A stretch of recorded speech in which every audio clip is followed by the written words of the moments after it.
Huh. Are are we live? Hello? Hello? Are we live?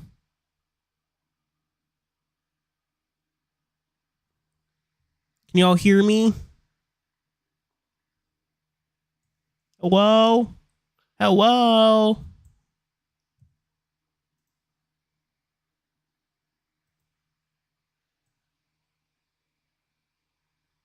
Hello? Hello? Are we live? Can you hear me? Hello?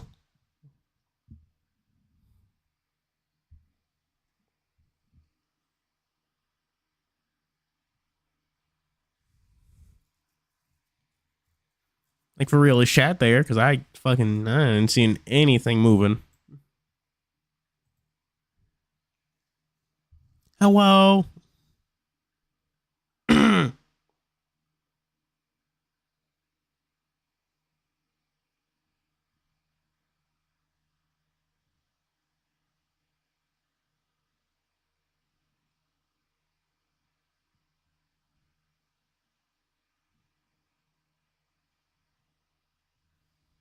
Hello? How's it going?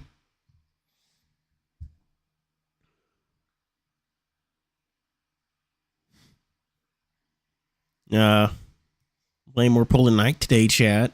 Yeah, God, what's with my throat?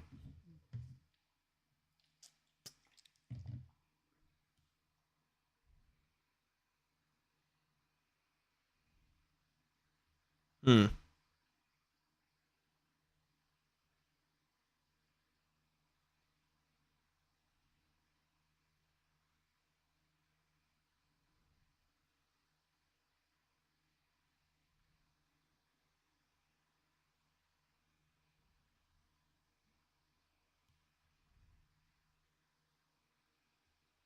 Chainsaw Man Henshin Belt Typhoon.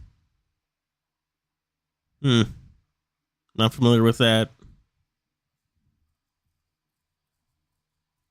Oh, that's a bummer. Getting a job is a bummer. And not getting a job is also a bummer. Everything's just a fucking bummer.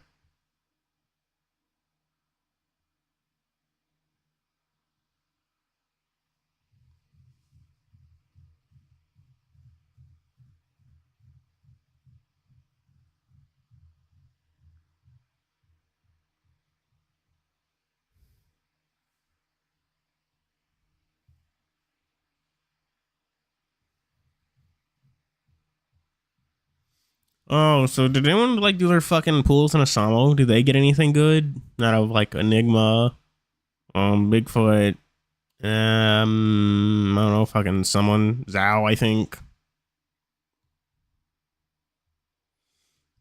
I did. I did see that you got Surtur.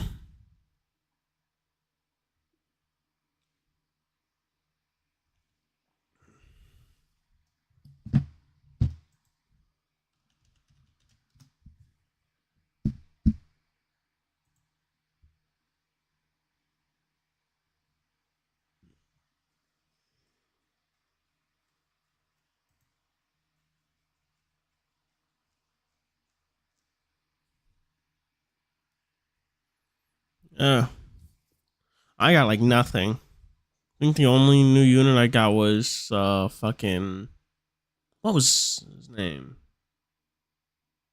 Ida. Like Ida's 4-star. That was like the only new unit I got. It was like the last thing on the banner. They didn't get anything from the banner. Like not even the new characters. Like the 3-stars for any of the new characters. It was whack.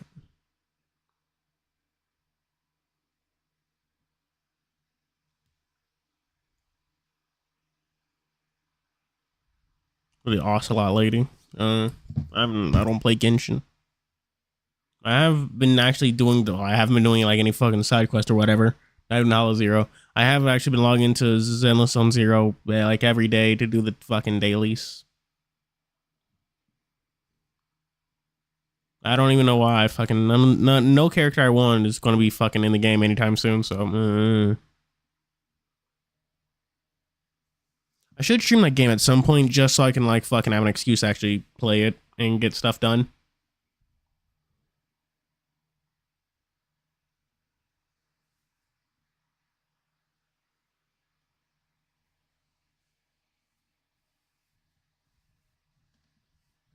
One thing I noticed about Zone Zero is that it's so fucking grindy. I know I mentioned that before, but my god, living like getting like maxing out a unit is just like borderline impossible.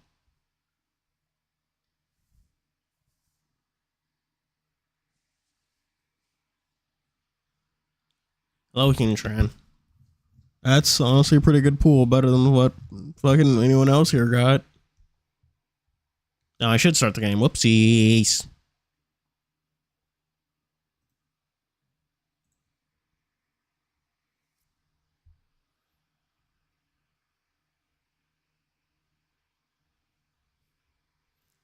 Come on, start.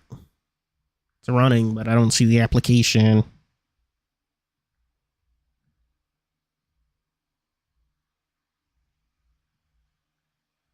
I didn't know they. Well, I probably should have figured that they added pendulum to Yu-Gi-Oh! Duel Links, but because we're on fucking links now. But I never really like realized that the first. I just saw like Yu-Gi-Oh! For the first time in it. Like, what the fuck? Okay, can capture Polar Knight.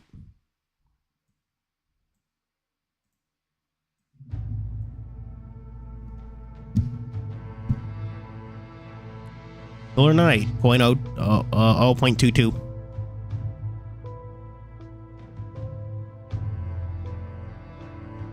Hang on. I'm gonna move this.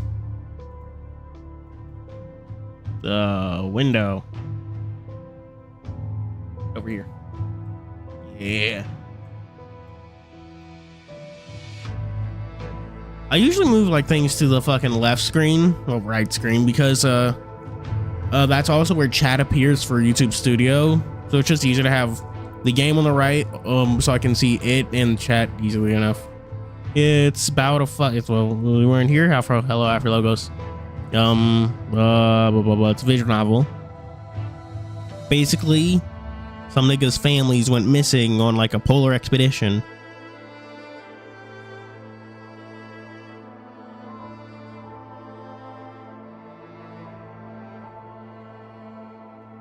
And now you're going to look for them and shit. Everyone here is also like the most dysfunctional piece of garbage you've ever met. So that's neat. Only made 2 saves. Good. Or are you asking what is a Polar Knight rather than like what's the game?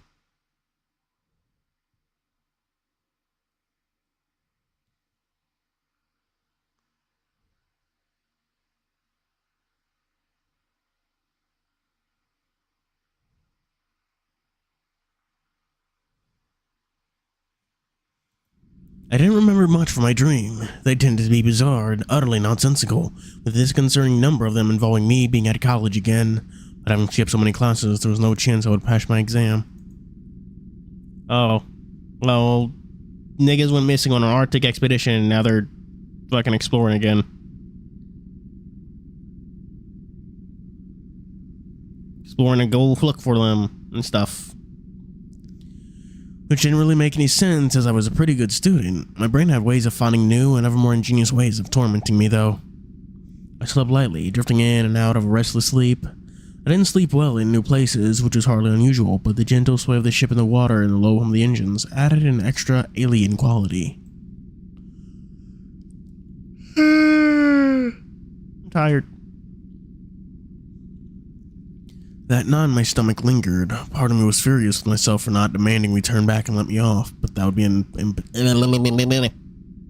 imposition. Oh no, I don't think our MC is a dropout. I think he passed college. He's just like not having a good time. Sleepy brain. Knot in my stomach lingered. Part of me was but that would be an imposition on everyone else.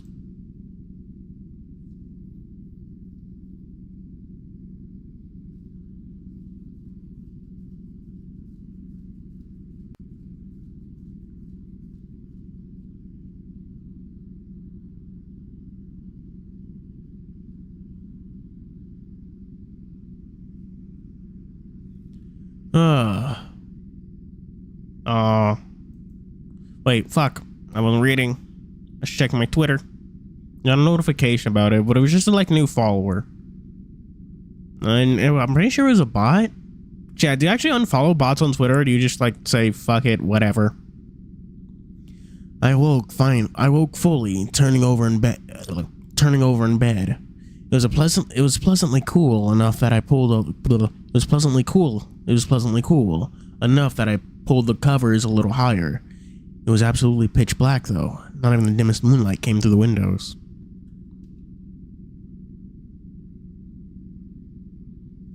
And as alien as it was, there was also a tranquil quality. But here in the next few days at least, it was a complete liberty. I was at complete liberty. No work, no obligations. The realization helped loosen that knot in my stomach a little, and I flipped onto my belly, nuzzling into the plump, cool pillow. Ah! Sharp female screams sent a jolt to my body. My eyes snapped fully open for all the good.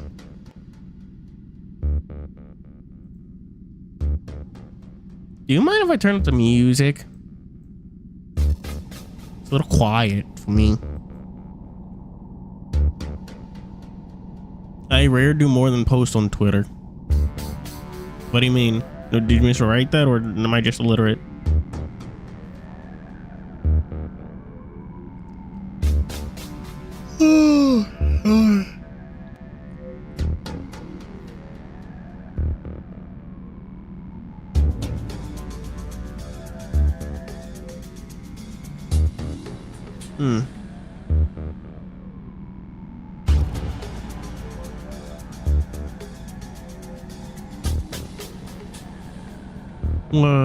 No, I don't think it's a Russian game.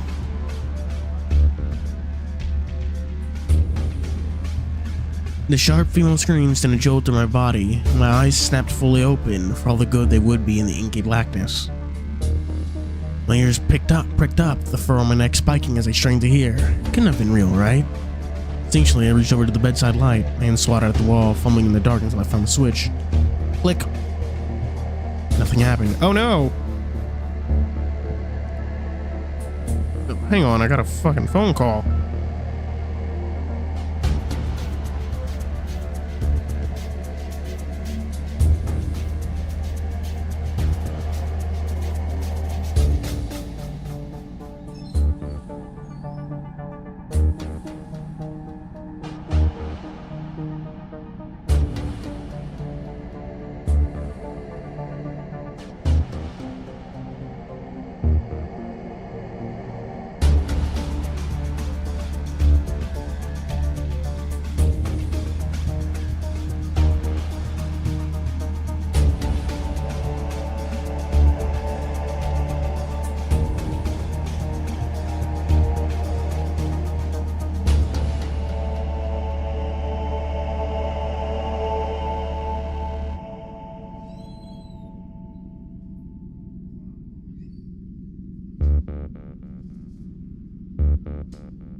Ugh.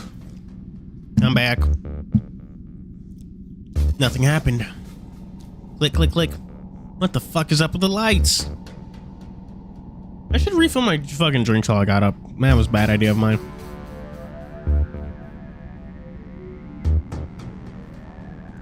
Push myself up and try to disentangle my legs from the duvet. Somehow my attempts to kick them off only made it wrap it around my paws. You are the least. What the fuck? Get the fuck off! I finally freed myself and scrambled to my paws, suddenly realizing that I had no idea where the door was. Grab your phone! I think a duvet is just like that thick blanket. You know, the blanket you actually get under.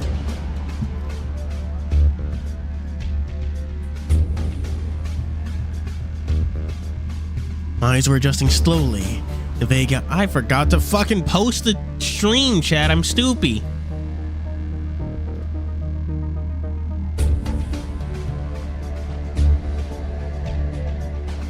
Hang on, give me a second.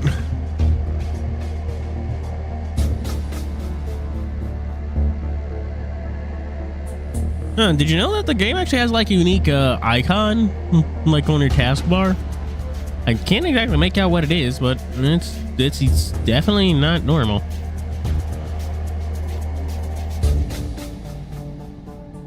Oh shit, well, that's what you're supposed to do. Slab of cotton and concrete. I know, and they're great. I love myself some duvets.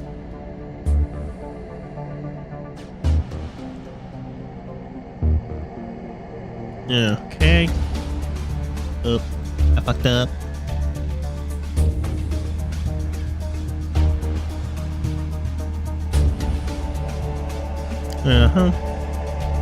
The game doesn't give us unique little pointy mousey icon though, which makes me a little sad. I love it when games do that. Give me a unique little pointer.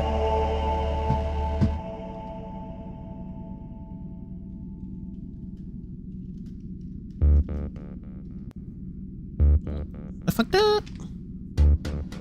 I know Echo did that. Gave us a little anchor. Anyway, we're back. Some better bedding. Honestly, all I need is a pillow and a dovet. They're great. Love myself some dovets.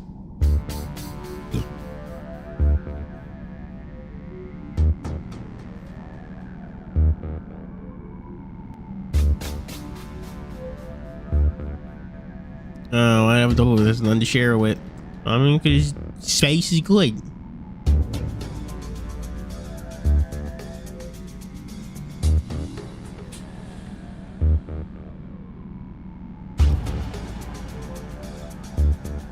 My eyes were adjusting slowly. The vague outlines of objects started to coalesce. Come on, work. I stumbled to the door, arms outstretched, just in case.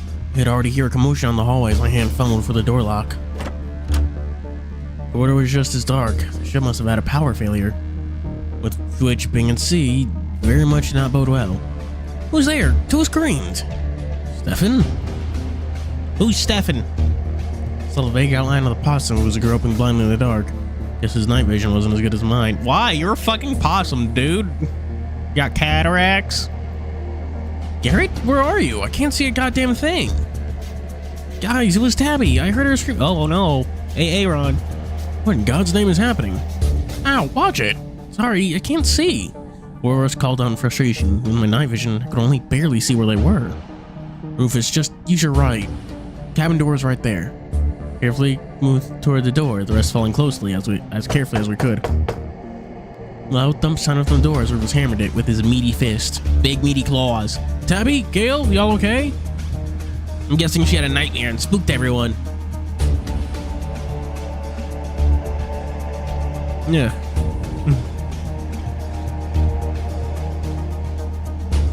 We clustered around the door, the scent of burnt lemons invading my nose. Couldn't blame them for being scared though. The scream had chilled my very blood.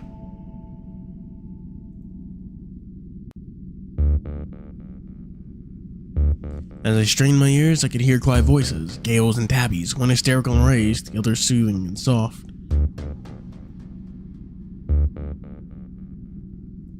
It's okay, Rufus. Everything's fine. Just didn't expect the lights to go out. Didn't sound like everything's okay. Y'all sure you're fine? Spoopy. Yes, just give me a moment, okay? Let me get decent. I heard more movement from the room just for a surge of humming rose from the volume until... undies. Gay boy. Like someone shot lasers into my eyeballs, and judging by the reaction of the others, they didn't fare much better from the sunlight. Took a few moments for my good eye to adjust. Oh, right. One-eyed wolf. I forgot. Our protagonist is a one-eyed wolf, everybody. He's got a fucked up eye.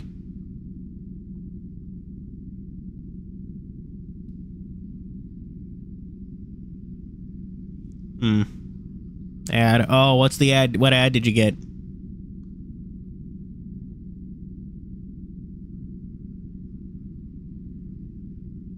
It took a few moments for my good eyes to adjust. So one of the other guys came into view. Cough medicine? What cough medicine? Fucking NyQuil? Well, god damn. Dude, is it really the time? 2 twinks and a beefcake. I feel spoiled. Twink? Yeah, you are twinks. Beefcake? I mean, yeah. And I looked it up. Lions have 6 to 8 times better night vision than humans. Why did you go for lions? I mean, that's appreciated, but why did you look up lions?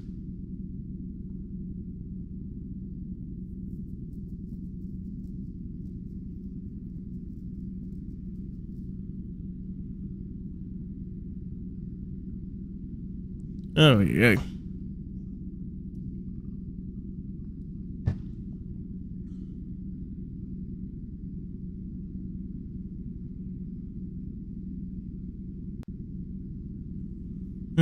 Before we get to give him a piece of our minds, the second the cabin door clicking, the sound of the cabin door clicking open pulled our attention. I'm so sorry. Why do you fucking just throw it on your jacket? Honestly, that's fair. You're on the Arctic expedition. I hope we didn't scare you guys. Oh! Well, aren't you fellows a sight for sore eyes? I know, right? Both Stefan and Rufus looked a little smug. I don't know, the hand shivered and shrank on myself, hunching a little and turning my wrist away, hiding bite marks. Oh no. Realize now that Stefan had a nice physique. Realize now that even Stefan had a nice physique, especially in comparison to my own bony frame. You all sleep in your undies? I sleep naked, but I figured y'all wouldn't like to see my bits flopping around in an emergency. No, I would not have liked that. Oh, you figured wrong. Jesus Christ, can you all focus for a second? Gail, what happened? Tabby sounded really scared. Oh, right, well. He trailed off the sound of frantic footsteps hammering down the stairs from the upper deck. Later, June skidded into view, looking harried. Whoa. Guys, I'm so sorry. Is everyone okay? He's breathing heavily, clearly having sprinted here. The fact that 4 guys are standing here in our Keeks? What the fuck? You're making up words. This is why we don't trust, what is Garrett? Canadian? Yeah, we don't trust Canadians. They make up words. Breathing heavily, clearly having sprinted here. The Keeks didn't seem to faze her.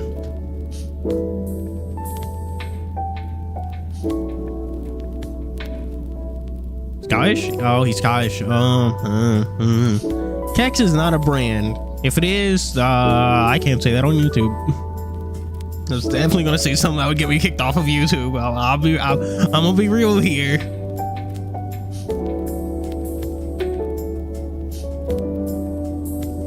June, relax. Everything is fine. Tabby just got scared is all. Oh, I heard the scream. She glanced back at the cabin door for a moment. She has nyctophobia. What does that mean? Collective sigh of realization went from her group, giving a little pitch black at me, and if the lights had suddenly failed, that would explain her panicking. Oh. Can't use big words like that and expect me to know what they mean.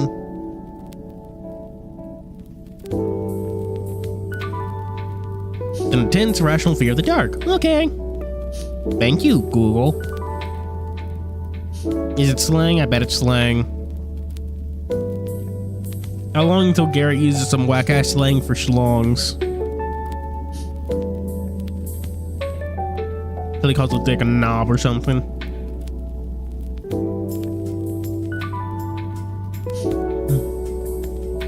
Rufus, they're green, I'm pretty sure. Rufus, on the other hand, looked confused. Nycto, what now? I'm sorry, that ain't contagious, is it? Yeah. Hey, what's the deal? Did I say something wrong? Nyctophobia. It means a fear of the dark. Rufus looks confused and turned to a look of deep regret. A fat hunkin' meat stick of butter. Why? I still can't get over how, like, fucking knob is apparently what people say in Britain. Like, what the fuck? A knob of butter.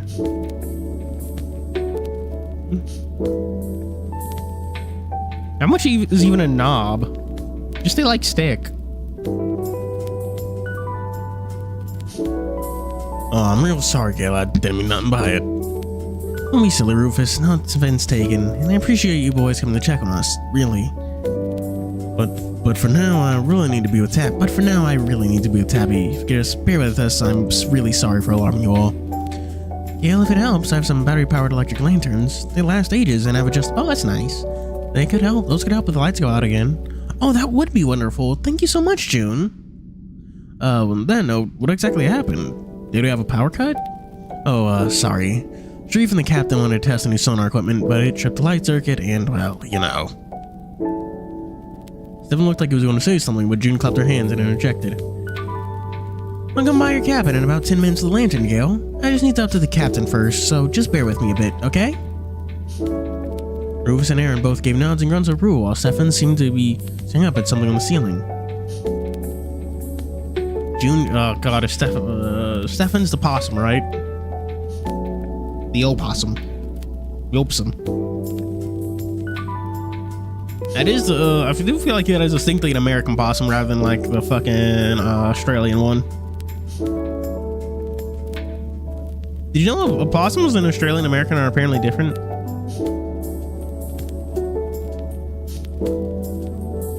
Like they're an entirely different thing. They don't even resemble American opossums.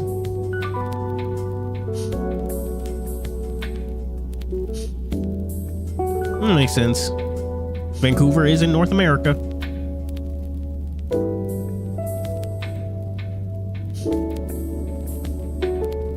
June gave a little wave before trotting back toward the stairs and disappeared toward the main decks. AB. Where's AB? What is AB actually?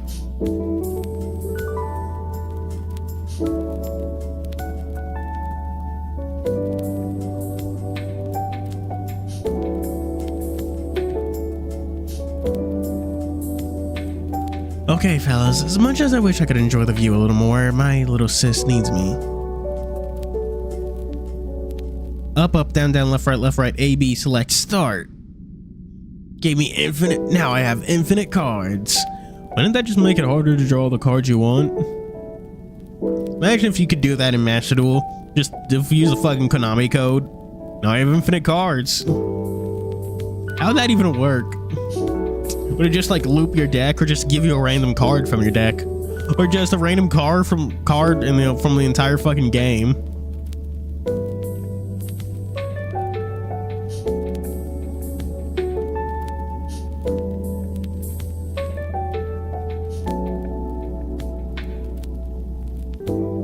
But seriously, thank you.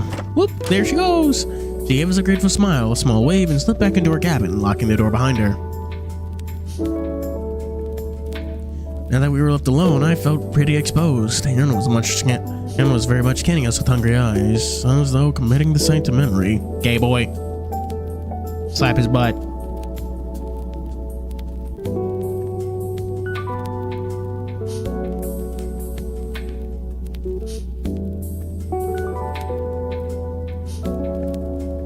Well, boys, don't know about you, but I'm bushed. I'm gonna have to hang now. Aw, so soon? Stefan and I were still staring at the ceiling, and I traced his keys to find what he was interested in. So why didn't they come on? There was a circuit. My eyes found what he was so focused on, a light marked with red tape that was not currently lit. What do you mean? Emergency lights. Huh, yeah, that's a good question. I ain't an expert, but aren't they supposed to switch on when the main lights fail? Oh no! Shit's up! Stefan's got you! Oh no!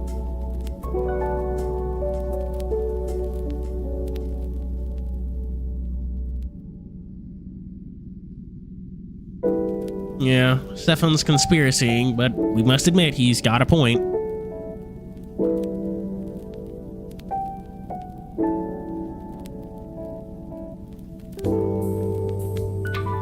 I ain't an expert, but aren't they supposed to switch on the main lights fail? Exactly, so why didn't they? The engine never stopped, so the power didn't go completely. Engineer thickened as we each pondered the ramifications. We're being lied to! Listen, I'm too tired to ponder this, but if y'all want to wait till morning, we can go bring this up with the captain. Both Aaron and Stefan nodded in agreement. I made a mental note to also have a word with Joseph. Well, he seemed to have something of rapport, as I could tell, and as a bosun, he'd be one of the best people to ask about it. Plus, the ship, not good. Just know, this trip is dangerous. Can't say more. Whoa, man, that's spooky. Oh, that's spooky. Joseph is secretly trying to murder us all, I bet. We're gonna crash us into an iceberg. I was starting to think there's a lot more to that warning. Alright. Alright, see you fellas in the morning, okay? Yeah, sure. Oh, I thought that was Rufus. Stefan continued to gaze at the emergency light, seemingly lost in thought before Rufus placed a huge hand on his shoulder and steered him back toward his cabin. Good night, Garrett. Night. When chapter ensued a voice. What? I don't know what that is. Murder on the Orion Express. Do you mean, oh, Murder on the Orient Express? I was like halfway through that. Not halfway. I was definitely not halfway. I was like a quarter of the way into it.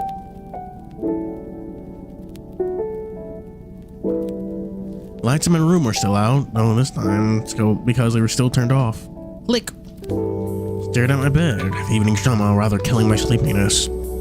Even knowing why Tabby had screamed, it still sent a shiver up my spine to think about it.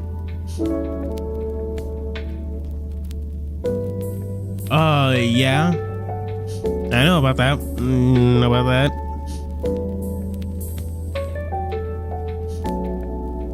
I stared at my bed. The evening drama rather. The ending and climax of the Murder on the Orient Express? And now the question of Sylvia's emergency lights not working left me with a lot of questions. Bam, bam, bam, bam. Oh, speaking of Snowy Hero, Sylvia Christel, that's the name of Travis's wife and Henry's ex-wife. Moved over to the bed before slowly clambering back under the duvet. My thin coat of fur not totally protecting me from the chill.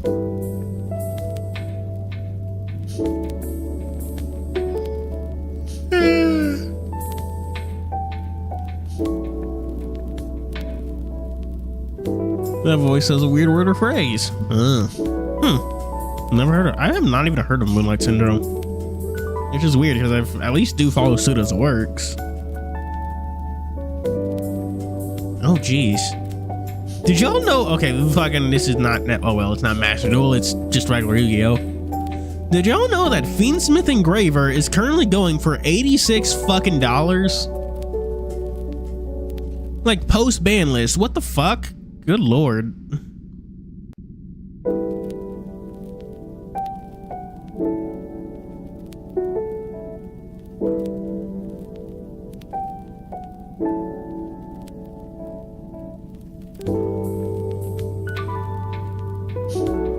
I still remember when IP was, well, not IP, SP. Yeah, SP was going for like the what was it? Like 200 bucks? SP. Little Knight.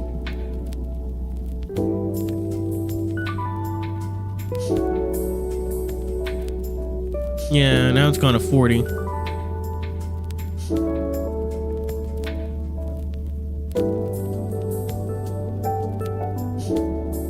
Yeah. Oh, its price price peaked at nearly like 160 bucks. The highest sale price was 194 for a fucking SP Little Knight.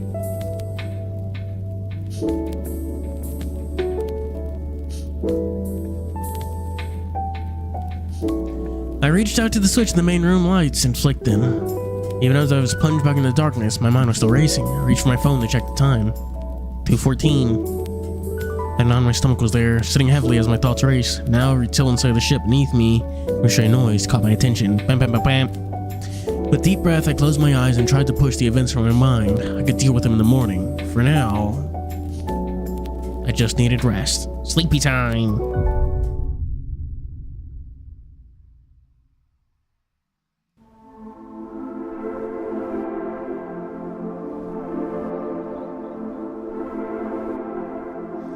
It had been a supremely shitty day. Someone screamed it was Tabby. She is afraid of the dark and the lights went off. But the Stefan noticed like, hey, if we had like a loss of power, why didn't the emergency lights come on? And now we're all wondering, like, what the hecky heck is going on? Spooky shit, you know? Also, hello, Solar Knight.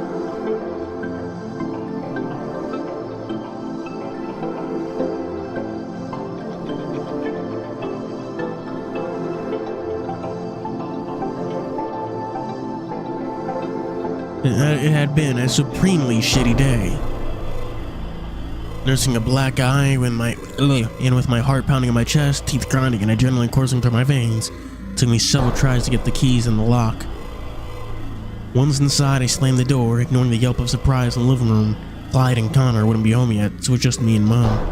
Garrett, that you, Pat? As much as it tore me up even more, I was in no mood to talk to her. I just descended into incoherent swearing and shouting, and I didn't want to subject her to that. But I just bottled it up, as always. It's me, Mom. I'm heading upstairs. Don't want dinner. I heard her plaintive voice call from the living room, but I didn't catch what she said. Thank Christ those two assholes weren't home. I just didn't think I'd have murdered someone otherwise.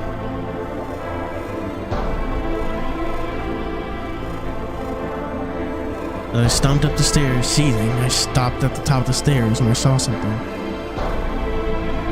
My door, my bedroom door, open.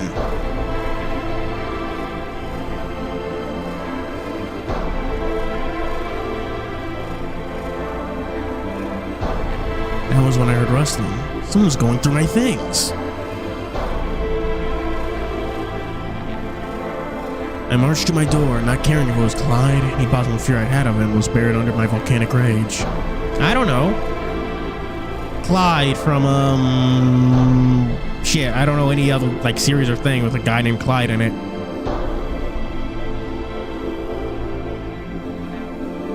I told you to stay the fuck out of... Garrett? My brother jumped as I appeared at the door, looking at me with shock. Oh no!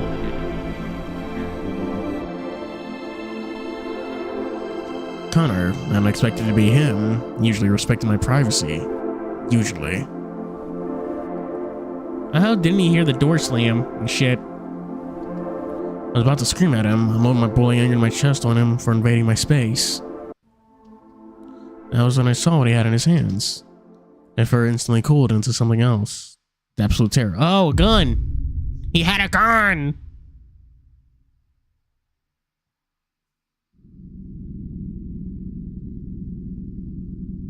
When I jolted awake, my heart was pounding in my chest. My jaw hurt. I'd obviously been clenching it during the night.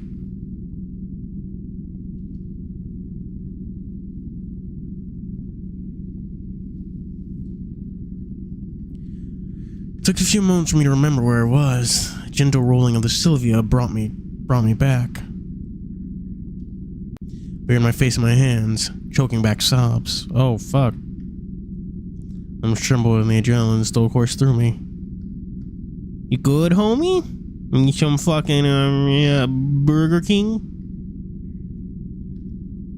And shit, by the way, I plan to stream Sparking Zero when that comes out, like, the 11th of October, I think? Next month?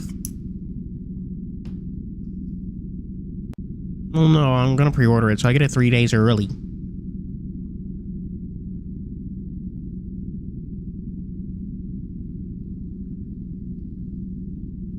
He's gonna out me to Mom. Is Garrett even gay? You know what's his name is, but Garrett's never made any motions or mentions of it.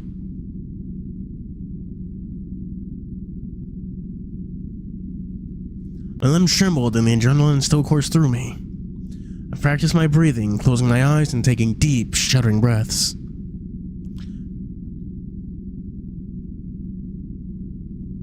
It was something I'd been taught by the last person I'd ever expected to learn this from. To make it sting even more, it actually worked. It's clearly talking about Clyde. In, count to 3, hold, count to 4, out, count to 5. After a few minutes, my heart slowed and my breath came easier, and the shivering ceased. I opened my eyes, wiped my tears, and finally took in my surroundings. Still dark out, though at this time of year, this far north, that didn't mean much. I rolled over and grabbed my phone from the bedside table. 7:48 a.m. My still burned from the tears, but also from fatigue. I barely slept at all, and even when I had finally dropped off my nightmare shoot, it was not a restful one. I yanked off the cover and swung my legs over. The temperature in the room was uncomfortably cold. I patted over to the radiator and gripped it. Fuck me, ice cold. Does anything work on this fucking ship? A loud rumble from my belly caught me off guard. I realized I hadn't eaten anything since lunch yesterday. Hungry boy! Something pulled in a knot. Breakfast wasn't until 8:30, less than an hour, but might as well have been years away. Heavy sigh. Oh, you should drink some tea. A little teacup. Pattered into the bathroom, a little shower and get dressed.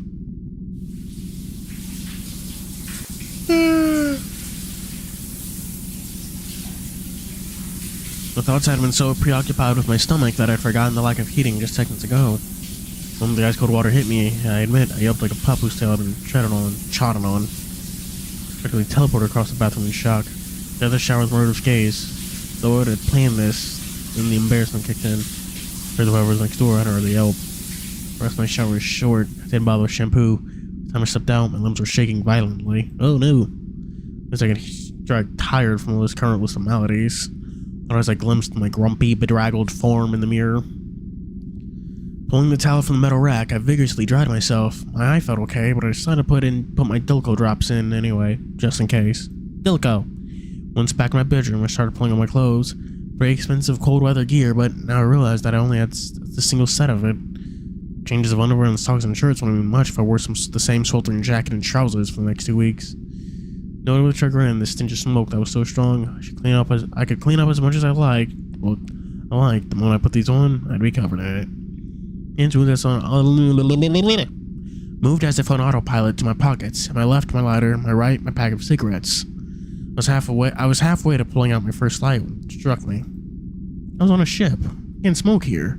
Not unless I want to set off the alarms and get a bollocking. Guide. Fucking what was it? Scottish? Or Scottish? Assuming the smoke alarm doesn't work on this rust bucket. Slowly slid the lighter back into my pocket and returned the cigarette to the pack. After breakfast, I could hang it. After breakfast, I could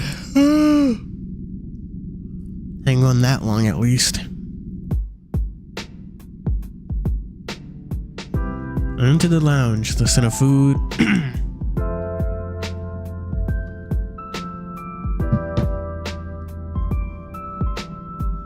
At the end of the lounge, the scent of food instantly triggered another loud growl from my stomach. I could hear the sounds of frying and sizzling from the kitchen hatch. Oh, morning, Garrett. Sleep well? June, the shark. She was standing by the hatch of the kitchen, holding a metal tray with a cover. She had oven mitts as she moved over to the buffet stand. Oh yeah, pretty well. A little drama notwithstanding. Liar. Again, sorry about that. Someone drew my attention to the tray she was carrying. Growled again, especially as she lifted the cover of the tray and a steaming batch of creamy scrambled eggs caught the glow of the buffet heat lamp. Food is ready, and just needs setting out. Go grab a plate and table, and it'll just be a few more minutes. She settled off to the hatch to pick up a new tray. As she did, I noticed her rubbing her left arm near the elbow. She massaged her arm fin and grimaced. Oh no. Is she okay? She didn't fucking get hurt? Whoa, whoa, whoa, whoa. Shit's already fucked, and it's been fucked.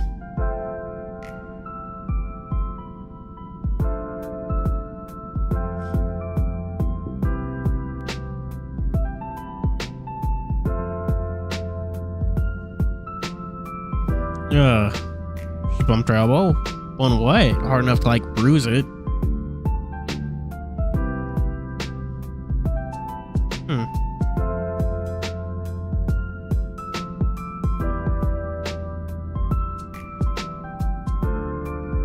Hey, you okay? Did you hurt your arm? Oh, this? She stopped rubbing her arm and gave me a chagrined smile, displaying her fingers and giving me jazz hands to demonstrate her functioning limbs. No, it's a little fine. Just a little bruise. She frowned a bit. Once again, movement obviously triggered her injury, and she rubbed her elbow again. Is she good? Like, damn. Sounds like you fell down. My cabin door sticks. Had to really pull it in this morning, and it popped open and smacked me in the... Oh, rough. Even Yash shows up to take a look, but he's snowed under right now. Remember the events of last night. Now I thought to speak to Joseph about the emergency lights, or lack thereof. I was an expert on maritime law, but I figured having working emergency lights might be some kind of regulatory requirement June would know. Before I could ask, my thoughts were interrupted by another growl from my stomach. Hungry boy!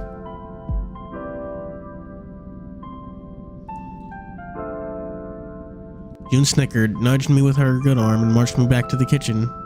Marched back to the kitchen hatch to grab another tray of food. Trafalgar D. Water Law. What a fucked up and funny name. Niggas got like, fucking 4 names. Trafalgar D. Water Law. Chat, there is a non-zero chance that Oda decides to be funny and make the D stand for something like DEE. That does sound exactly like... It'd be important and actually hold all like a bunch of mysticism and stuff, but having the D stand for D sounds exactly like something Oda would do.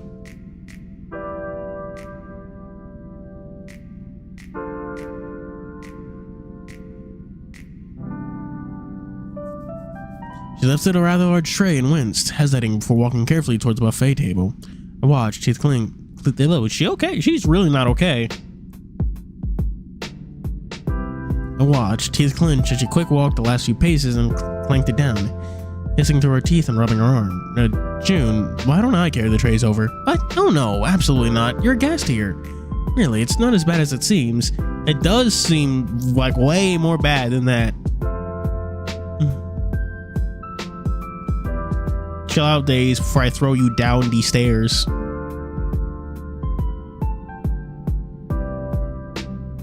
She put on a brave face, but I wasn't having it.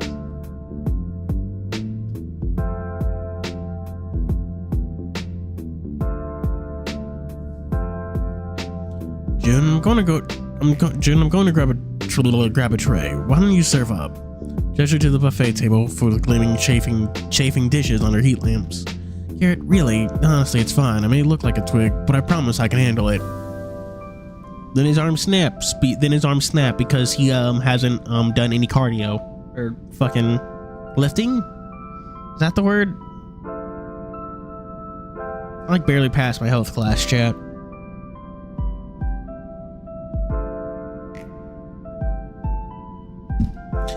She gave me a little snort. She'd seen me in my underwear. She'd seen me last night in my underwear, so she knew how skinny I was under this jacket.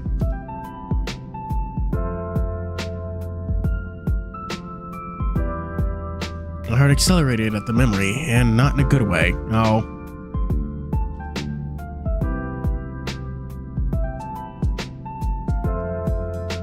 Thanks, Garrett. You're such a sweetheart.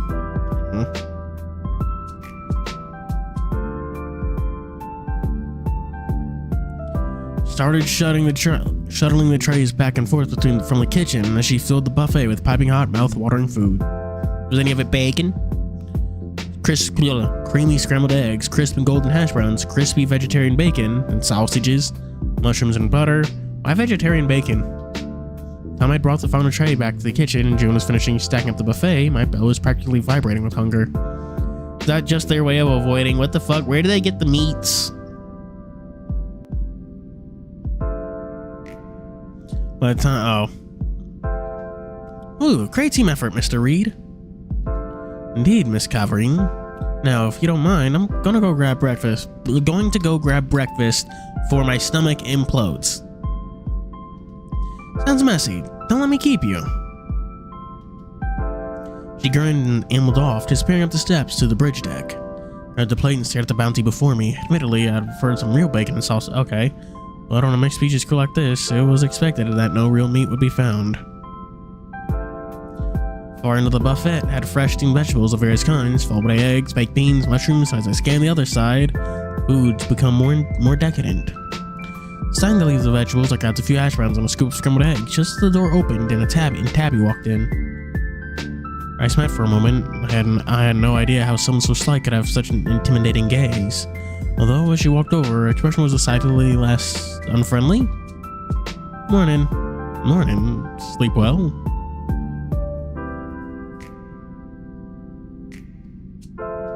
I don't like I don't like having to tap my fucking spacebar to like move text box. It's just not comfy.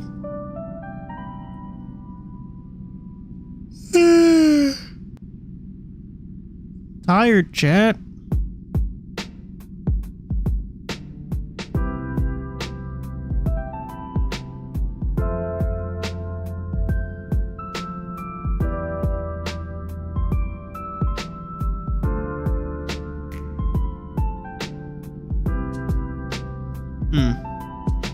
Twitter's wildin'. I do not need to see a meme of Asa, definitely not Asa. It was Yoru and Denji getting married with weird cream covered hands, if you know what I mean.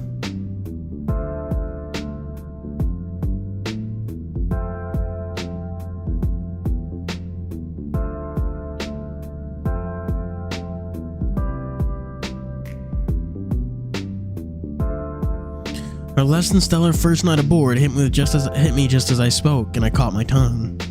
Fortunately, she either didn't notice or didn't care. It's fine. Standoffish as per usual. But her tone wasn't hostile. This is the best interaction they've had in like fucking ages.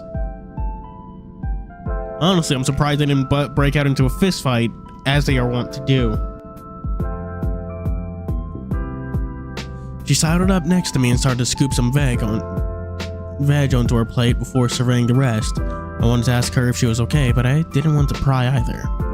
She struck me as someone who was pretty private, and I didn't know if Gail had let on that she'd told us about her nyctophobia. Plus, she seemed to be in a relatively good mood for the first time since I'd met her. But I also didn't want to just pretend like nothing had happened. Surely she was smart enough to know that, surely she was smart enough to know that, even if we didn't know why, her scream was the reason for the commotion last night. So I hung into the air until the awkwardness forced the words out of my mouth.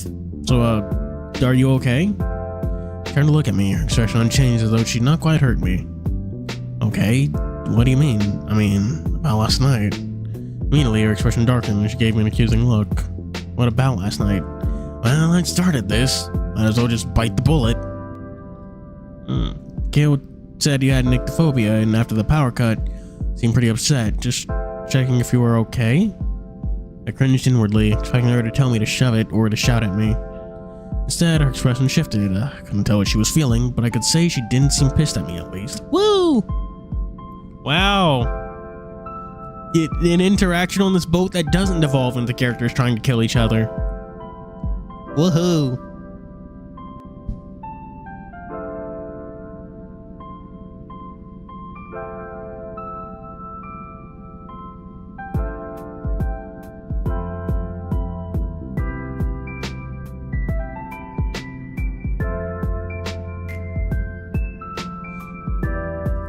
Bust the Wolf.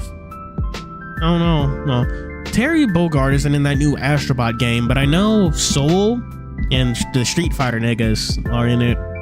Ryu and Ken. You should have added Dr. Doom. Make him do the foot dive.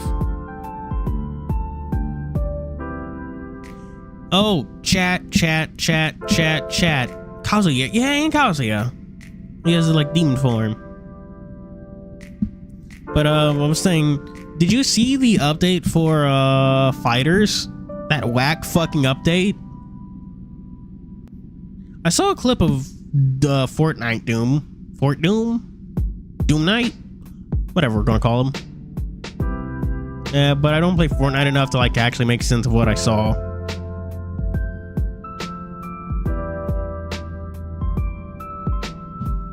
The Vegeta combo. Yeah, honestly, the combos are not like the least interesting part of the patch. I'm more interested in just seeing like the way the whack fucking changes the moves. Shit's so weird.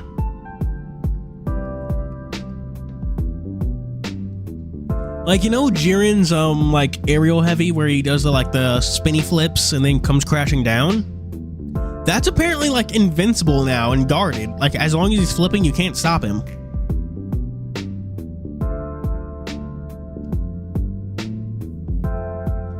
Fucking what else? Saw something weird with Fidel. I also know that Spirit Ball, like, no longer, like, ground skids. So if, like, your final hit that final hit of the Spirit Ball will always send your opponent fucking flying.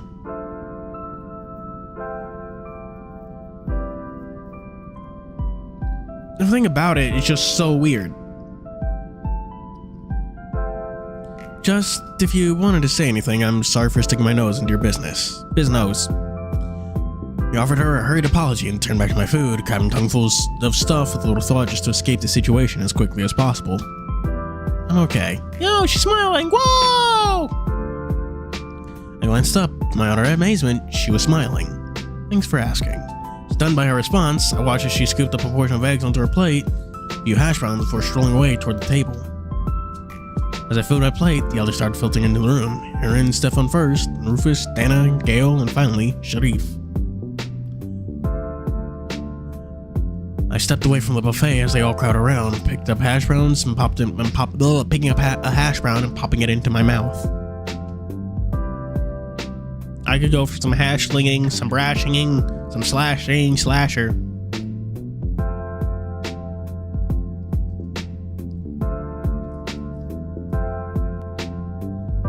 No, why am I an entire... I want a SpongeBob spin-off all about the night shift. Bring back that hashling slasher guy in Nosferatu. Just make them reoccurring characters in their own show about just the night shift. And all the weird shit that happens then. They crunched satisfyingly in my mouth, overriding the pain response from being slightly too hot. Nice! There was a smattering of chat as people helped themselves to the buffet. I noticed Dana looking pretty rough. Oh, she okay? Bags on her eyes, unfocused gaze. God damn, how long did she stay up drinking? Guess that's why she not appeared during last night's kerfuffle. One by one, they spread out across the lounge, clustering into groups. Stefan, Sharif, and Aaron stayed at the top of the conference table. We'd had our meeting last night. Stefan was actually a little excited blabbering, Aaron chuckling, nodding along. Sharif was surprisingly attentive. Not speaking, but observing, sipping his tea. Holy shit, did Sharif just smile? Oh my god. That's weird. That's weird. Like, damn, seems like just the other day, we're all trying to fucking kill each other. Who did appear again recently? Nosferatu? Or the hashling slasher? Nosferatu reappeared in something, though I saw that on Twitter, but I don't actually watch SpongeBob.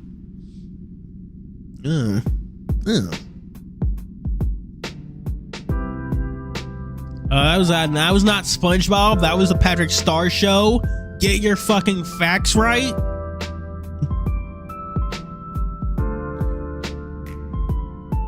Holy shit, did Sharif just smile? Gail and Tabby were seated with Dana and Rufus around the sofa where the Caprine sisters had their argument the previous night. Gail and Rufus were their usual gregarious selves, while Tabby was quiet and focused on her food. Dana was mostly shifting the rather meager portion of food on her plate around, resting her head in her hand.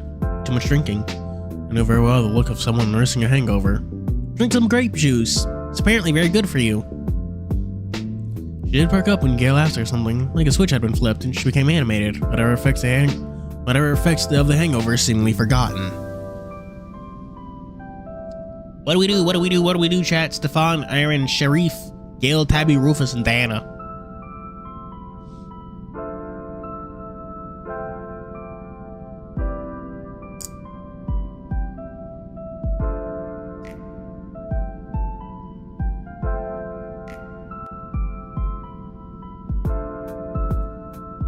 Alright. We got one for Stefan. Radio silence on everyone else.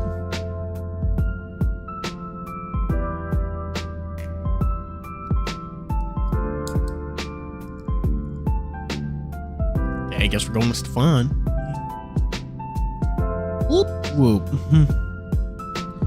Aaron was shoving Stefan playfully as I stepped closer. Sharif sipped his tea silently. Hey, mind if I join you? Stefan beamed at me. Had the seat beside him. God, those chairs look really nice. Hang on. I can't hide. course you can. Sit your ass down. I sat by him while Aaron was on his opposite side. Sharif sat at the head of the table, let a notebook open as he picked delicately at his food. Sharif's plate was surprisingly light. He was steamed peas and carrots, a amount of eggs, and a single hash brown. His plate was similar, just a larger portion than helping to bake beans. And Stefan, on the other hand, after having 4 large hash browns, he managed to cram a bit of everything from the buffet on his plate, except the steamed veg. I felt full just looking at it. Christ, lad, where'd you put it? I was gonna say a joke, but it would have been out of pocket. You're welcome. Aaron nudged him in his ribs, making the possum wince with an oof. What? I'm a growing boy. Need my vitamins. You'll be doing a lot of growing if you stuff your face like this all the time. Hey! Gave the hair a wounded look. I always eat healthy. I just don't often get to eat free stuff. And I mean, it's not free. We're paying for this trip, man. He stabbed a single sausage in his fork and trotted around slowly, as if marveling at it. Chef does some good chow. Can't deny it. After last night's dinner, I believe you that. I thought you were gonna explode. Stop exaggerating. You ate enough for a family of 4. Did not. It was horrifying. I've never seen anything like it. It's completely.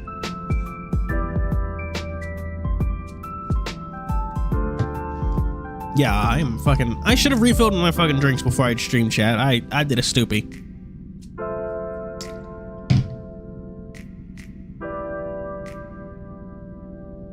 Though chat, I do look forward to next week, if only because Ragnarok is coming Master Duel. But speaking of Master Duel, checking the leaks, his completely solemn expression made me crack up. Aaron leaned around him to gaze at me with an exaggerated, wide-eyed look of terror. Oh yeah, Lightsworn. I forgot Lightsworns were coming to Master Duel. We thought we were going to have the rolling down the cabins. Stefan huffed in a final show of defiance. And in a final show of defiance, opened his gob and flashed Aaron a mouthful of chewed food. Ew. Stefan, that's disgusting. Stefan snickered, but his attention and mind were quickly drawn by Sharif. When hiding his expression loose up the tea, but the sight of Stefan gurning it improved too much. He gave a brief snorting laugh, a wide smile breaking through his normally stone-like expression. The three of us gave him amazed looks. Hell yeah, you did it!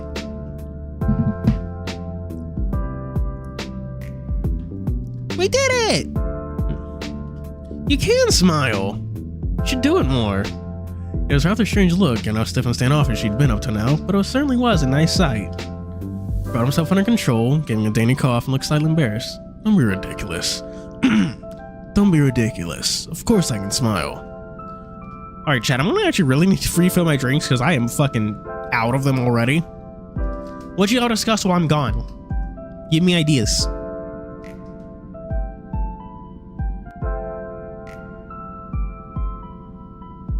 I do know what we're going to be streaming on Monday, and it isn't I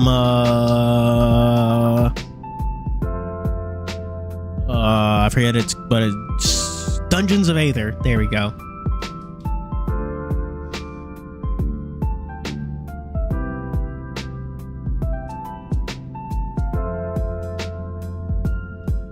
No ideas for what y'all can talk about while I go get a drink? None?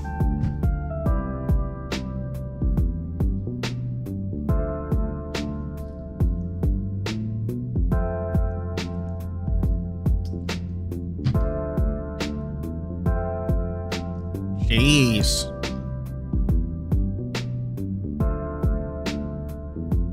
Now you know, I did actually get some fucking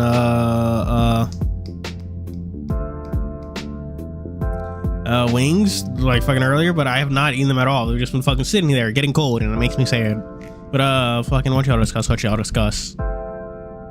Who do you want from Hisamo's current banner? The fucking mountain, whatever. What is the actual name of the event, chat? Because I barely paid attention to it.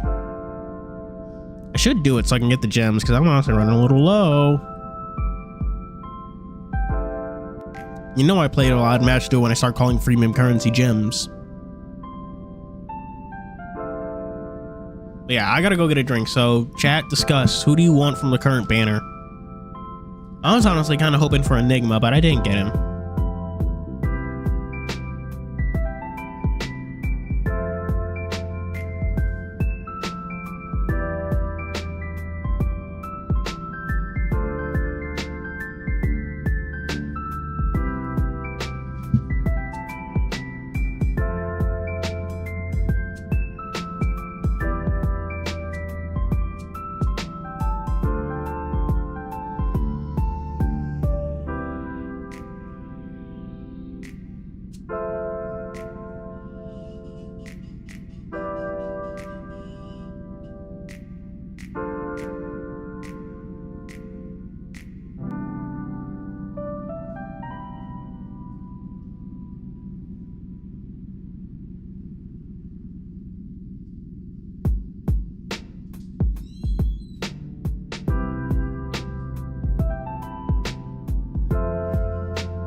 Yeah, back. I refill both my sippy cups.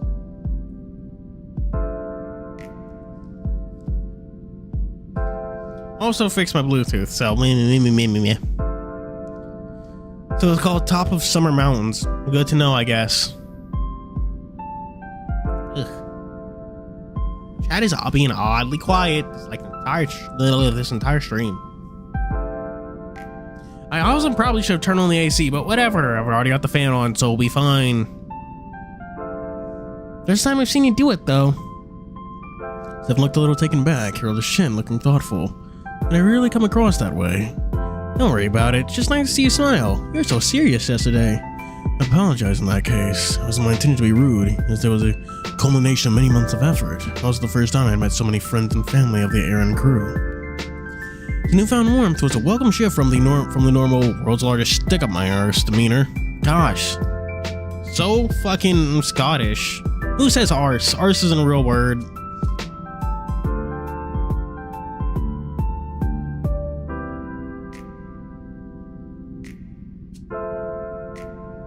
Oh shit. Chat, I finally fucking figured out what the like little fucking like app icon on your taskbar is. It's like the okay, so you see the thumbnail of the video? Look in the bottom left, like bottom left of like the actual the bottom left, and you'll like see it. That's what the app icon is.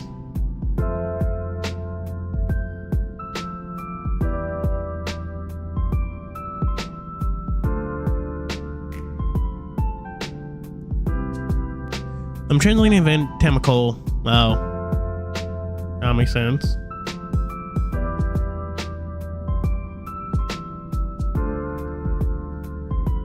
Oh, Hearthstone mini set? Oh. What's a mini set?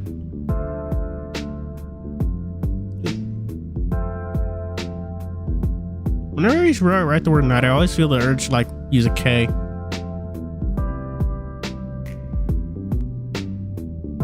I was meaning to ask, what was Professor Haken like? Sure, his smile faded, and I stepped on my middle ribs to warn to drop it, but apparently Aaron had the same idea. Mine elbows must have been like a gut punch. Oof. Are you alright? Someone's voice came out as a squeak. Sherry broke into a smile again, but I could see in his eyes that he was not quite over being reminded of his friend. We ate in silence for a while, with Sharif staring at us as if lost in thought at the table while he idly picked at his food. Me and Aaron shot Stefan a frustrated look. He responded with a shrug and defensive roll of his eyes. Taught me everything I know. Building off the expansion? Yeah, in Master Duel, they just release entire packs. They're always like the same size. Like, I want to say like 8 URs, ultra rares. Who gives a shit about the rest? Rest of the rarities. You just get 8 URs and that's it.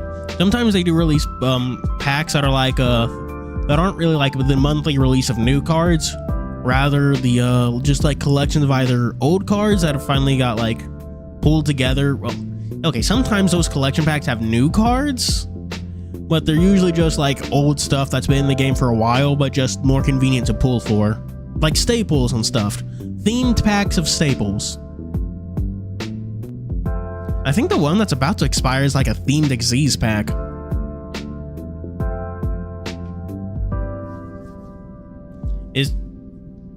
Am I right about that, chat? Because I honestly barely pay attention to those re-release packs. So sometimes the re-release packs do have alt arts, and people always like wail for those. His breaking the silence caught us off guard, and all three of us looked up from our breakfast. You mean Hagen, right? Though, chat, I wonder, with the Master Duel's new method of like crafting royals and stuff, does that also apply to like alt arts, like crafting alt arts?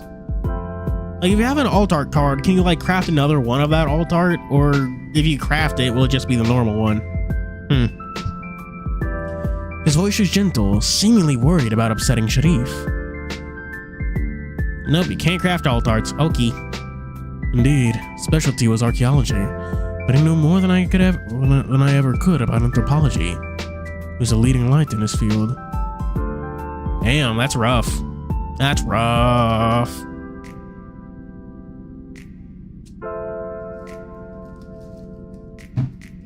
You knocked over my sippy cup. The world lost a great man when the Aaron vanished. Someone bristled between us, and Aaron and I both shot him warning looks. Again, he rolled his eyes, but didn't interrupt. I went to him to discover his fate. Doesn't he have family? I thought a man like that would have any number of friends, family, kids even. Right, regretfully, no. Aiken was always obsessed with his work. No time for family. Don't say it. Don't say it. Minecraft alt art at all. Oh, that's rough. But I already said that. I have a 3-second memory chat, but what was it? Remember seeing someone like fucking like just super duper ultra pull for that what was it? The IP alt art when that was released. The one with her on a little motorcycle. You know what they should do in Master Duel chat? Whenever you go IP into SP, there should be a little animation of them kissing. Just kissing as they tag out. Just it'd be great. Excuse me, Professor Abity, but someone finally could not contain himself, and his voice was softer than normal. And Sharif, no point, Sharif. Well.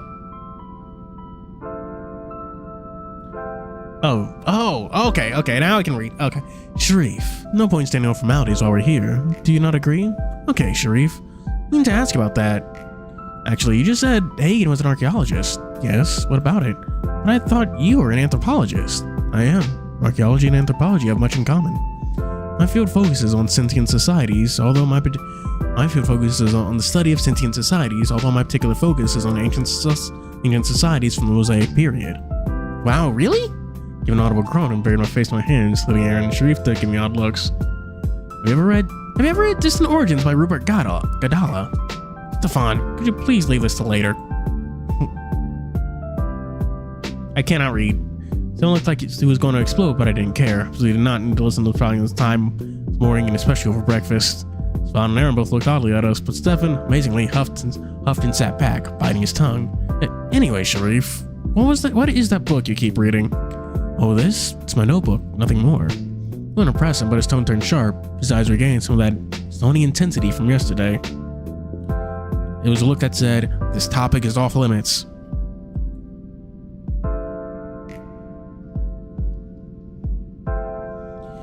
We ate in silence for a while. Oh fuck! Since this was actually related to like the Patreon preview and stuff, but who in chat remembers Chaotic, that fucking card game TV show thingy? The worst version of the worst version of Yu-Gi-Oh. God, I just associate Master with Yu-Gi-Oh so much. You know what has always bothered me a little? The fact that the game in real life is called Yu-Gi-Oh, but not instead of Duel Monsters. Like, it'd be alright. Like, I'd be okay if the franchise itself was called Yu-Gi-Oh, but like, come on. And I'm pretty sure it was like fucking either like French or Canadian. The show, at least.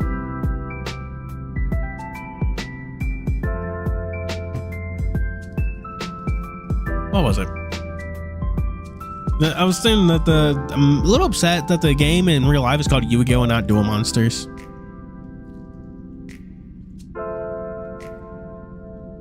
Like, I get that Yu-Gi-Oh is way better for marketing, but like, come on, it's Duel Monsters.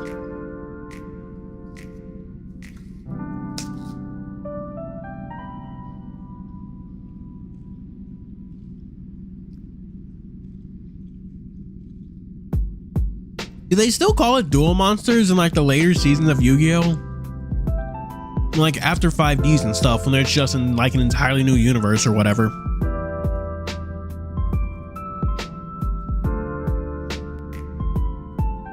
We ate in silence for a while more, as we finish our breakfast. Yes, breakfast. Ugh. I mean, I'm good at saying that. Finished my plate, leaning back and sighing. I couldn't argue with Stefan. It was good, if simple food. Ah, the co-producer. That explains why it lasted all the way till 2010. Oh, hey, I've got my camera. And anyone want to come sightseeing with me? It's brighter out than last night. Might get some good views. Thanks, but I might go to the gym or sauna, wherever I don't have to see her. They're in the direction of the other table where Dana had stood to excuse herself. Seemed like the other group had was finishing up breakfast too. There's light tapping on the table, which I assume was Aaron getting antsy about last night again. I regret I cannot join you. I will be busy most of the day with the captain. What the fuck? Chaotic got a reboot? What? Hang on.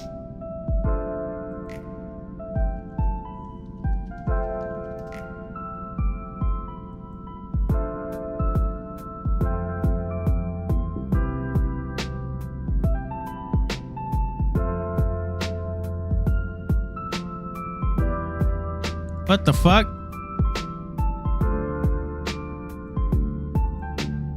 Apparently they were going for a reboot, but it might have been killed by COVID or something.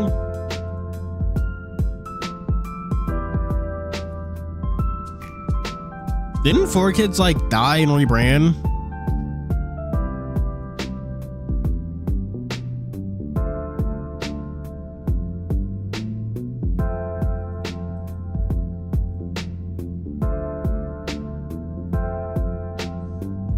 There's like a new successor called Kid Tages. Yeah, the Yu-Gi-Oh! Lawsuit, bankruptcy, Chapter 11.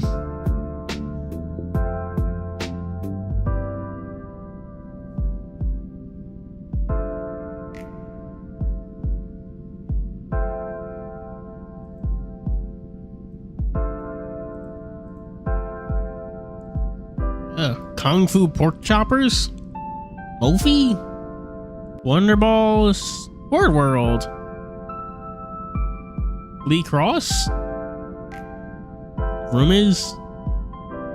Go-Go Dino Explorers? Wrist Racers? What are these niggas?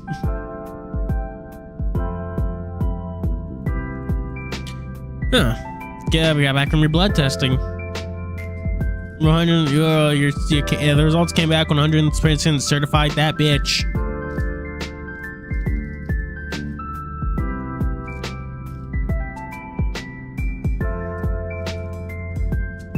Fine, I'll be on deck if you need me.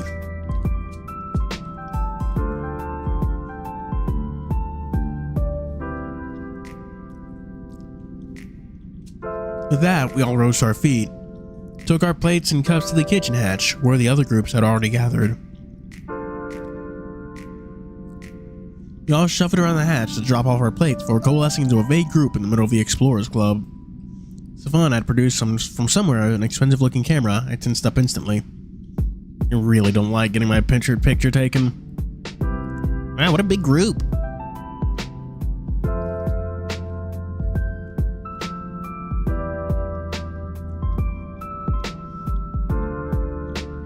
Your right arm isn't what? Oh, the big vein?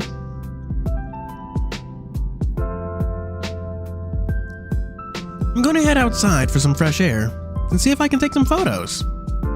I was thinking I might use the gym, if that's okay, June. Of course, knock yourself out. Yeah, figuratively, of course. June, you wouldn't mind if I was going to take a look at that cinema. Could you help set it up? Alrighty. What of the sauna? I'll avail myself to that if that's okay. Oh, sorry, it's not in service right now. Joseph is looking into it though. Hopefully, it'll be fixed shortly. Figures. As everyone dispersed, I found myself unsure of what to do. I'd not had the chance to really talk to Takins to Sylvia last night, so I figured I might as well have a look around. Well, the handbook I'd been given, the facilities all looked kind of bare. Gym looked like a generic cabin with some weight benches and exercise bikes thrown in. Some looked okay, but that was obviously out of the question. Besides, I hate intense heat. God, it's like you don't enjoy anything, Garrett. Fuck.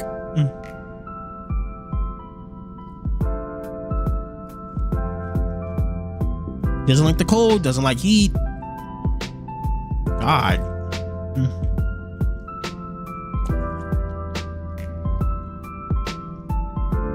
Cinema kind of looked like a common room someone had thrown some chairs and projector in, but I guess it might be nice to take in the movie in the evenings.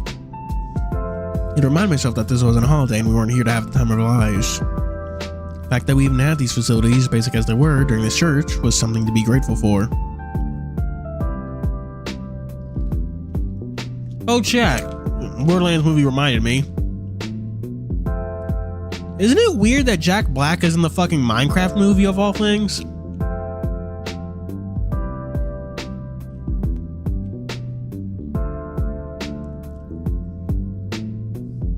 Like, seriously. Jack Black, why the fuck is he of all people Steve? I'm not even opposed to him being in it. I just don't know why it's Jack Black of all people. Like, why is he Steve of all people?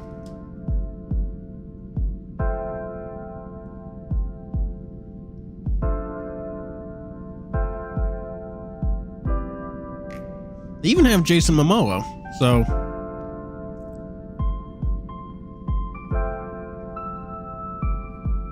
You heard what before? Minecraft? And Jack Black, I mean, we all want Jack Black?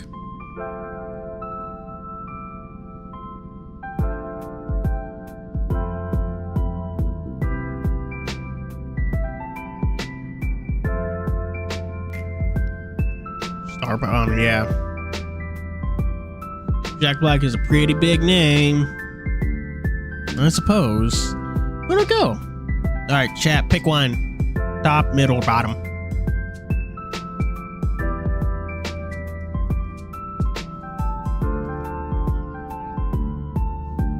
On days? What?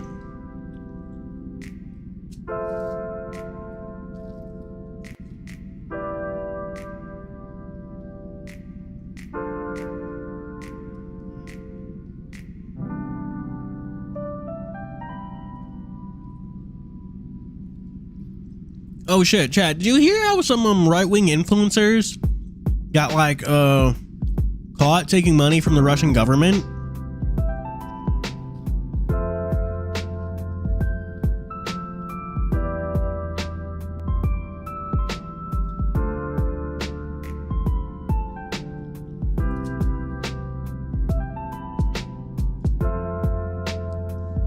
Because apparently part of that money went into like making that one show the new norm you saw on Twitter.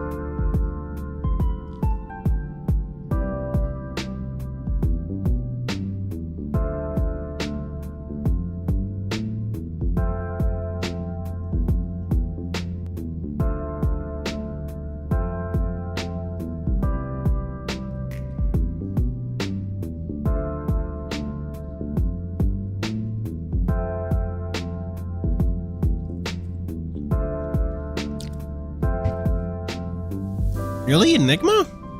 People liked Enigma, it's just that his unit was hot fucking ass.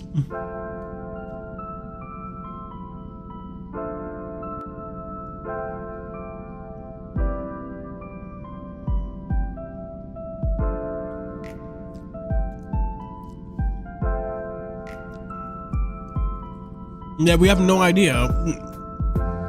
Maybe if Russia wants them, but probably not. Jim. Oh wait, 2. Go for air. 2 for air, 1 for Jim. Wait. Let's save. Just in case. The sudden cold air sent a shiver through me. It was even colder than last night. I could hear the engine now clearly, the soft hum just audible over the wind.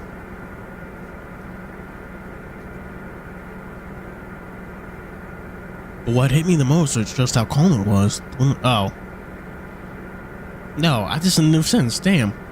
The wind was stronger than when we'd been in port, but the sea was still. Around us, periodic ice floes floated briskly by. The sound of a familiar, enthusiastic voice broke the spell. Looked over the bow, and saw Stefan and Tabby. Oh, Tabby? Stefan had his camera raised, snapping shots of the ocean and the moon. He paused every other shot to gesticulate and chatter.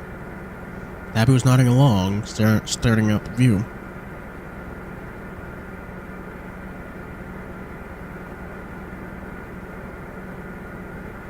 My hand reached for my pocket, fumbling through it for a moment, my heart jumping a bit, and I couldn't find my smokes. My hand closed around the pack, and I sighed with relief. This I've done more times than I'd ever like to admit. I put a stick on my pack with my teeth, flicked my lighter, and drew. Smoky boy. Get that new free-to-play character. Oh, that explains why I didn't... Who the fuck is a new free-to-play character?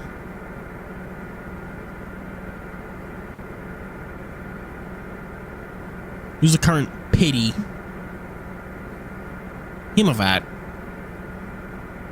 I'm guessing he has something to do with mountains.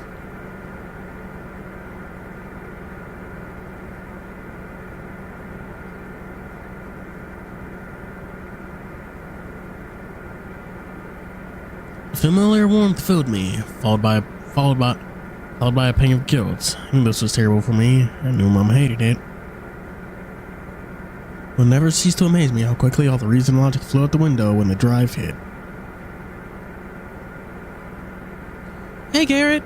Exhaling and soundly swearing that next time would be the one where I quit. For the 15th time this week, I sauntered toward them, boots crunching lightly in the a light dusting of snow and ice. Oh, Himavat's the banner character. Something Gongan is the new guy, the pity.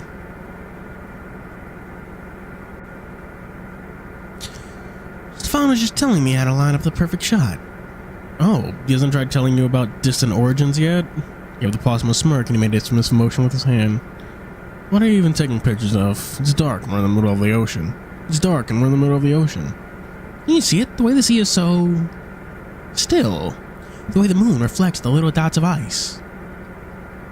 Spawn is Lee Harvey Oswald. Something something goes back in time. Something something Bat Boy or whatever the fuck it was called. Billy Bat?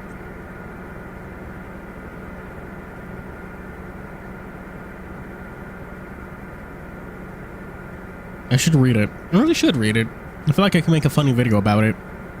Like point to like a thumbnail where it's pointing to Billy Bat and like, this bat shot JFK. No, really. And look at Osamu's news. What's in Osamu's news? I didn't actually check Osamu's news myself. Did I mention that Light Sworns are coming the next pack? Actually, which is another good thing for me, since it means that my Ragnarika will be even cheaper.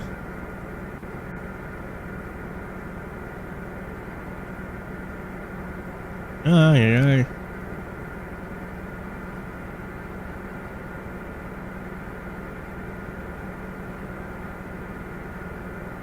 Damn it, I'm trying to get to the fucking news page.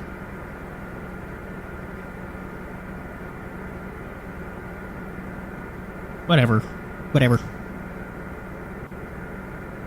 Battle Wasp aren't even real. You're making that up. Kumano. He tutted when he got back. All he got back was the pair of us giving him skeptical looks.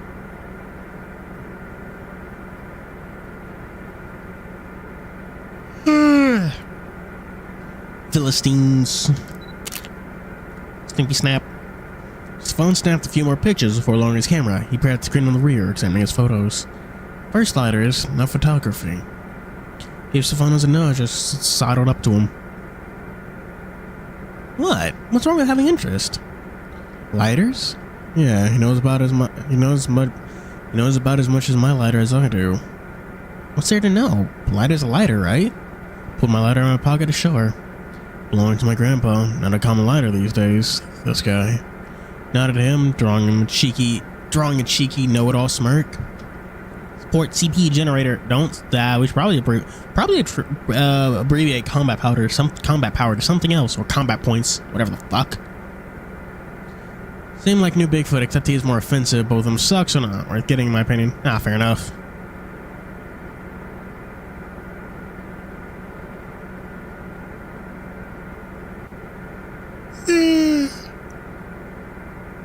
Yon's charge points. I think that is, yeah.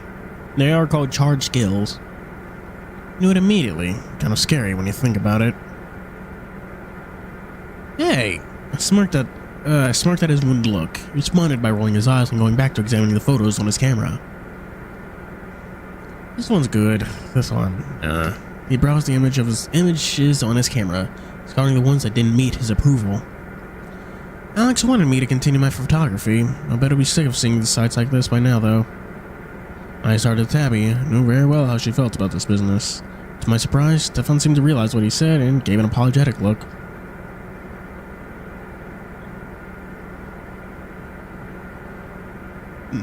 Bare feet. I think they're called paws. You son of a bitch. You have the right to bear arms, but not tiger arms, though. They don't get rights.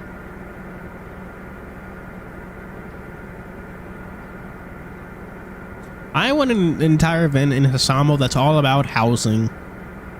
Answer the question of how the fuck, of what rent's like in Tokyo. Because it's already fucking garbage, but now they have a wall and an ever-increasing population. That must be so, it must be hilarious. Rent must be like so fucked in Asamo, like genuinely. Like imagine trying to buy a home in Tokyo now, but make it like a dozen times worse. Or maybe they use magic to supplement like the lack of space?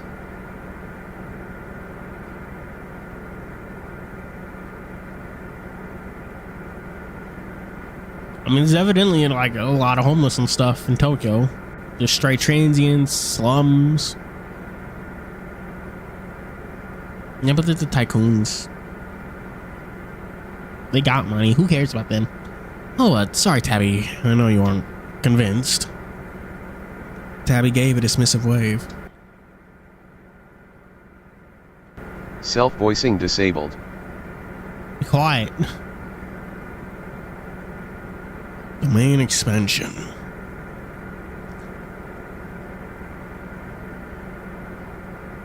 If moons will collide its face, it totally won't disappear. Maybe if you're lucky. Also, aren't collided spaces not supposed to be that common? It's just that the protagonist is the protagonist.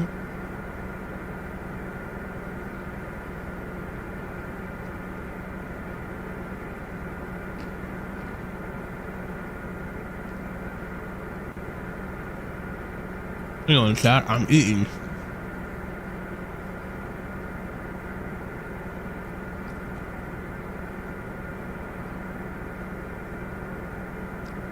Everyone seems to be in a much better mood this second day than they were the first.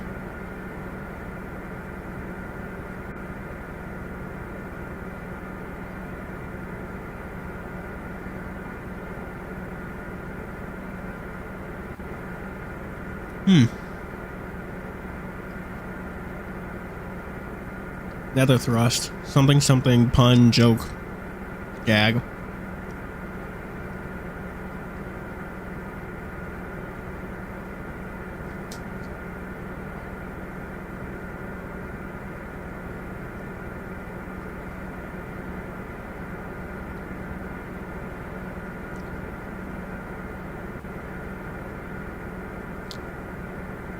A Walmart in the mountain range. Mountain Mart.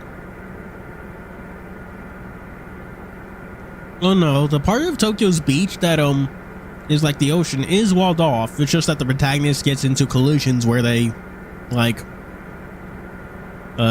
escape or travel to another world, basically. Oh shit, speaking of collisions, I still find that moment at the end of Seth's event, well, not at the end, towards the end of Seth's event to be hilarious. They're like, so how the hell did you guys fit this entire desert into this little space? Like, what the fuck are you talking about? Like, yeah, this journey took us like multiple days. What the fuck are you talking about? If you walked like more than 5 feet, you should have hit a wall.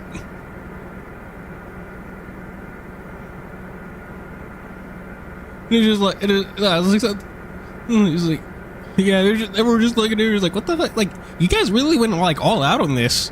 Like, genuinely, whole 3-day adventure? What the fuck do you mean 3 days? We've been here for like an hour. An hour? And it's just like, what the fuck? What are you talking about? It was just one of the few moments that like genuinely got a good laugh from me.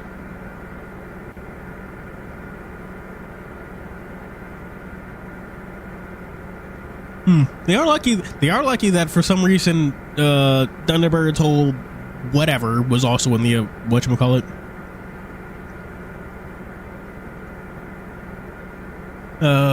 The collision, so they had like an entire resort to stay at. Fucking, we're getting really sidetracked talking about Asamo, but Asamo was a lot of fun. Well, I did actually finish the Summer River Adventure event like the other day. Pretty good event, all things considered. Oguchi Magami is still very forgettable, though.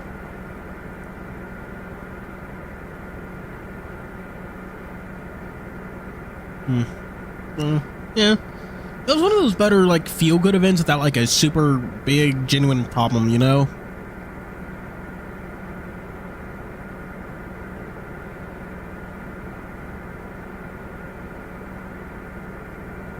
It's fine. You don't have to justify yourself.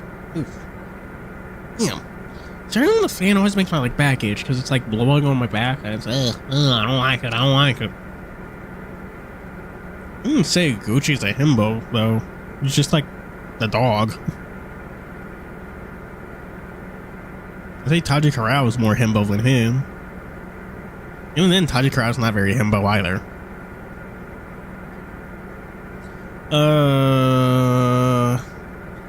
Shiva? Honestly, Shiva should be in more events.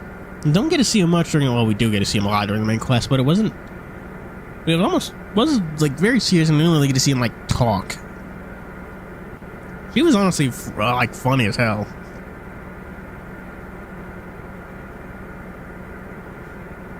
It's fine. You don't have to justify yourself. Wow, she really was in a better mood today. Alex must mean the world to you. Though looking brighter, he still had a wistful look. Well, not necessarily tsundere energy. He just bounced off really well with what was his name? Serpent Boy? I forget his name.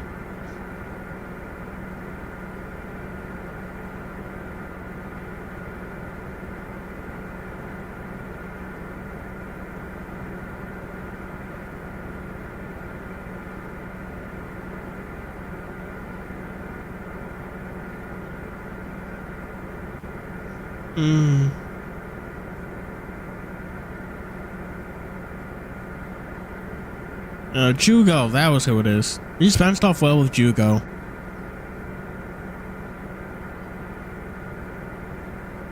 And I'm not sure if Shiva could work without someone like Jugo there. Because Shiva kind of took on the, I don't want to say unwilling, but like inexperienced mentor, where he knew more than Jugo, but not all of it. Yeah, he does. Since I was 8, he basically took care of me.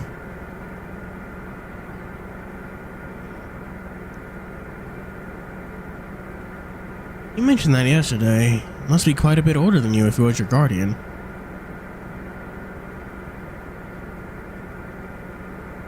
I'm responding to a comment on my phone. That's why I'm quiet right now, Chad. Everyone, in case you're wondering. Gandharva. Oh, Gandharva. Is he ever going to get like an event unit?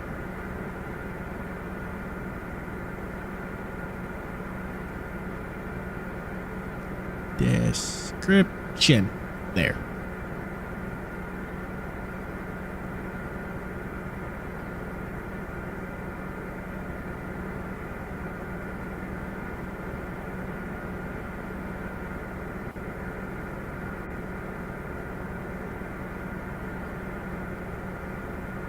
This game is Fuuri Who Killed Captain Alex.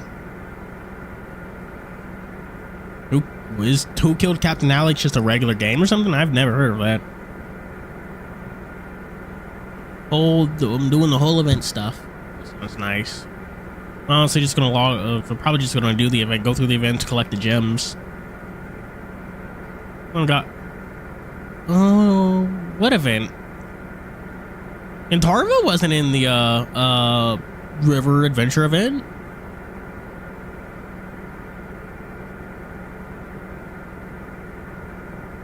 He's 4 years older than me. When our parents died, we went into foster care. He saw it, switching his camera off and turning to lean his back against the railing. Our foster parents were great, don't get me wrong, but Alex wanted to get as far away from Vancouver, where we grew up, as quickly as he could. So as soon as he turned 18, he applied to become my legal guardian. And he got a job as a chef in Ottawa, and we moved, basically raising me alone from the age of 14 onwards until, well, looked away, hung himself, his tail curled this way and that.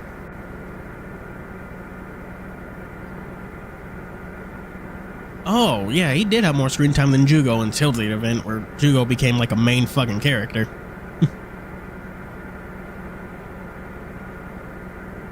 Honestly, my least favorite part of Osamu is how self-inserty it is. Wouldn't mind all that romance and stuff if the protagonist just wasn't so fucking ugh.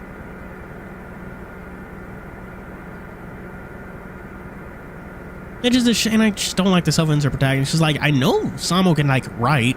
I know they could do like fucking like a great character if they made the protagonist like an actual protagonist, but they didn't. I don't like ZZZ that much, but I will appreciate the fact that Wise and Bell are actual fucking characters.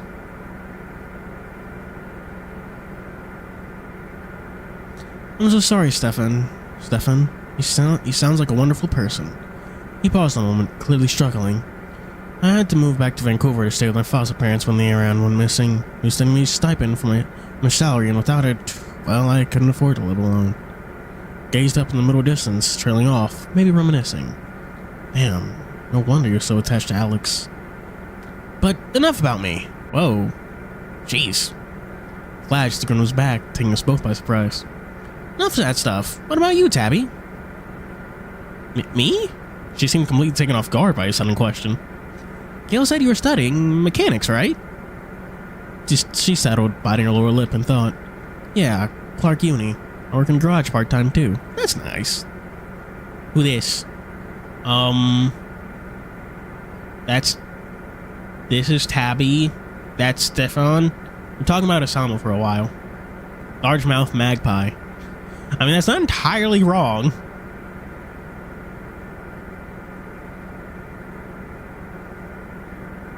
I do love it when Google Translate gets to handle the names, because sometimes they can be very funny. Like it just calls Ziz Jizz, and like that's not okay. It's funny, but not okay.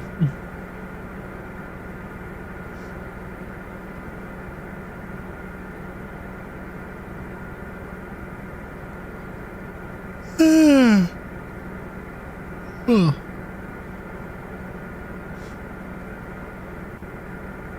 Joey Wheeler. Does it also translate all his lines to a Brooklyn accent?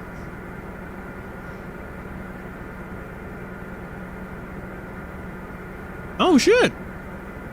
Bloodborne PS4 emulation is going really well.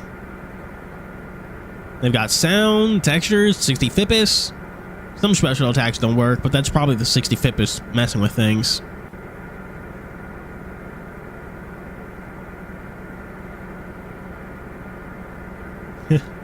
Oh, that makes sense. Jugo is how like the number 15. It's probably written differently though in katakana or kanji or whatevs.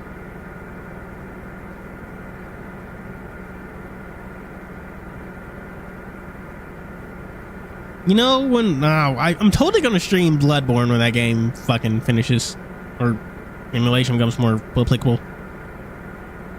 I admit, I was surprised. Tabin striking me as a gearhead.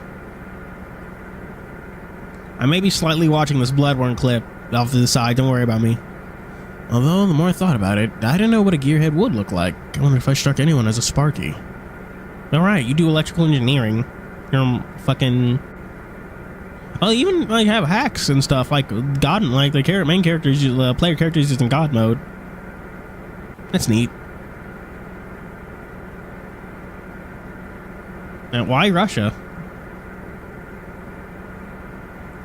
Although the more I thought about it,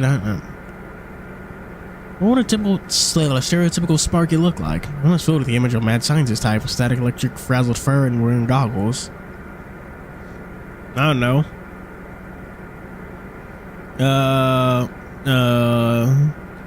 Vadi did like this hypothetical Bloodborne 2 video, and the one I liked the most was either the one about whaling, or for like pirates and stuff, or this Victorian masquerade ball themed one.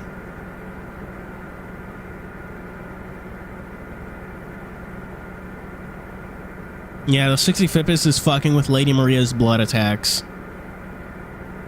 It makes like the blood attacks like way quicker, or not necessarily quicker, not necessarily like an after effect.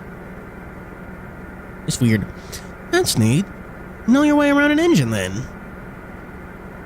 A bit. Despite her vague answer, her demeanor shifted. She smiled more, making eye contact and uncrossing her arms. She seemed we'd found one of her preferred topics. I always loved fixing things. Gail was always the people pleaser. The ship might need you, the way things are going. Yeah, definitely leaving a 1-star review. Me and Stefan exchanged looks, not sure how far to press. Look, I know you both know, okay? Gail isn't as subtle as she thinks. I do appreciate you asking if I was okay, Garrett. I'm not ungrateful for you guys coming to check on me, but it's not something I want to talk about, okay? Of course. I understand. That said, he had a thoughtful look, staring back at Sylvia's lounge. Pretty sure functioning emergency lights are a legal requirement for ships. That's what I was thinking. That's what I was thinking. Yeah. Oh wow, the blood. You know how Lady Maria gets like blood fire? That shit is not working. Not working at all. What the fuck? Oh wow, that's. And this morning the heating was off. Oh, I know that. I heard Garrett make that discovery myself. Oh. Gave me a toothy grin. Tabby smirked. Hey, to be fair, I think everyone heard Garrett. Oh, fuck you guys. Both chuckled as I burned with embarrassment. Although I admit, it was nice to see them getting along. Tabby especially. I haven't actually played this light at all today. I really should, because I need to burn all these one resource. Thank you for reminding me. It's for this fucking dumb little thing called, like fucking memory rift. What got you into mechanics then, if you don't mind my asking? Tabby thought for a moment. I guess Dad did. Taught me how to fix my bike when the chain came off when I was a kid. Guess it just clicked. Something nice about fixing something. The way it can go from being useless to being a useless object to back to working order. Oh god damn it. Wish I had a skill like that. Nothing stopping you. I thought the fucking Garrett said that for a moment. I was like, bro, are you an electrician? You should be used to fixing stuff.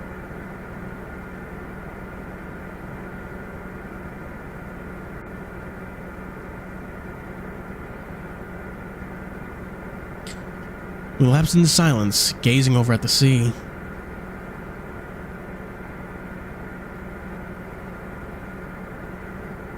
My hand moved automatically, placing smoke between my lips as I drew again. Tabby gave me a withering look.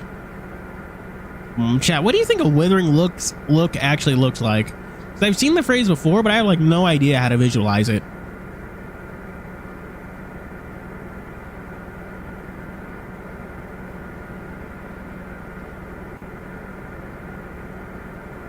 Like the wither from Minecraft. So she just grows 3 heads and starts shooting out skulls. Good thing Gale's not here to see you. She'd probably swipe them from you. I'll bear that in mind. I wonder if that's a loaded phrase in this animal people world. Could you get canceled for saying that?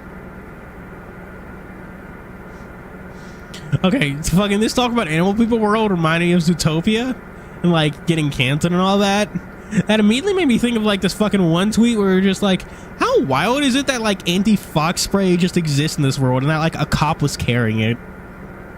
Like imagine like you're like imagine if a cop was just carrying something like Nick away. Just spraying it at black. What the fuck?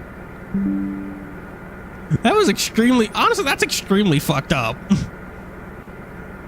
don't think the movie, fucking, like, actually, like, emphasize how fucked up that is. Like, just from, like, an ethical standpoint. Like, why the hell is a cop carrying that? Update stuck on Elden Beast because I'm running out of flask, both MP and because Radigan has some annoying dodge timings. Oh, Elden Ring. I have, admittedly, as much as I play Elden Ring, I have, like, barely fought Radigan. Because, like, I just always start a new character before I get that far. I do intend to be... Oh, Choron, are you playing Elden Ring on PC?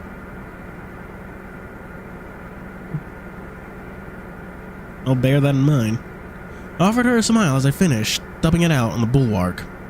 You should try the Elden Ring Reforged mod. It's actually really cool. It rather than be like a straight overhaul and stuff where they like change a lot of things, it's more like a changing some combat mechanics and like scaling, dodge timings.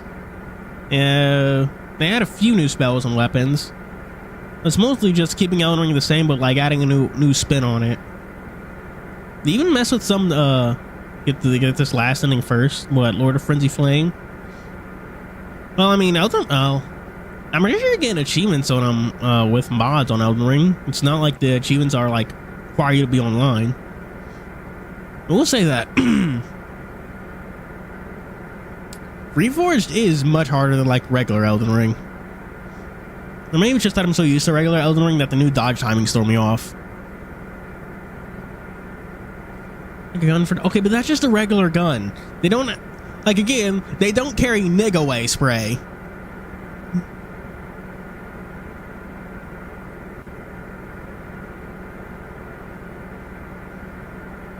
Like, I...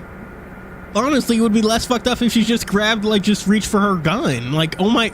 Like, again, it's like if cops are just carrying Nigaway spray.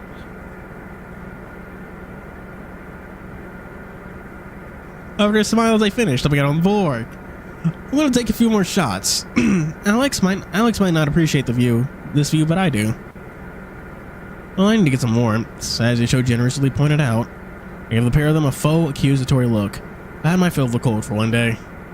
Don't act like you're pissed with us, Garrett. We've seen right through you. Stefan snorted and Tabby gave a smirk. I blinked, confused before I realized they were watching Mateo, swinging behind me, and I hadn't even realized, traitor. I huffed and gave him a wave for strolling back towards the lounge.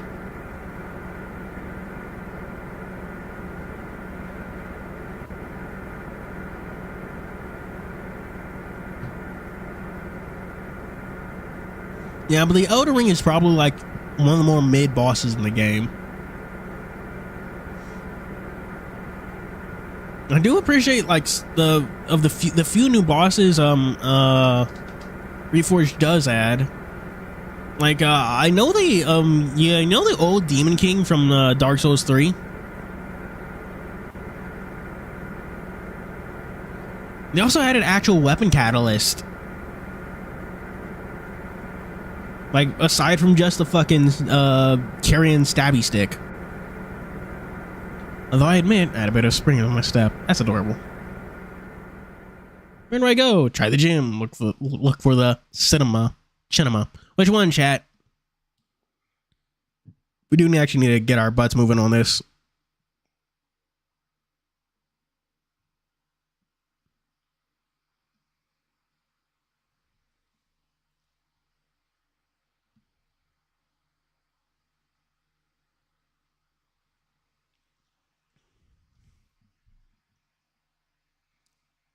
Cinema.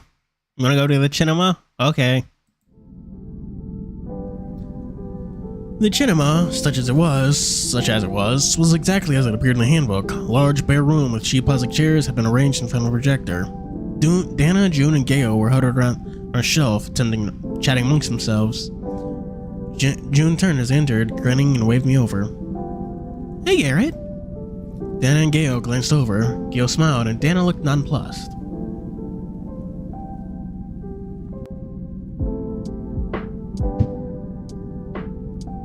There would be a lot more slurs. We're thinking of watching something, but couldn't really decide.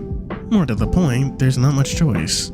sitting on a shelf full of DVDs, and I wasn't impressed by the selection. Aw, give us some funny fake animal-themed names. That'd be funny. Come on. Rom-coms, family-friendly rubbish, sentimental mush. Wouldn't mind if there wasn't it. But there wasn't even any decent family-friendly stuff like classic animated movies or Foxstar stuff. Tough choice. Come on, guys, try to get into the spirit. I said I'd hang myself forever than watch this dross. Me and Gail was snickered, but Jim looked genuinely hurt. Sorry, I know you're trying. I mean, we could just chat.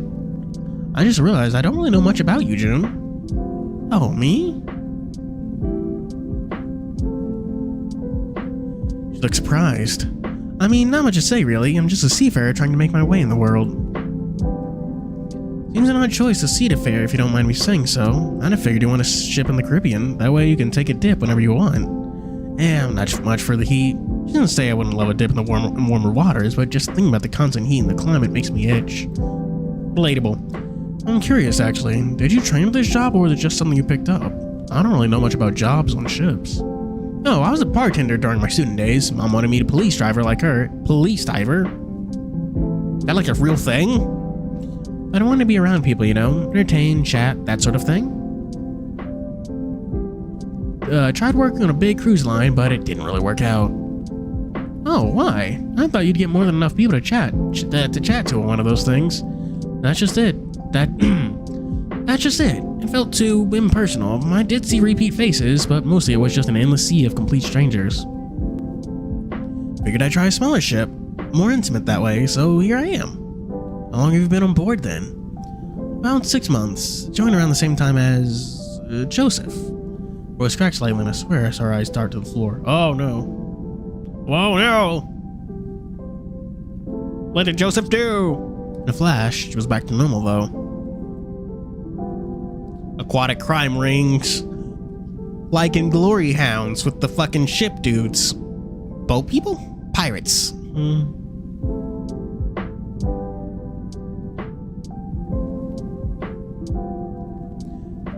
Did you say your mom was a cop? Yep, police rescue diver. I'm proud of her and all, but not something I could ever do. The story she told me, she didn't always pull living people out of the water. Those who weren't alive or not always, recent. Well, that's fucking spooky. Damn, Mom was a cop too. She never got used to it either. Oh, what department? She a detective or? It would lasted just a second, but Dana's eyes twitched. Dana swished sharply, and a brief flash of white between her lips sent a shiver up my spine. Yeah, detective. Only June and Gail both caught her sharp tone shift, and I nervously cleared my throat. So, Gail, what was your mom like? Don't patronize me. I don't need to be treated with kid gloves. There she shot me. Gosh! Yeah, that's so confrontational. Garrett and Tabby got along. We got along with Sharif too. Jeeves. Like fetching it's like the fetching a Tika job. I don't know what that is.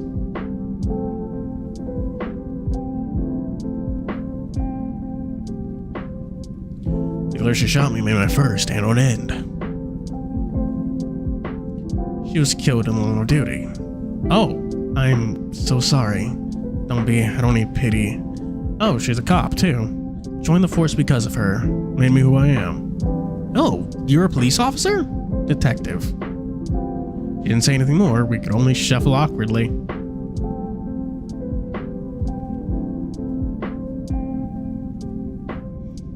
Guess that's an end to that topic. Oh, I was meaning to ask about Tabby. Is she okay? After last night, I mean. Oh, yes, of course. It was very kind of you to bring those lanterns, by the way. Oh. Tabby didn't say anything. She's like that, but she's really grateful. Nonsense. I'm just glad she's okay. Must have been frightening. Was she always scared of the dark? If you don't mind me asking, of course.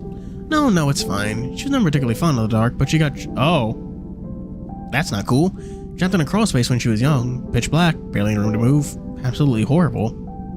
So she's not a fan of cramped spaces either. Damn. Poor kid. I'm here to help. I'm here to help always. Just give me a shout, okay? I know. Thank you. Glad the conversation had brightened a bit. I suddenly recalled something that had been bugging me since last night. June, I was meaning to ask you about Joseph. Oh? What about? Uh-oh. See how she went to her arm? Oh!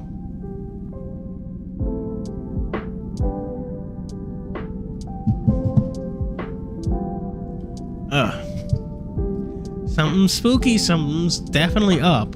Something's definitely up with Joseph. Joseph was involved. Curious what he's like. He's nice, just private. He's the only engineer on the ship, though, right? Yeah. You could see where this was going, it seemed. I was just wondering why a ship this size had such a small crew. I'd have thought you'd have, I don't know, an assistant? No, I can assure you, he's very capable. That's not what I meant. Just that he must be pretty overworked. Is this about the lights last night? Sort of. Mostly the lack of emergency lights. I don't understand what you mean. I don't know much about ships or anything, but isn't it like a law or regulation that ships need emergency lights in case the main power goes down? Well, I think the captain would know more than me. Pretty sure it's a legal requirement, not my area of expertise, of course. Oh, well, like I said, best to ask the captain. I can ask him for you if you like. This is decidedly different June from her usual upbeat self. Forced cheerfulness was so obvious it was almost made me embarrassed on her behalf. Something is fucking up, bros. Something's up.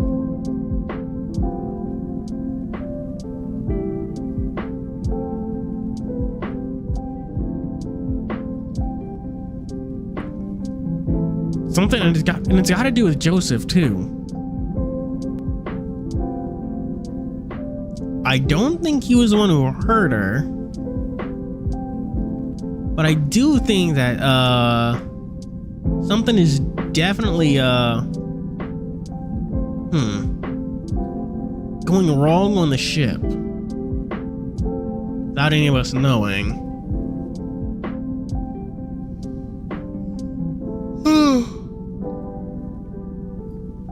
Aye, that would be good. Just for peace of mind, you understand? Completely. Nope, she didn't play poker. With those like this, she'd be broke in no time.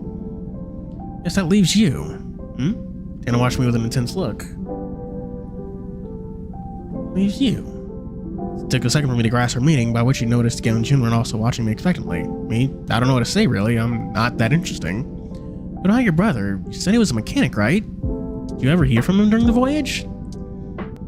Instantly, I felt like a fist was gripping my stomach. Gail would twig my feelings about Connor last night, looked very uncomfortable, almost as much as me. Not really, didn't even talk to your own brother at all. Dana, goddamn, Gail's a monster. I had sharp motherly rebuke. They must give a lot of practice. I quailed under her intense gaze. Do you want to be honest or be evasive? Chat. Question time.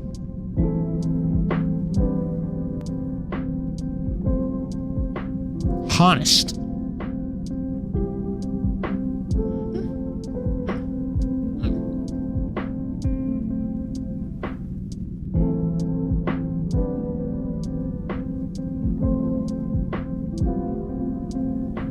Honest. Jeez. So I can summon the light monster with how often you're using honest. That's a Yu-Gi-Oh joke for those that don't know. To be honest, I can't remember the last time I've ever seen anyone actually use honest. We weren't on speaking terms. To be honest, I haven't spoken to him in almost 5 years now. I'm only really here because my mom isn't well enough to go instead. I cringed to both Gail and June, gave sympathetic looks. Dana had a curious expression, her green eyes almost staring through me. Then she suddenly gave a warm, kindly smile. Her expression looked almost out of place on her. She's actually quite pretty. She's quite a pretty lass. God, Scottish. Dark on what the hell is it called? Because yeah, I am a little mad it's not called dishonest. Dishonest would be a perfect name for that. Oh, dark. Oh, come the fuck on.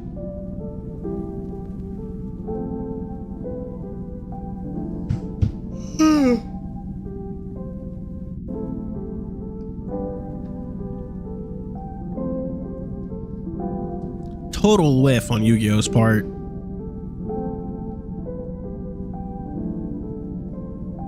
Then she suddenly get lass, I thought. At least a good few years older than me. Regardless, I preferred her like this compared to looking like she was chewing wasp. She was chewing wasp or about to deck someone. Oh. You should call it dark dishonest then. Come on. What was I thinking? What was I thinking? I wasn't.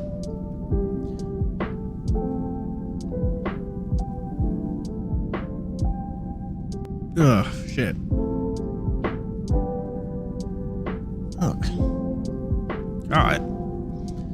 Chat, do you ever like have fans that like blow like forward and then like off of wall and like right back into your face? Because whenever I have that fan on, it always makes my like right eye specifically water.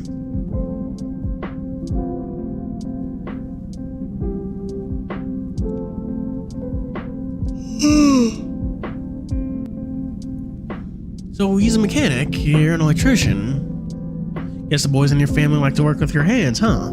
Is that a masturbation joke?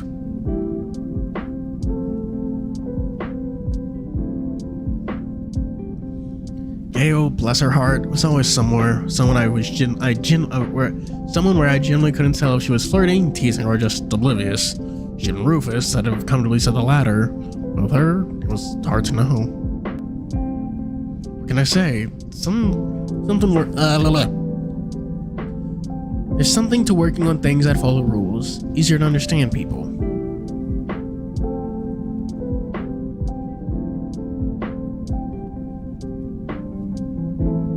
People aren't that hard to understand.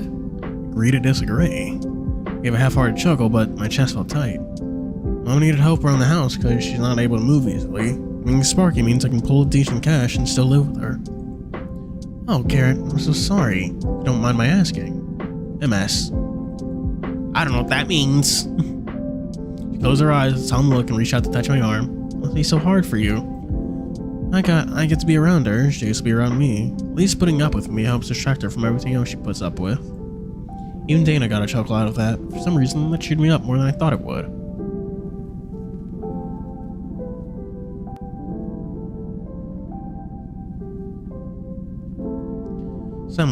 Suddenly, the tightness in my chest was joined by a familiar jolt of nerves. Felt I need to be alone for a moment. Listen, can you excuse me? I think I need to take a smoke break. Oh, Garrett, you should stop that while you're young. While I'm young, you must say that. You must be about my age. You must be about my age, Grandma. Never ask a lady her age. Nothing about ladies saying her age. You first. 25. 25. Jinx. We shared a chuckle. Dana raised an eyebrow and smirked while June looked pleased. Remember, we sell more at the commissary.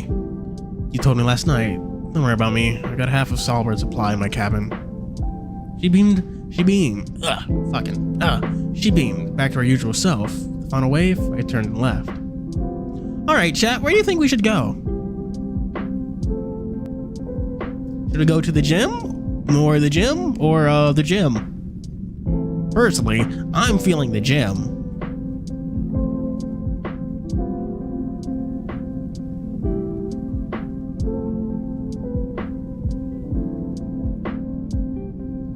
They're going to steal the moon. Oh well, this is a shitty workout room. Gym is located near the cabins, so it's conveniently near the sauna and the laundry. Before I opened the door, I could hear the clanging of metal on metal. Stepped inside, the thing struck me as how cramped it was. There was a bench rest, some free weights, a bike machine, and an elliptical trainer. They were slightly thick with the scent of other... ew, gross. The other two occupants. Not unpleasant, but did make me pause for a moment. And there's the twink himself.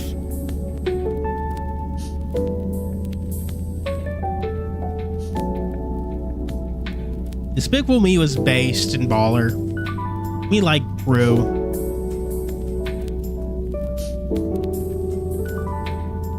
Good boy. Come to ascend the heady heights of...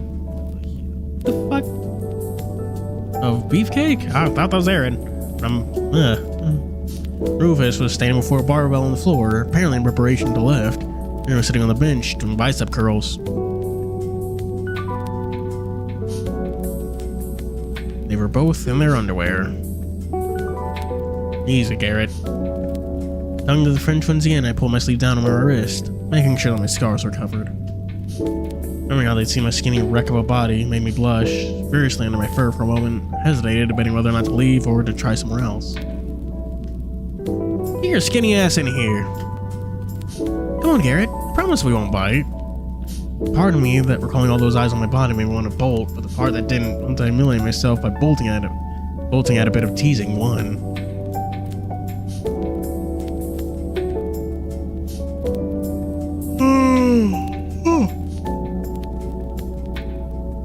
Yeah, the first movie was genuinely amazing.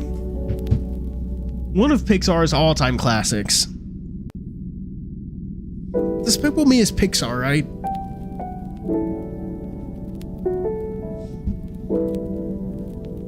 Ugh. Illumination, there we go. Barely.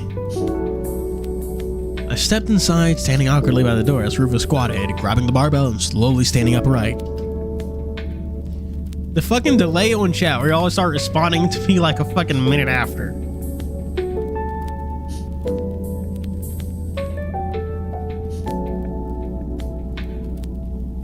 He grunted, his face serious, and was concentrating as he performed deadlifts.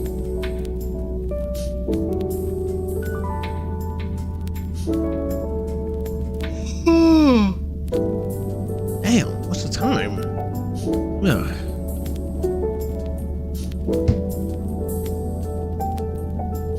Should be able to make it through the end of stream, but god damn. I just want my eyes because of this fucking fan and yawning every 3 seconds is not okay. The Minions? Wait, like the real life Olympics or like in the movies?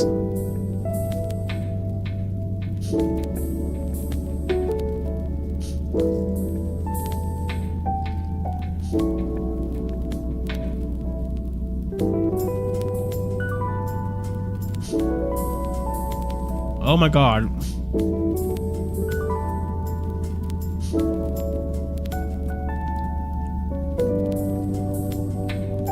Fucking Minions.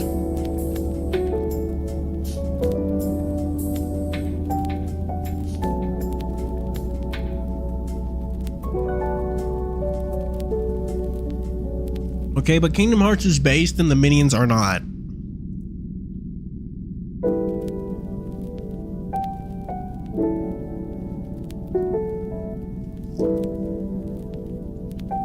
He grunted, his face serious and concentrating as he performed deadlifts. Didn't know much about exercise, as my bony friend could attest, but I assumed his smooth, fluid movements were perfect form.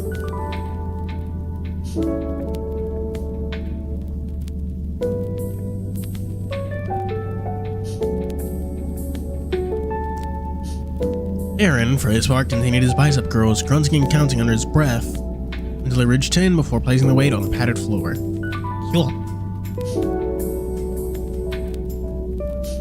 Before you ask, we didn't bring gym clothes, so this was the next best thing. Looks like there's loads of people here to see us anyway.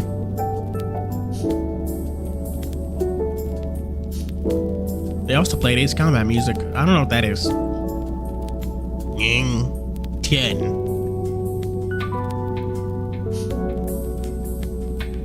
With a grunt, restored the barbell back to the floor. Oh, nothing like working up a sweat in the morning. How about you, Garrett? Want to give it a try?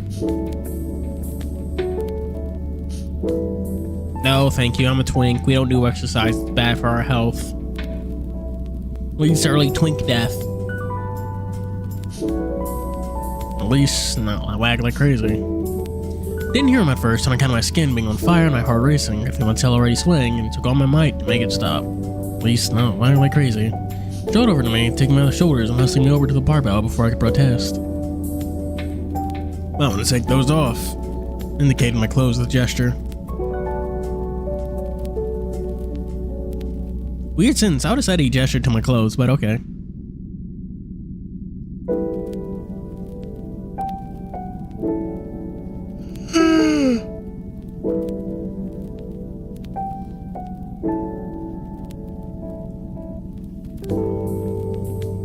Oh man, I'm so eepy.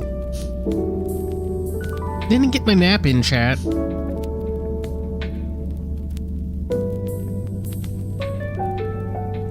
Imagine you'll be sweating up a storm in no time.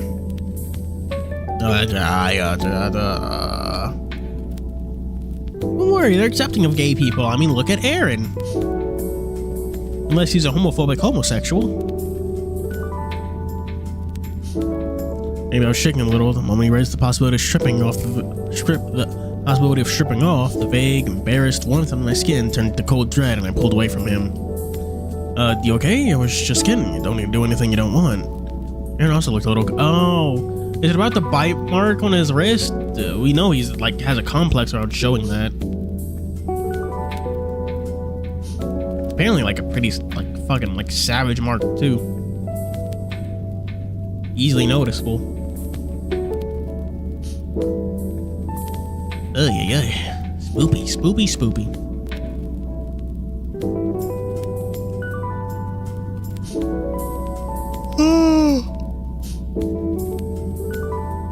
Chat, when Sparking Zero drops, who do you plan on maining? Do you think we'll get Dragon Ball Daima characters as DLC? Because wait, actually, when is Dragon Ball Daima airing?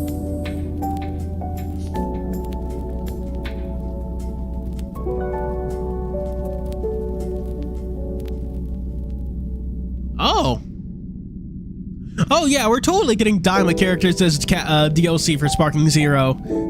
Because the game and the show come out on the same day, October 11th.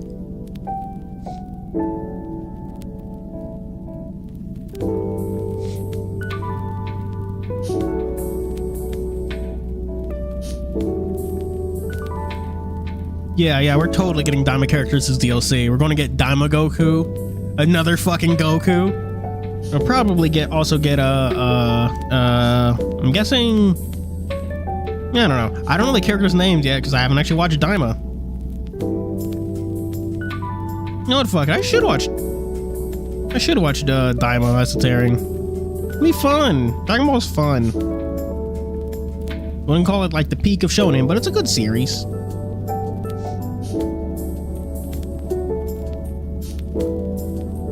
Aaron looked a little concerned, cocking his head as he sensed my distress.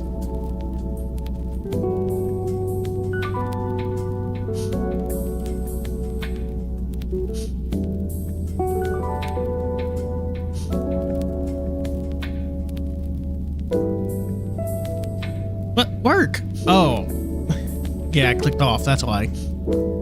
No, it's fine, I'm sorry, just don't mean like, mine sees up trying to say being naked. Easy. And I'm real sorry for pushing you. Respectful step away, but part of me was grateful. A certain wistfulness remained as Paul stopped touching me. Oof. This boy got issues. We love him though. Garrett, you complicated little wolf boy.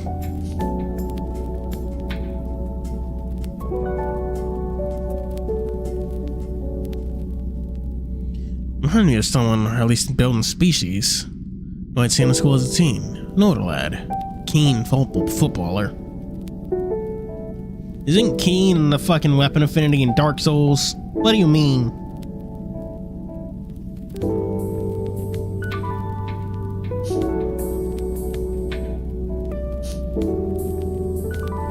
He transferred early in 6th year. I discovered my bisexuality then. I knew very well I could not ever allow it to be discovered. Oh.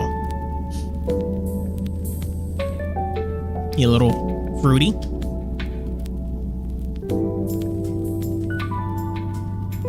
The bullying was bad enough, but knowing I was into guys and also sharing a locker room would make me a pariah.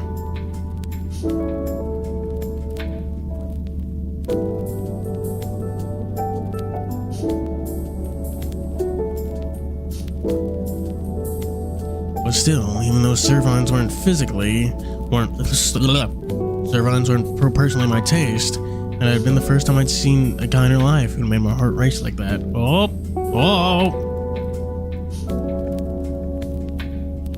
No, okay, it's just, Aaron stood and walked over, but still kept a respectful distance between us.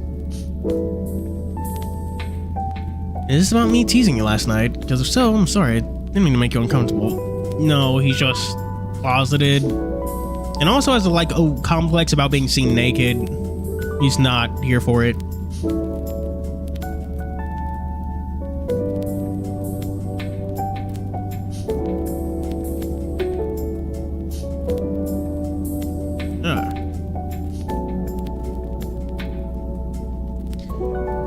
Is this about me teasing you last night? Because if so, sorry. I mean, like, no, really, no, really, I'm okay. It's not you. His eyes flicked down for a moment before I was tugging hard on my sleeve and sure my scarred wrist was covered. I stopped, burning harder with humiliation. In a way, it was so much harder to deal with scars on my wrist and on my face. It was hard to hide my eye, but at least people don't think I'd hurt myself. Damn you, Connor.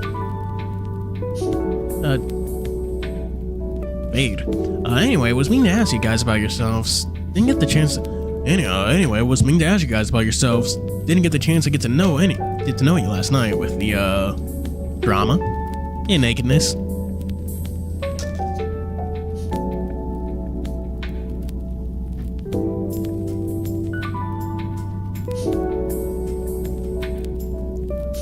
Guess there's already some friction, huh? What was all that about anyway? Ugh. Gave me a wave of his hand, looking pissed.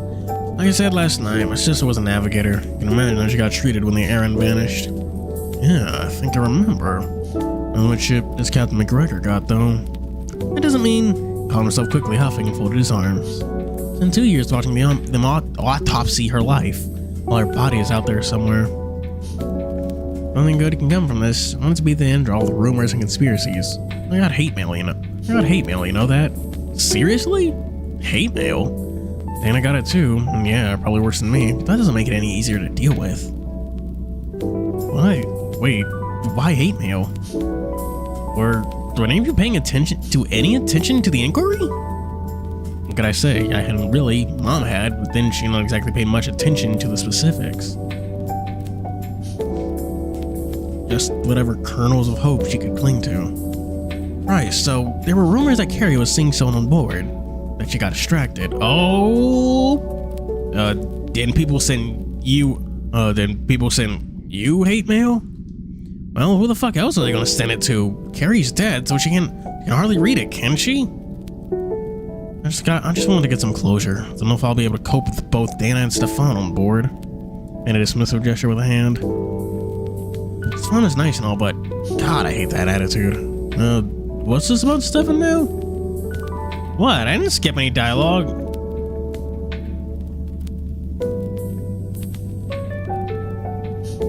Caught himself again, this time a few taps of his paw on the matted floor, before he brought himself under control. There's some ideas about things. Riz gave me a blank look. Weird ideas. Weird as in likes pineapple on pizza, or weird as in Atlantis? Weird as in likes pineapple on pizza, or weird as in Atlantis is real? I mean, I wouldn't put either past him. I wouldn't put either past him, really. Either way, I mean, I like him well enough. Seems like a decent sort, but his conviction is annoying. What? Why? Believing in something is... What? Why? Believing in something is good, right? Okay, conviction is the wrong word. Delusion is more like it. I word Gale last night. I understand holding on to hope while acknowledging it's a long shot, but there's a difference between that and just flat out denial. I can't say for sure since I don't know him before all this, but it's pretty clear to me it's a maladaptive coping mechanism. His eyes glazed over a bit when he heard the long words. It means a coping mechanism that can make things worse. Right. Smile and understanding. I wouldn't say the lights are on, but no one's home, but... Yes, that's a way of putting it. Look, can we drop it? No, sure, so how about you, Garrett? Just an electrician. Nothing much to say. No, not a college kid? Oh, Jeff pegged you for a bad boy, what, with that scar and all. My stomach clenched and hands ears drooped, with loud thumps against his shoulders in shock. Oh, his eyes are from me to Rufus and back again. Like, damn, kid. Oh, fuck. Oh, no. Rufus, shut your mouth.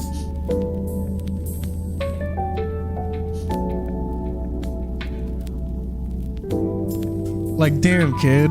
I hope you fucked up whoever did that to your eye. Sticks will be into you, though, I'll bet. Don't know if you even noticed my wide-open jaw. Aaron, for his part, seemed to absorb all the horror I'd usually feel into himself, shrinking back, though expecting me to explode.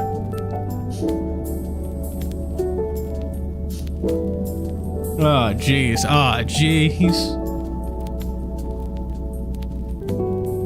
Rufus put his hands on his hips and gave me a big goofy grin. Aaron, the poor guy, looked like he was about to bolt when something in me just snapped.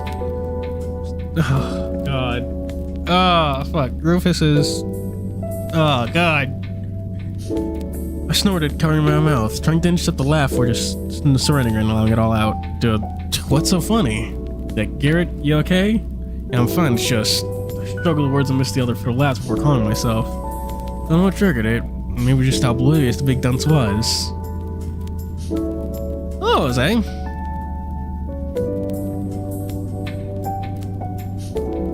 Aaron looked relieved and gave a nervous laugh.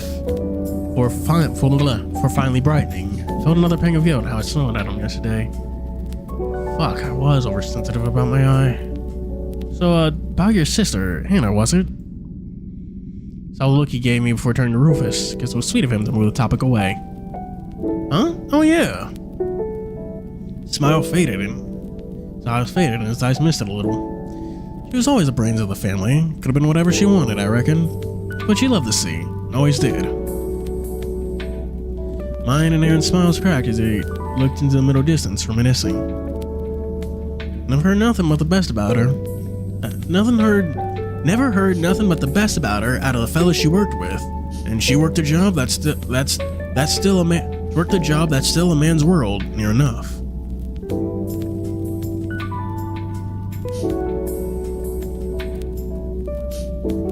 Ain't no way she'd let anything happen to the crew if she was able to stop it.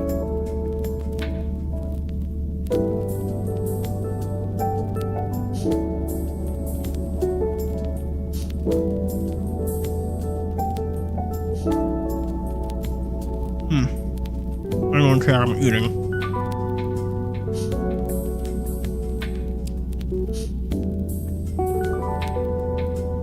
Hang on, how do we hide? Oh yeah, there. Also, Jose, Pride undies.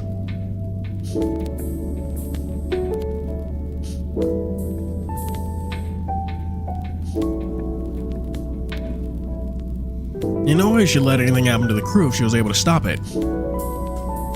At this point, his expression hardened, entire body rigid, like it was tensing for a punch to land. I get why you're pissed, Aaron, really, but remember that Carrie wasn't the only one that the Aaron got their memory dragged through the mud. And like you said, oh, wait, hang on, you know, I'm gonna change that in the fucking preferences.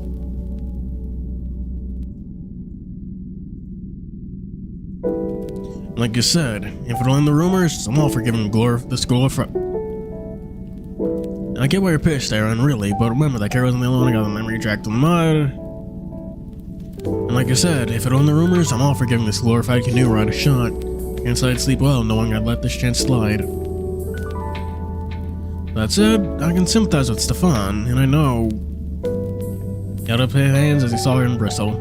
I get he has some weird ideas about what happened to the Aaron, but I reckon he's onto something with that Sharif fella. You mean that he's hiding? You mean about how he's hiding something? I can't claim to be a clever man, but even I can see Sharif ain't being fully on the level with us. It's a safe bet that there's something going on. Like what? Well, I guess that's for the college guy to figure out. Went to a goofy grin, stopped Aaron on the shoulder so hard I heard his teeth chatter. Anyway, I was planning on talking to the captain about last night. You know, the whole no emergency lights thing. Oh yeah, nearly forgot. And can do it at lunchtime. You're welcome to tag along. Maybe the beefcake can be the bad boy and the gave Aaron a look trying to figure out a nickname for him, making Aaron almost as horrified as when he expected me to go mental about my eye. Please don't finish that thought. I don't think my ego could take it. Confront the captain confront the captain together and get some answers, huh? Sure. Fair enough. Great, now if you'll excuse me, I need to finish my sets. You too. I'll let me stay and admire the view if you like. Give an exaggerated wink and flex an arm, apparently a master of going from being cute to being ridiculous in seconds flat. Rolled my eyes and gave a dismissive wave, but left them, to their devices, a little more cheerful than when I encountered, and when I'd entered at least. Yeah. Having had the chance to tour my home for the next couple of weeks, I felt the familiar hunger pangs triggered by the scent of warm food wafting through the ship. I don't know why, but something about like this background in particular always reminds me of those little like, okay, fucking, I don't know if any of you in chat are black. Always remind me of those little like artworks you see hung in barbershops and stuff, you know? I don't want to say soul food, but I just want to say like soul art, I guess, you know? I might be overly specific.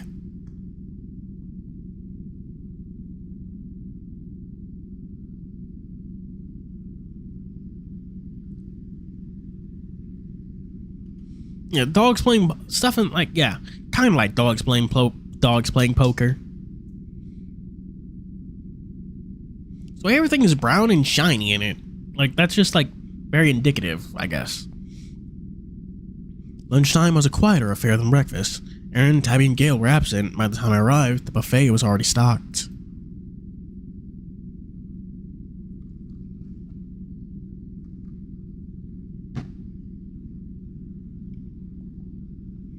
Dana was having a conversation with June while Sharif sat, as per usual, by himself at the conference room table, idly pecking at a plate of food. It mystified me how someone who ate child-sized portions could maintain such a physique. He was once again absorbed by his notebook. Someone was sitting at the opposite end, with a mountain of food on its plate. He was fiddling with the camera between taking forkfuls of food and stuffing it unceremoniously into his gob. Kept throwing furtive glances at Sharif. Must have had the metabolism of a combustion engine. It was generally both awe-inspiring and terrifying in equal measure. Rufus was standing by the door to the deck. A cup in one hand, he stared out into the calm, clear night, looking lost in thought. Garrett, there you are. She beckoned me over as Dana shuffled off to the buffet to inspect the offerings. Been enjoying yourself? Noted her tone had a touch of concern. Maybe she was still worried about me and my reluctant presence on board. Yeah, definitely. Thanks.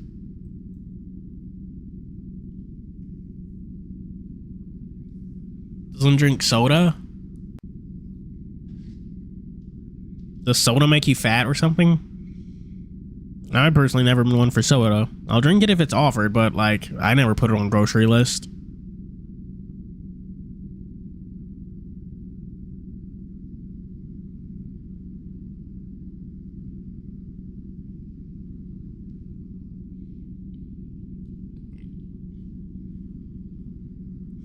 What about Diet Coke? Okay, why does fucking like everyone just like swear by Diet Coke?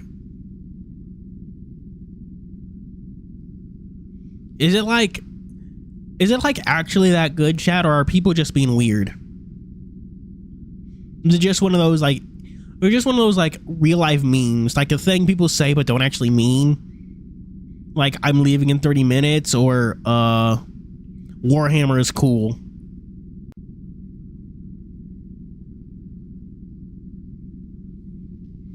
Glad to hear it. She still gave me a searching look, but thankfully it didn't press me any further.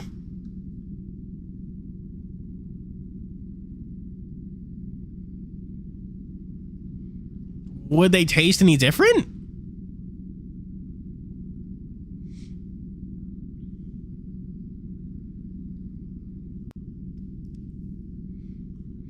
I don't know anyone who actually plays Warhammer. It's not real. It's fake. It's just an internet thing that people say they play, but they don't actually really play.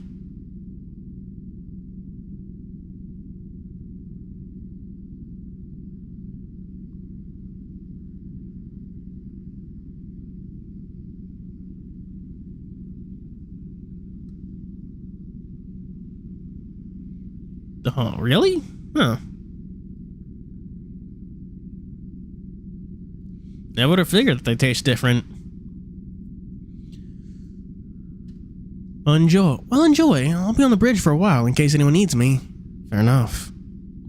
She smiled, turned, and sauntered off just as the door opened and Tabby and Gale entered. Smells good. Not as greasy as not as greasy as this. Not as greasy as this morning. I don't know how to read that part. It is? I've always been like fucking, I've never been big on like sodas or anything. Things I do eat, I imagine are like pretty universal. Okay, I didn't eat anything for breakfast today. But, like, okay, well, it was today. It was like at 8 a.m., but, like, before I went to bed for the night. I say night in quote marks. You can't see the chat.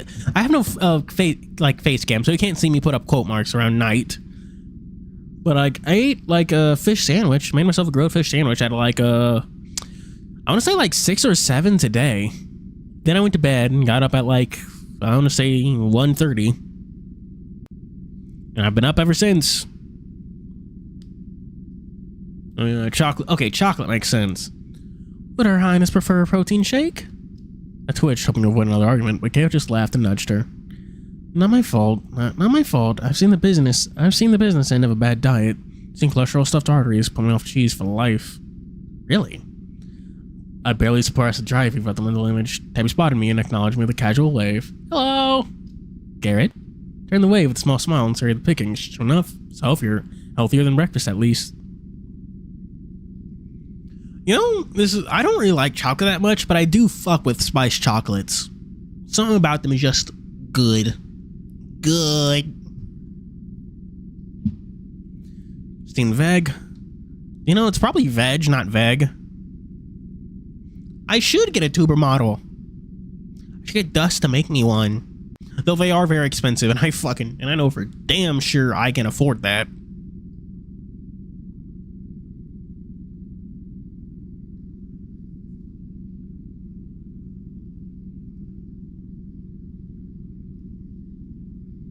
Commission VTuber model.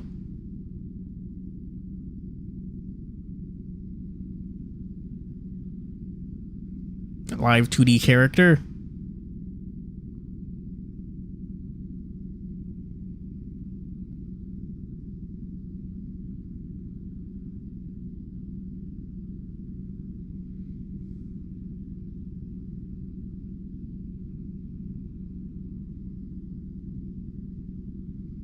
Aye.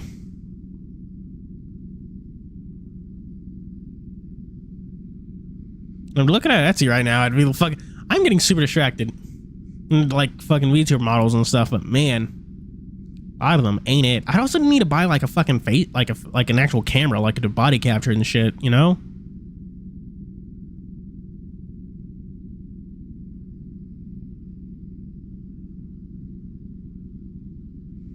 VTuber model Fuuri.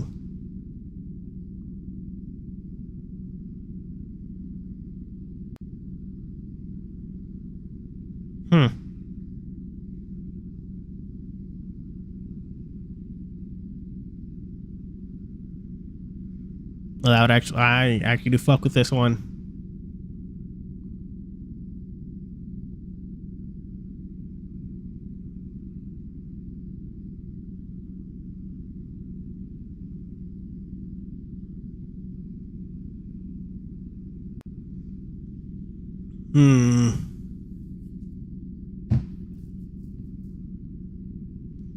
You know, if ones move their arms freely, you can do a fillion or whatever she is.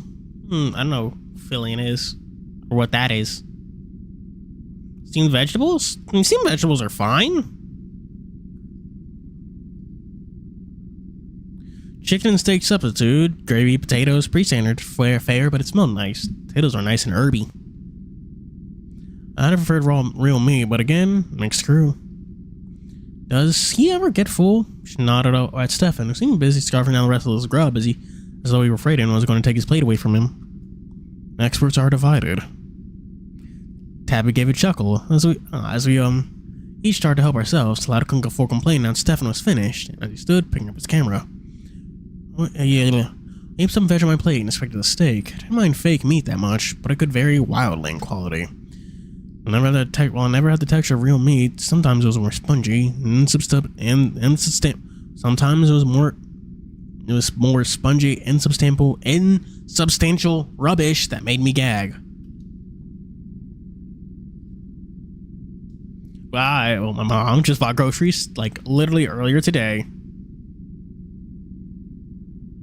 It was surprising because we got our groceries pretty recently.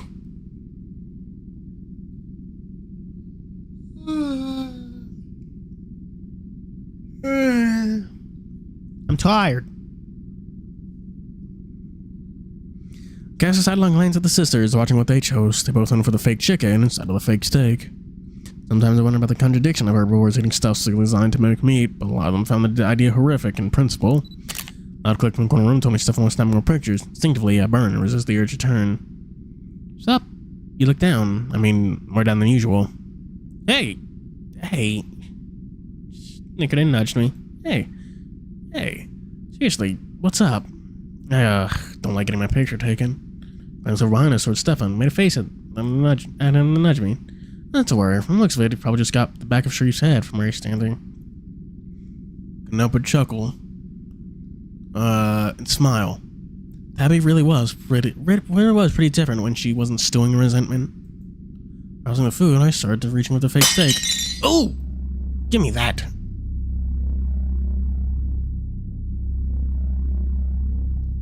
Oh no!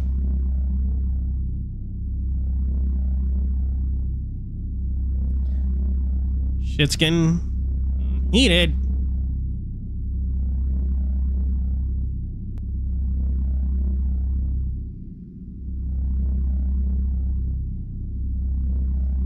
Y'all jumped and looked over to the corner of the room where Sharif was accosting Stefan.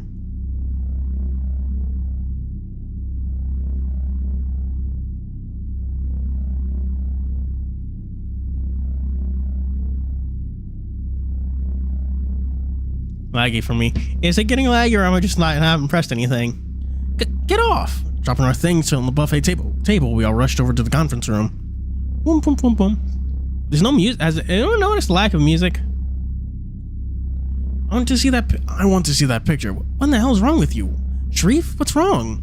Sounding like everyone, looking at the possum, looking beside himself. You think I am a fool? What are you talking about? I was taking a picture of the room. What do you think you're fooling? You've been staring at me for the past half hour. You were asking about it at breakfast. Well, fuck. I missed. Sharif, calm down. It's just a picture. I will not. If you are telling the truth, then show me the picture. No.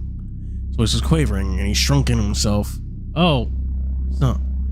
Tail coiled around. Shrunk in himself, tail coiled around his legs in fright. A little bubble of anger welling up. Shit's getting heated, yo. Scent of Stefan's terror wafted over me, reminding of last night. Slight peppery tang marked it out against the rapidly building fear scent of the sisters beside me.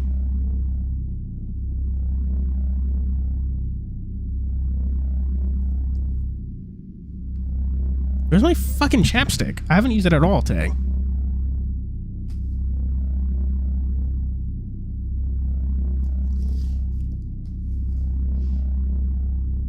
Oh no, chat! Oh, found it.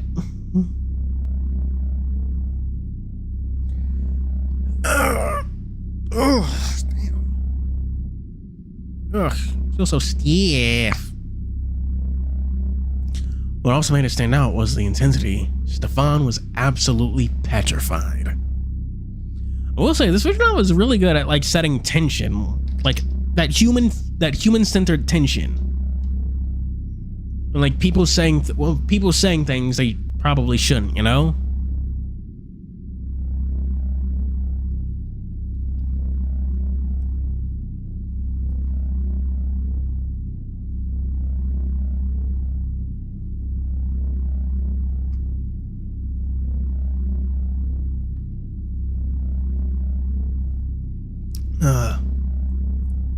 Sharif, that's enough.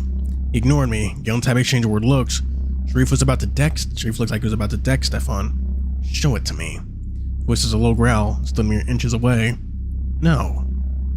This time, Stefan was more forceful. His fried expression is shifting to more defiant one, even if his eyes glistened. Back off. Newfound backbone couldn't hide the fear in his voice. Sharif apparently heard it too. Reached for the camera. You heard him, Sharif. Back off. The deep booming voice made everyone turn their heads. Even Sharif. Rufus had stepped up behind him, tall, straight, and squaring off. Oh, snap. Sharif turned to face him, his eye, and his fury flickered. Though taller than him, excluding the antlers, Rufus was built like a brick shithouse. He took my picture without consent. I only asked, step away from him, Sharif. I I swallowed as a cloud of fear engulfed me. Roos made a show of cracking his knuckles and Sharif's gaze with a look that probably would have ended Stefan had it been aimed at him. As buff as Sharif was, I knew who I'd put my money on in a fight. Apparently, Sharif was arriving at the same conclusion because apparently his fury turned to a look of defensive contempt. In his mouth to protest, saw the collection of dirty looks he was getting, and apparently decided better of it. Found a glare at Stefan, he swept by Rufus, barging him with the shoulder and stormed off towards the cabins. Me too felt like the oppressive weight lift as a gallon tab exhaled. I realized my tail had curled up in apprehension, and my ears pinned back. Lip curl thing? Yeah, no, I get what you mean.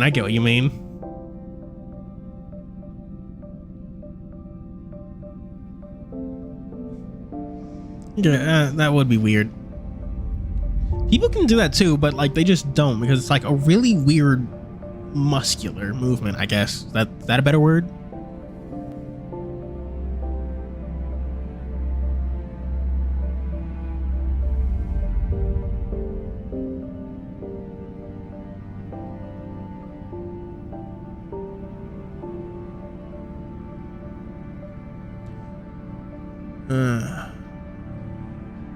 I guess he didn't like his picture taken either.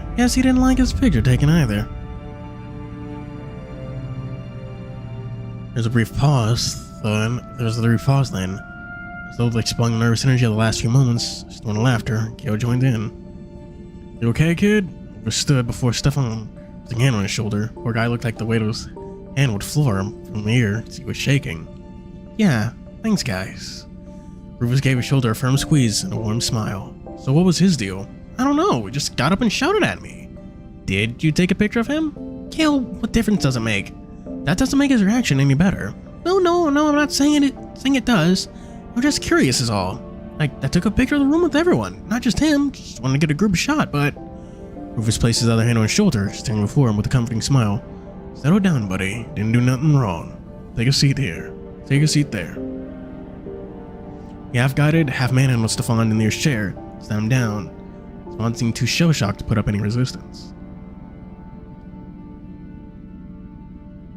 Tax day. Ugh. I had to actually get my taxes done this month.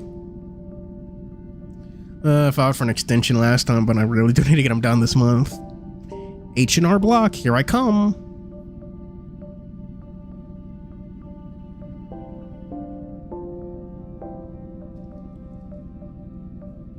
Garrett, a word? I jumped as he addressed me, met my eyes with a dark look, and nodded his head towards the far in the room, away from everyone else. Confusedly followed, behind me I heard Tab and Gale murmuring, reassuring Stefan. Alright, need to ask you a favor. Me? Figures the poor kid didn't expect Sharif to blow up like that. I mean, I don't like getting my picture taken either, but he was totally out of order. Agreed, so when I ask, would you mind giving the kid a pep talk while I go see Sharif? He needs to know he was out of line. Why me? Either that, or you can go give Sharif a talking to. Truth be told, I'm a little riled up right now, so it might not be the best idea for me to go be alone with him if you catch my drift. You aren't going to fight him, are you?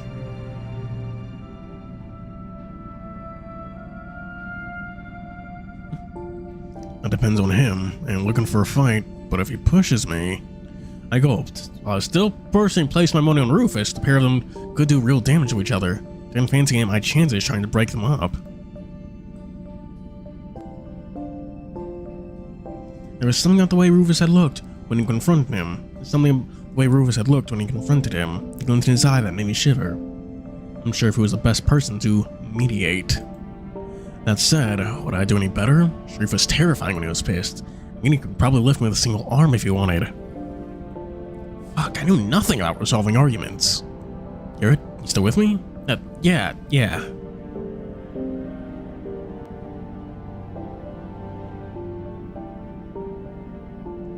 What do we do, chat? Do we go see Sharif, or do we go talk to Stefan?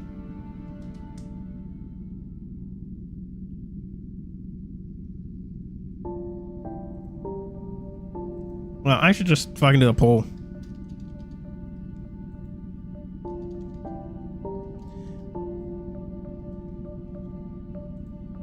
My caps lock was on, so just cope with that, chat.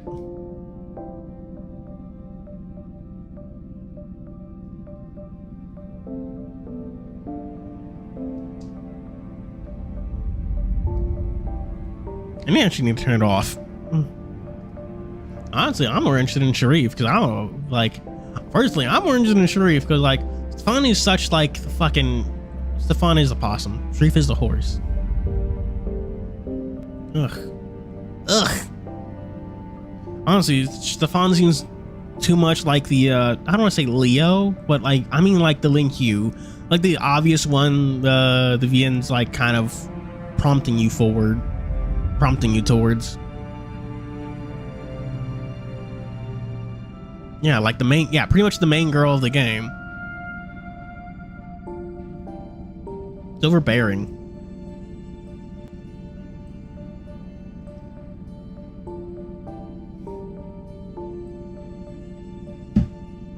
Chat, what's your, like, preferred flavor of wings?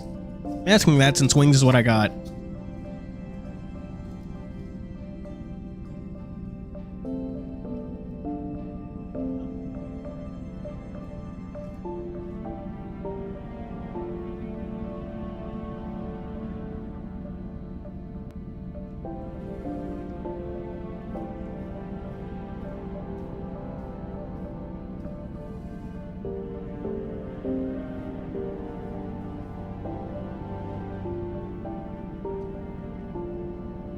Well, I'm not responding to that, but I'm fucking eating.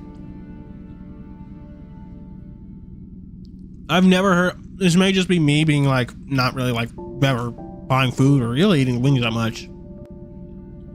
But I've never heard of teriyaki wings.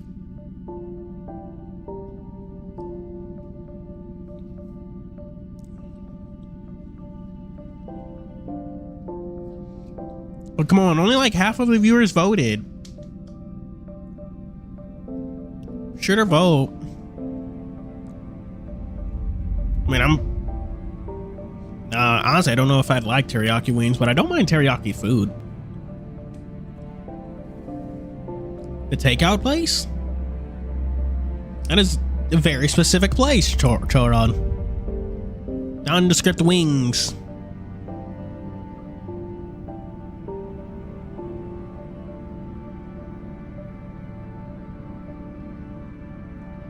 Oh, by nondescript wings, you don't mean that they're chicken wings.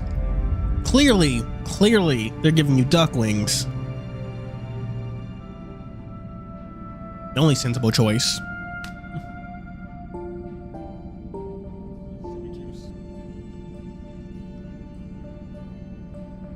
I'm almost out of Sippy Cup number 1.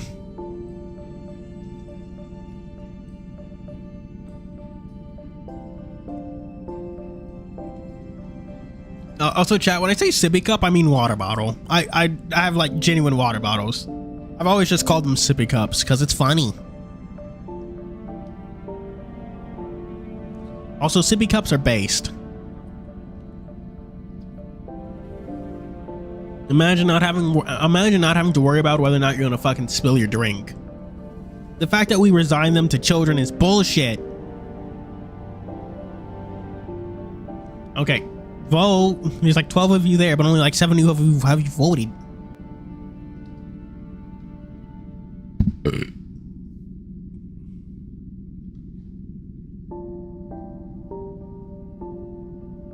Oh, Chad, have you seen that one video of that just like that one toddler with like that no spill like little bowl? And you're like, oh, try and spill your food now. And toddler like picks it up and then just tosses it on the floor.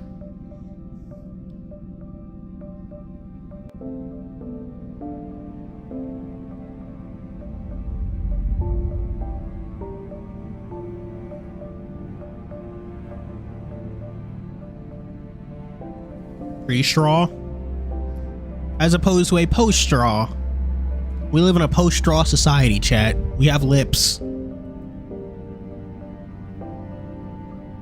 Okay, I could let that go longer for like 5 minutes, but fucking at this point I'm kind of just getting sick of Rufus's fucking mug.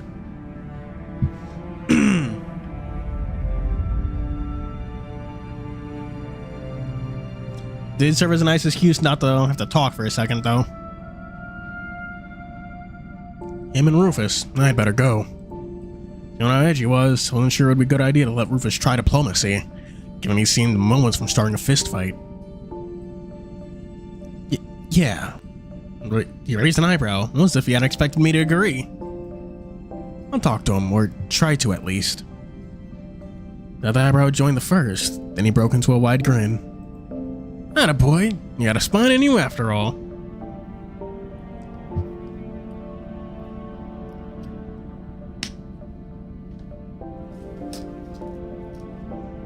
Oh, something. If it keeps going like this, Garrett will have something else in him tonight. Wink, wink, nudge, nudge. Still 5.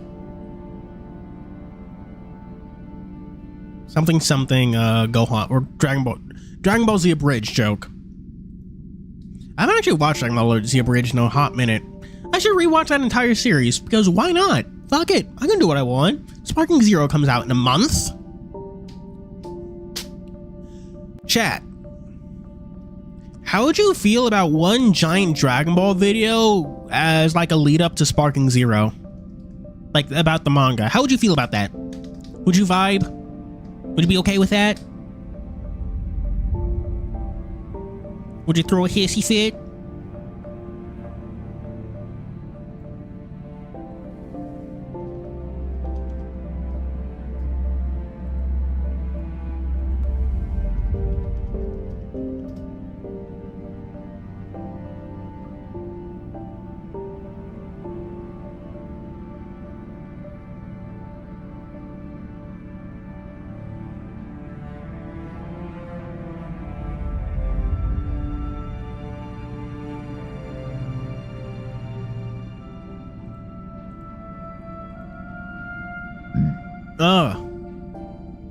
I asked how much would you vibe about like a video about Dragon Ball, the entire Dragon Ball manga, like a supercut, mega long video.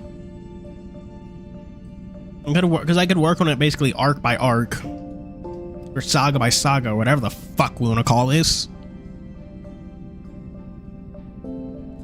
Hey, he guffawed and slapped my shoulder so hard my teeth rattled. Go get him, and if you have to take a chunk out of his ass, feel free. Give him some scars of his own to think about. Never ceased to amaze me how Rufus could completely poleaxe me? What? I've never heard of that term before. Hit or knock down something with the poleaxe. It caused great shock to someone. Huh. Hello, King Roblox. Relax me. I couldn't even describe him as tactless. You need to understand the concept first. Nevertheless, I gave another chuckle. It wouldn't get to that. I hoped. Whoop! There he goes. He swept past me to approach Stefan and the others. Poor Stefan. Working Rufus might not be much better than Sharif. Well, there we go. Huh. On the outside, Sharif's cabin door didn't seem much different from anyone else's, aside from having Sharif Habdi on the nameplate. Paul was strained to hear inside. I wasn't really sure what to expect. Sounds of a furious tantrum, angry muttering. It was quiet. Maybe he was like me. He'd like to quietly seethe. It probably took a good 5 minutes of string to hear. Raising my fist and knocked, deciding against it, repeating before I finally bit the bullet, and rapped on the door. Okay, fucking... No, whenever I hear, like, the term rapped on the door, I always fucking think of a stupid fucking joke from, like, what was it? Like, Sonic Phantom? I was gonna say Sonic Abridged, but that's not something else entirely. This time I heard sounds of motion, then unmistakably heavy footsteps approaching the door. Stealing myself, I tried to adopt a relaxed posture as the door opened, revealing his decidedly displeased face.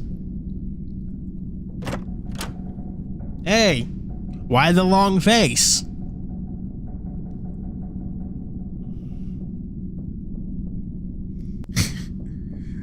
Hey, we're making a why the long face joke to a horse count as like discrimination. Could you get canceled on Twitter for that? His displeasure flickered, placed by confusion. Damn, even he didn't expect this. Garrett? Well, it was toneless and angry. That was a good start. You sounded more surprised. Normal words, but a horse guy. Hi. Immediately I cursed, my voice trembled, and I gave away. That was probably very unsettling. Well, yeah, it was probably a very unsettling attempt at a friendly smile. What is it you... That was the realization must have hit, because the surprise quickly turned to suspicion.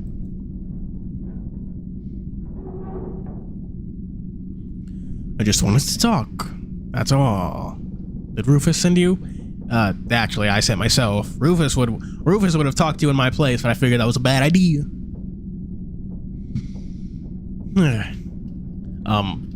My mind raced to find an answer that wouldn't piss him off even more, but hesitation answered for me. Well, that oaf, sending someone else to do his dirty work. Hey, I just wanted... I know I am not stupid. His bellow caught me off guard, making me recoil much to my shame. Strangely, when he noticed me backing off, he didn't seem pleased or smug. Instead, he seemed more ashamed.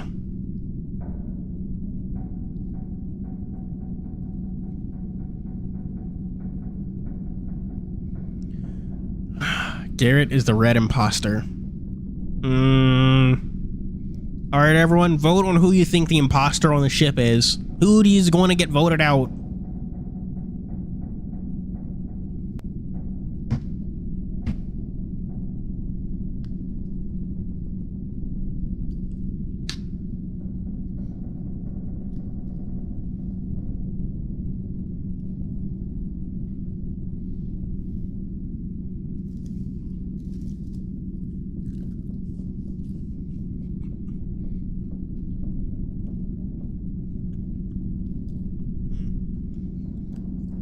Luigi?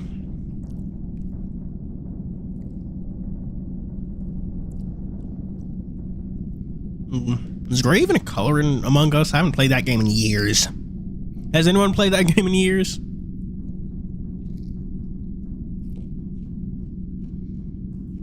I remember back in college playing with like my entire floor when I was in dorms. It was great.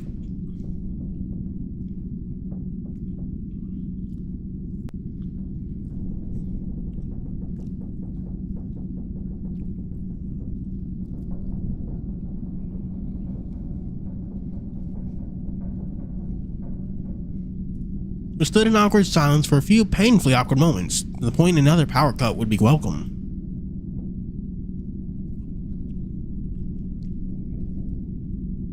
Fuck it, a torpedo against the hull would have been welcome. Hull. I'm sorry, I'm very bad speaking.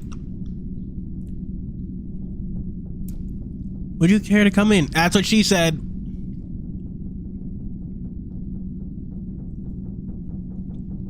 No. I've never made such claims, and you fucking know it. His tone softened, and he gave me an apologetic look. Well, that was a surprise. A pleasant one. That would... Right, he's Scottish. That's why he says that so often. I was like, he says I so much. I was like, I honestly was thinking of him being like a fucking pirate. I was like, wait, no, that's just Scottish slang. The first thing that hit me was the warmth. It was a lot warmer in here than most of the rest of the ship. Almost stiflingly so. It was also surprisingly cluttered. The chart he'd shown us that night was spread across the table with a desk lamp shining on it. It looked like if there was a sheet of transparent plastic over it with lines and scribbling on it and marker. He was keeping track of the voyage progress. He hastily rolled it up and placed it in the cupboard, fetching a small box. Please, take a seat. It'll only be a moment. Pulled the chair out and offered it to me, unused to his being so hospitable. I smiled and planted myself in it. I have a some, if that suits you. I don't even know what that is. Sounds good. Literally just when you mention him saying I so often. Tea was tea in my book, but I shouldn't have been surprised he'd have a specific taste. Actually, chat real quick, I'm gonna look up what Assam is. A-S-S-A-M.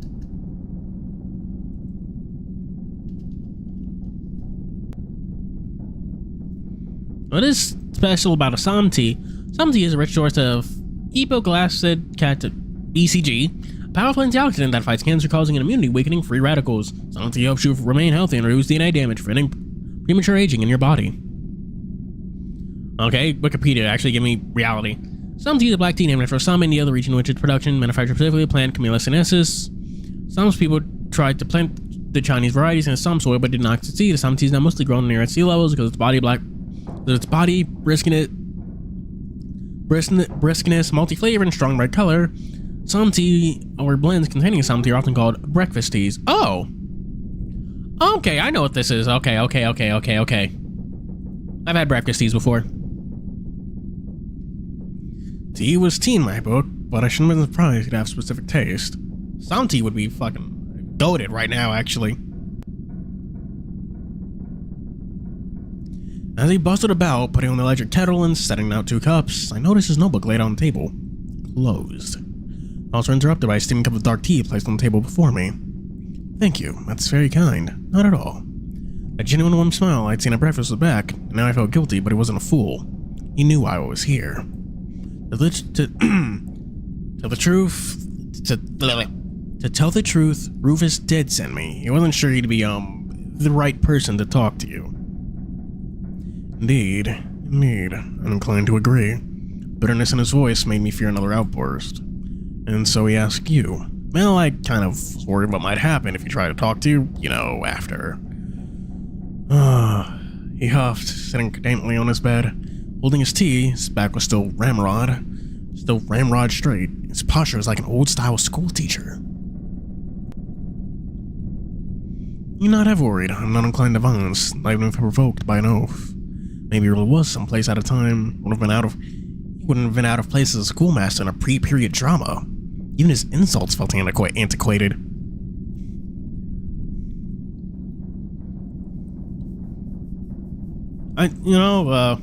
Okay, as much as I do rag on this visual novel for Garrett saying I do appreciate the fact that it does give him a distinctive voice, referencing the fact that he's Scottish and the use of Scottish slang. It's also same goes for the other characters. You can tell that I think Sharif is Indian by the fact that he says Asamti in his very proper use of English, suggesting it's perhaps not even perhaps not a first language. And the way Rufus uses what was it, a country boy accent. Honestly, if anything, Sharif does kind of remind me of Yaya, the black horse from Beastars, if any of y'all know what that is. I want to call him Yafa, even though that's not his actual name, because that's what it's called in the manga, and fuck you. Still, I didn't want to take the risk. The annoyance shifted to a more thoughtful look as he watched me, feeling awkward under his gaze. Oh. Thought I got it a fucking text message, but no, it was just an old thing. Not sure my phone blipped on though. Yeah, Gosha's ex-boyfriend. Honestly, fucking speaking of Yafa and Yosha, one of my favorite moments is after Legoshi gets shot by Melon for the first time. He's at the hospital, and Yafa tries to apologize, and Gosha's like, "Look, no, don't worry about it. I'm not that. Don't worry about it. I'm not that mad. But if Legoshi isn't okay," and the fucking tone shifts, and he's gets ready for a fight, and it's oh shit. I think Gosha was honestly a fucking great character. It was a great, I don't want to say parallel. Kind of like a parallel to Legoshi. Legoshi that actually learned how to be normal, I guess. Honestly, I think my biggest issue with honestly, I think part of the big issues that I found in Arc of Beastars, I know we're getting a little off topic, but whatever, is how it really I guess seeing Legoshi out of high school without the school setting kind of made it harder to believe how weird he is. It's as nonsensical as he acts in that final arc, that's pretty in line with Legoshi. Legoshi's always been the weirdest man weirdest man alive, doing dumb shit.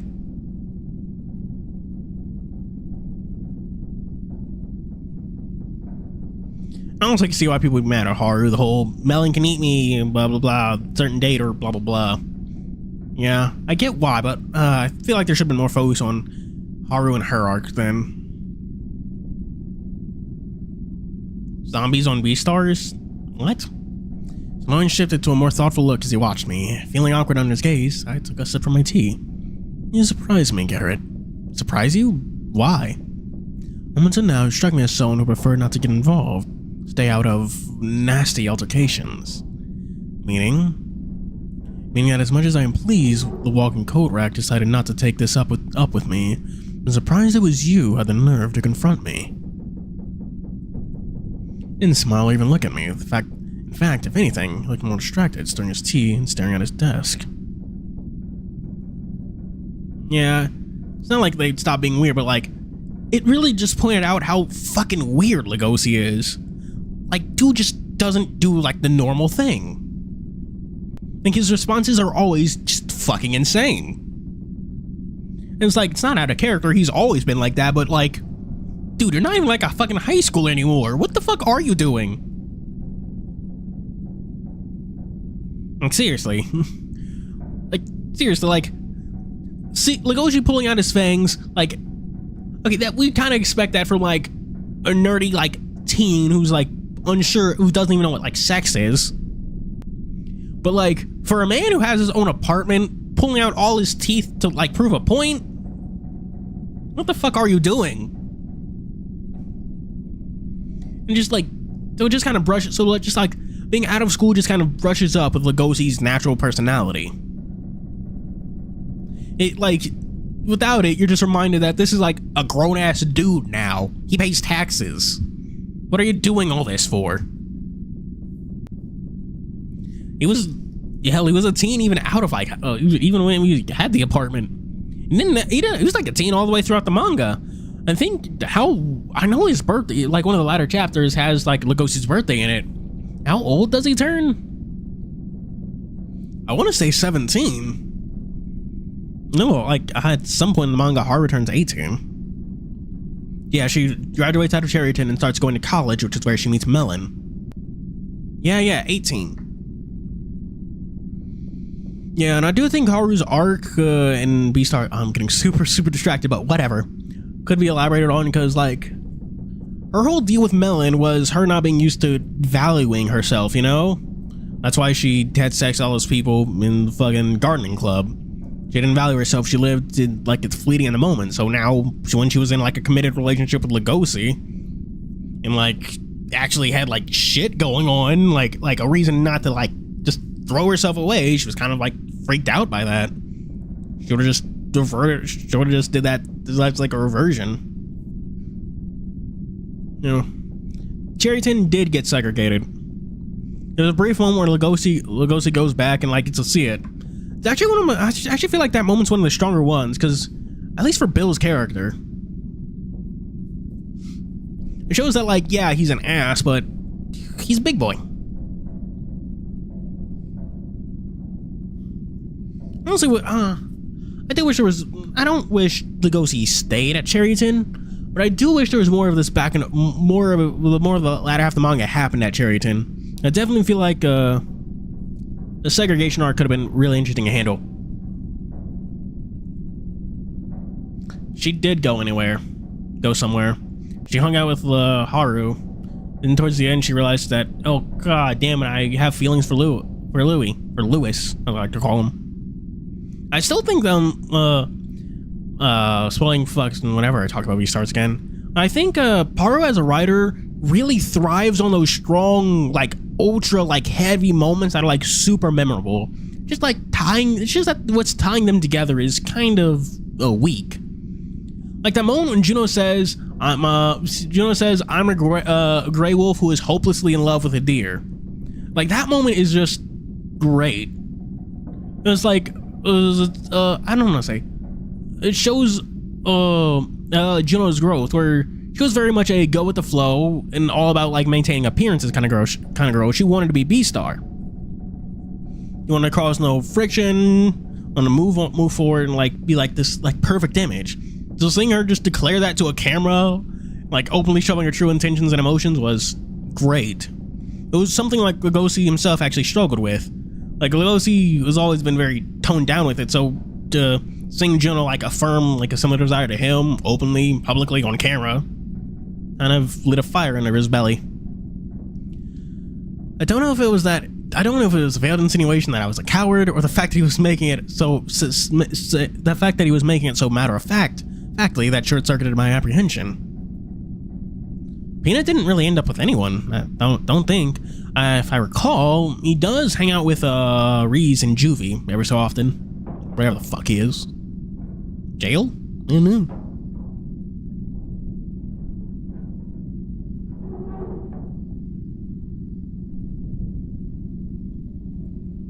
I'm raising my chest, trying to escape as an audible snarl. I can tell it was trying to bait me. It was the sneaky way he did it that made me angry. If he just asked, I would have declined, naturally, but at least... Don't you think it was a bit of an overreaction to getting your picture taken? Don't be foolish, Garrett. He's trying to take a picture of the notebook. Wait, how do you know he took a picture of the notebook? He's taking pictures of the wider room, so he says. So he says. Honestly, really good use of the fade here. Subtle shift of the shuttle shift on Sharif's eyes. They looks directly at the camera. My eyes with a contemptuous look. Then, couldn't help it. Laugh just burst out. He's sending my teeth spraying across the room. And just what is so funny? You and Stefan, you make a right pair. His dumbfounded expression only made me laugh once again. I do not understand. How do you both seem obsessed with assuming everyone else has some kind of hidden agenda? Well, you don't get on more, to be honest. My mouth flapped open as he started to speak, but then words failed him. I do not know what to say. Well, I do. Be diplomatic or be direct, chat. I'm sorry I took a left turn to the end, became Battle Shonen tournament arc. Fucking... that honestly I wouldn't hate that. But, shifting genres has to be handled with care. I do think one thing about, like, Haru's next manga, Sanda, is that it's so weird from the start that, like, it'd be really fucking hard for it to jump the shark like, Beastars did. Like, pretty much anything can happen in that manga, and I'll be like, yeah, sure, okay, that lines up with exactly what I was, expected. Well, I didn't really expect that, but yeah, that's pretty much par for the course. Anyone got any other opinions on be direct or be diplomatic?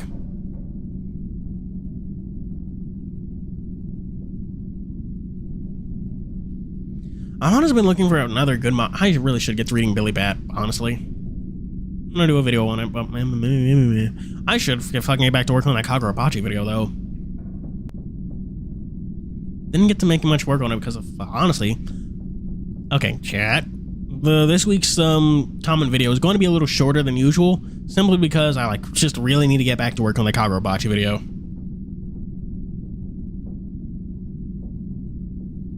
The Tutor X. No one else? Going once. Going twice.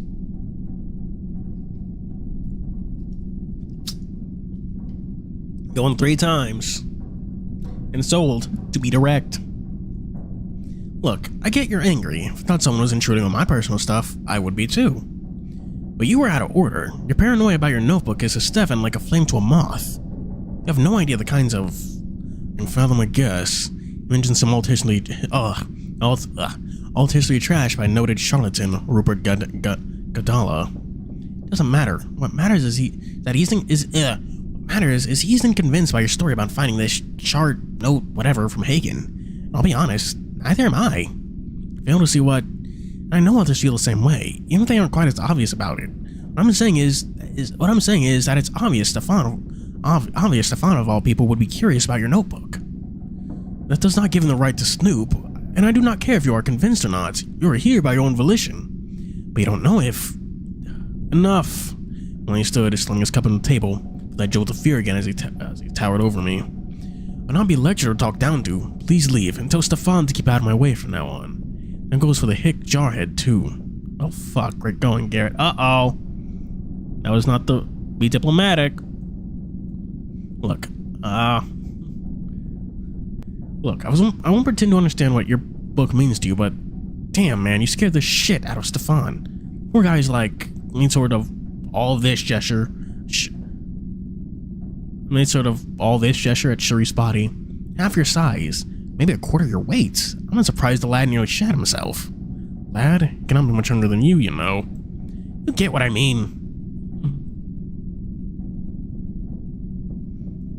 I implored him, leaning forward and putting my tea on the desk. I mean, don't you think he regrets what he did? I'd be surprised if he wants to be in the same room with you after this. That does not excuse... Ugh. Frustrated Justin rolled his eyes, but he also wasn't shouting at me. A good step. Admits I may have been overly harsh. Overly harsh?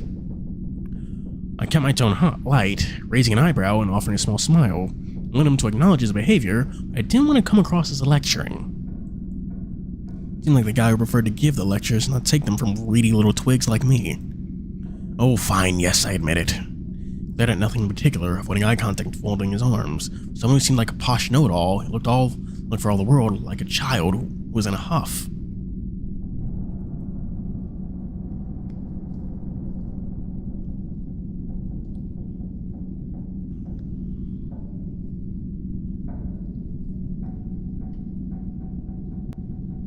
I was deadass near to call this thing a manga. This visual novel is great at character tension.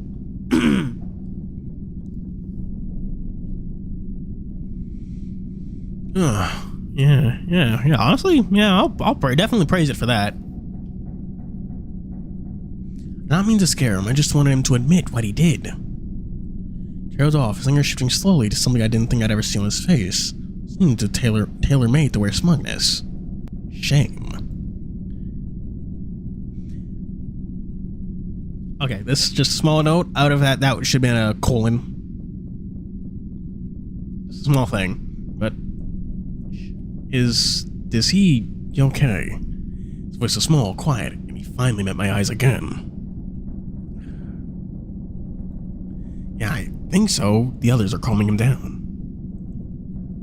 It was not my intention to frighten him. It was just in the air, so trying to find the right words. I felt violated. I understand why he's curious. God help him. I know from what he reads, he must have an interesting mind. Oh God, did he really corner you about that book of his? In a manner of speaking. Oh my God. He finally broke a smile. Oh, it was awful trash. Absolutely unreadable, alt history, claptrap. Can't deny he is enthusiastic. Observant too.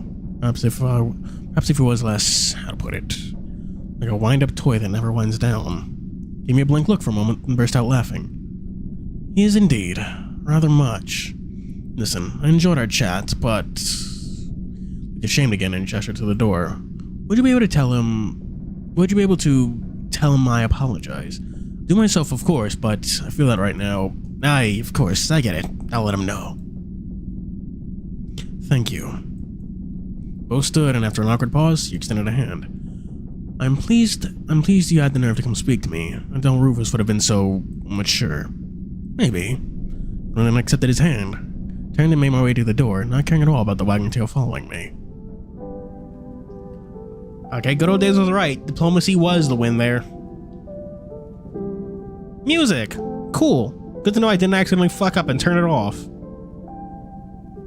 Don't disagree with the lack of music there, though. Made it feel very, I don't know, intimate and personal?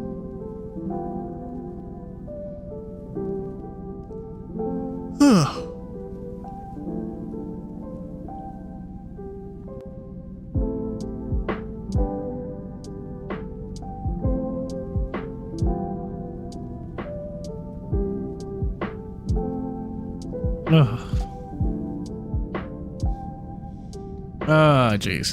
So, chat, what are your thoughts on that interaction? Honestly, really liked it. It was good. It was good. It was good.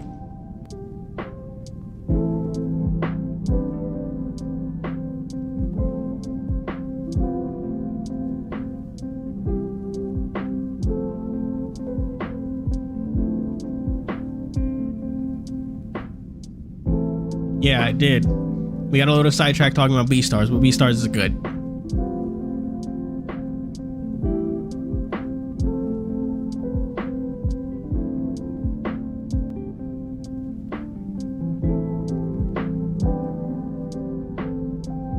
I admit, I feel a little pleased with myself as I entered the lounge. I felt even better when I saw that Stefan seemed to have cheered up a little. Control and freedom? What do you mean?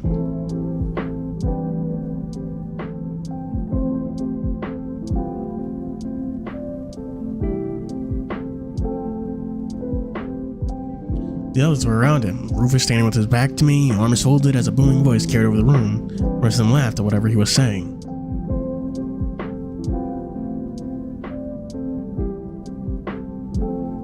Gail sat close by Stefan, presumably to comfort him. When her eyes met mine, we communicated wordlessly. Okay, Gail. She took one look at my expression and broke into a wide grin.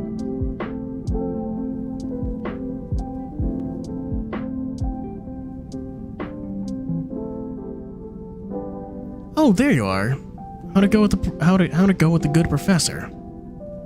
As I approached, I could see their glances down to my tail. They didn't care to try and suppress the wagging. I could see from their brightening expression that they were drawing the right conclusions. Yeah.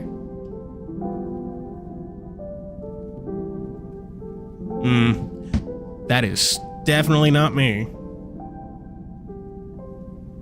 Suppose it's the fact that I can and totally do write stories on my own, but I don't like I don't know, self-inserting myself into stories like that. I'd rather you just actually like give me a good one. You don't even necessarily need choices in a visual novel. As long as the singular narrative is good, then I don't mind.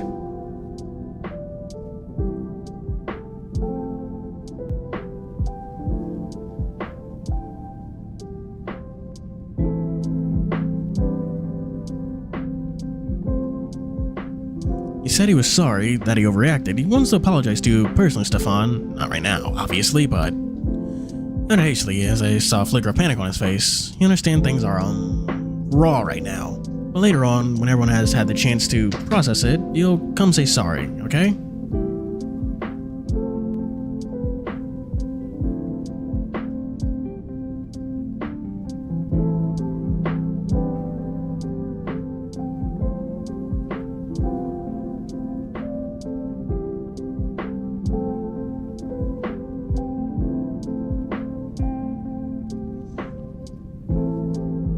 Raw?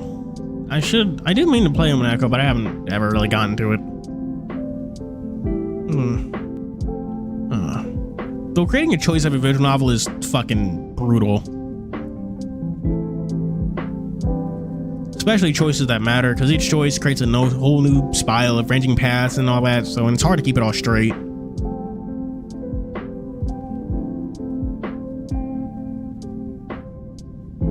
Expression shifted between uncertainty, nervousness, and dread, but finally he cracked a relieved smile. Thanks, Garrett. It means a lot to me that you spoke to him. Guess I was right to ask you. So, how'd you do it? Twist his arm, then to give him a scar or two of his own? Rufus! Tabby snorted, not clearly amused at someone else getting the Gale treatment. No, I just talked with him. He's not so unreasonable if you chat with him a bit. I don't take your word for it. Can't say I wouldn't have done some arm twisting of my own, but you did good, kid. Joined the group, and as Rufus and I launched back into each other into an outrageous story of his days as a soldier, but I was only half listening as I felt a sudden overwhelming fatigue. Someone felt, you hadn't eaten anything, dude. Someone felt like it was in knots and I was dying for a smoke. Was this just a post-adrenaline come down? Or was I just need to be alone right now? Hey, I'll see you guys later. I'm going back to my cabin for a bit. Are you okay? You seem a bit shaken. I'm fine, really. Just need a bit of a kip. What the fuck is a kip? I've heard of Zero Escape, but I know like nothing about it.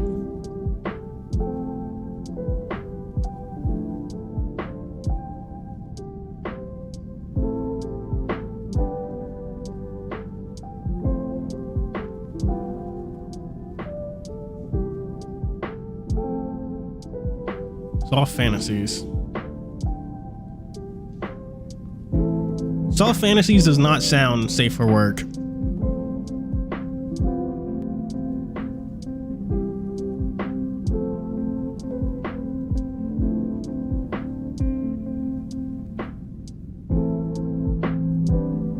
Oh yeah, it's definitely not safe for work.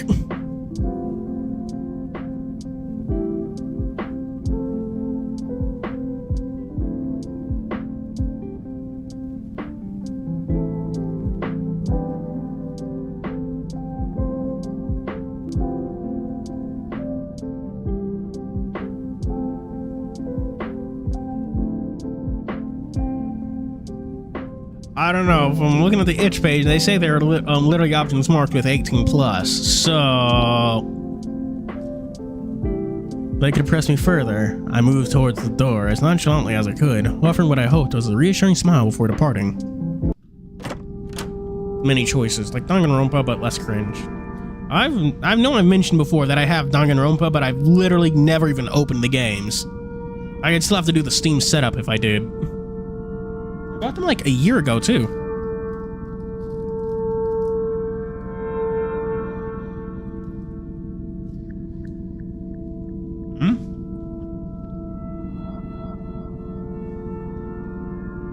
What is this music? Speaking of choices, one thing I super respect from Estados is that what was it called? It was the event that focused on I want to say Crocus, the thief and swindler, whatever. We had to deal with Spike, or it's spelled Spica. Fucking dude, it's been years and I still say Spike. Oh my god, this is loud. Y'all can still hear me, right?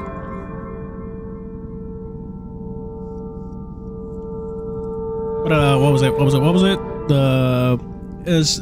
That one with the Spica, where like the game basically ignores your choice, saying what you want doesn't matter. It's very interesting to have basically have the NPCs assert their own I want to say prerogative, but no, that's not the word. Basically assert that they can influence the story too outside of you, and that sometimes there's just nothing you can do.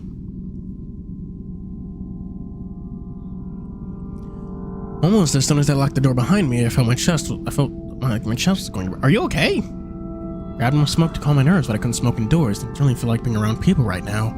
I remembered. Fuck. My phone out. 3 missed messages from Mom. I was to respond when I saw the signal bar was empty. Fuck. But it's interesting that they outwardly entirely ignore a choice the player actively made. You exert your influence on the story only to have it go, actually, you say, we're going to do this, and then the story says, actually, we're going to do that. And there's just nothing you can do about it.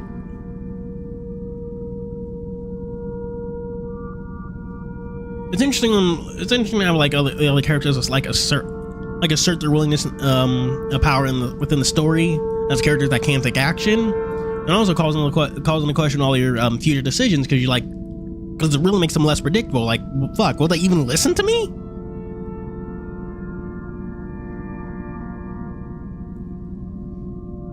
Yeah, I don't mind it being a scripted interaction. It was a good moment. I care less about, I care less about player choice and more about the narrative. I don't care if I don't get any choice if the narrative is good. It's a good way to have I can't say you can't have choice without having a good narrative, but having that was really interesting, and just further calls into question and enriches the choices you can make. That makes them less predictable. You don't know if the characters will actually even do what you say. I guess I could send an email. I need to ask June how I could access the internet, or if there was a satellite phone. Fuck. I dashed the back of my head against the door in frustration. Promised I'd get in touch with her today, and now.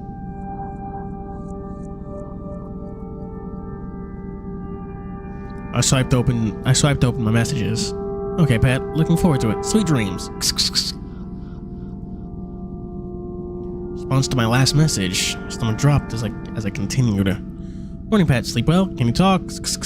Hey, Garrett. Just checking to see if you're okay. To chat. Love you. Remember to stay warm. My mouth felt dry. Fuck, I missed not only my window to get off this fucking tub, but it's my opportunity to let my mom know I was okay.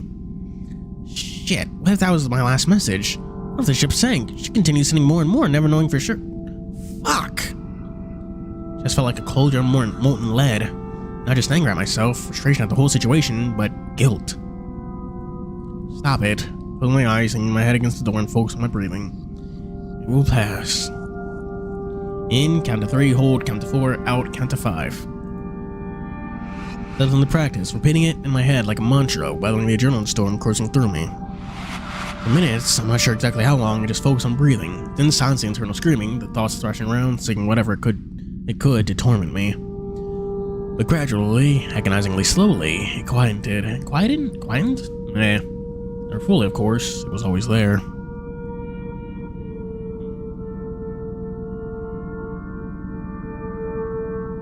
But focusing on my breathing was like turning down the volume.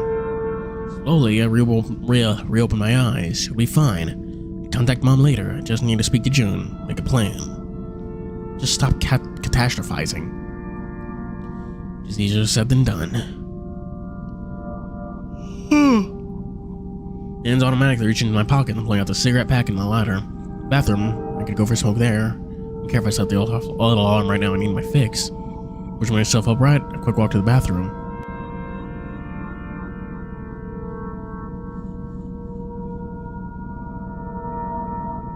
Oh, smoking! I yanked out with my teeth, lit up like I'd done 1,000 times before. And as the rush hit me, I turned my head back, closed my eyes, and let a long sigh. Smoke left my lungs. It felt as though it carried the toxic thoughts and feelings with it. Ironically, I had a lot of very real toxic crap in my lungs, but that was for future me to worry about. You have not seen the captain yet. Only after the smoke did I realize this was a bad idea in the first place. Fortunately, this more porthole could be opened. Read it immediately as it was spray of frigid ocean water into the sing out any heat. Even with my jacket on, I'm still shivering. Things I do for a smoke.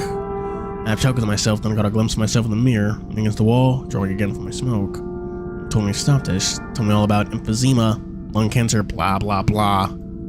Like I didn't know all this. Didn't feel the nagging in the back of my mind, wondering if this era was the one that planted the seeds of cancer. This was the draw that would sow the arterial. This was the draw that would sow the arterial gallons that would trigger a heart attack or stroke. Fuck, that voice is coming back again.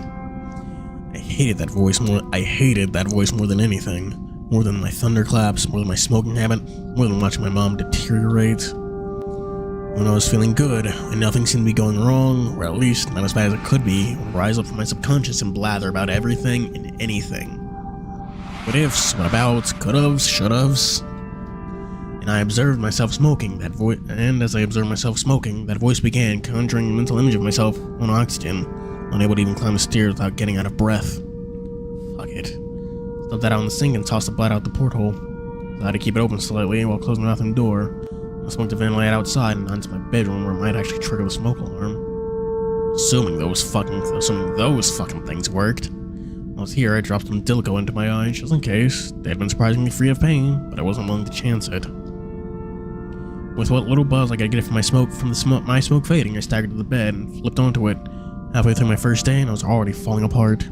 Jesus, God forbid a real crisis occurred. That'd be worse than fucking useless. I fumbled for my cable and plugged my phone in, then set my alarm for dinner time. A nap would help. I always feel better after a sleep. Whatever problem my mind tormented me over convinced me was an insurmountable apocalyptic event. The hours of blissful unconsciousness did wonders to silence it. At least for a while. Without even taking off my boots, I closed my eyes, and within moments, I was out like a light.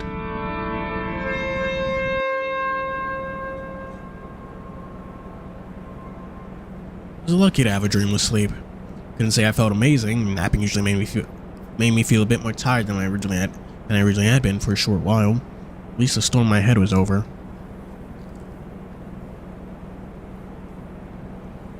The alarm kicked me fully out of sleep. I lay there for a moment, debating whether or not I wanted to sleep more.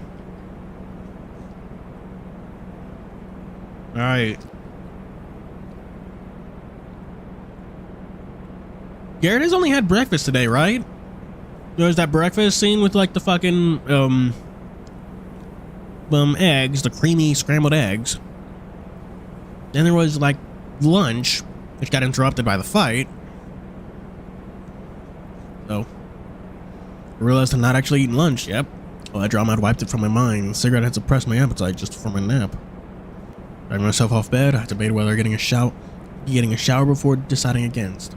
I was grab dinner while it was quiet, certainly without a large crowd. And tea, the Assami tea. Yeah, oh, the Assam tea.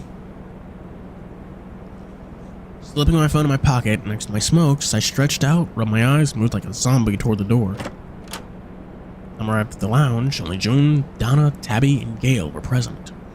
And we're chatting a bit with Gail. June and Tabby gathered near the kitchen hatch. I could already smell something good wafting through the hatch. Cumin, coriander, was that galangal? Probably a curry of some kind, and it smelled delicious. Hey Garrett, your stomach guided you here, no doubt. Not really, but it's definitely rumbly. It smells amazing. What's for dinner? Thai green curry. Don't worry, Chef has made 2 versions for people who don't like it spicy. Oh, must have really put himself out for that. Not that I'm grateful. Not that I'm not grateful, mind. I figured I'd try a little of both. I don't like spicy food, but it's only respectable to at least give both a shot, since the chef made the effort.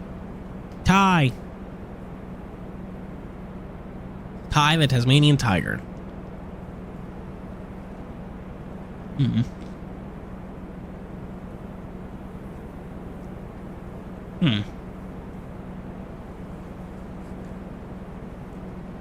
Notice that everyone else still hadn't arrived. Maybe there's still some lingering bad blood from the argument between Sharif and Stefan from earlier.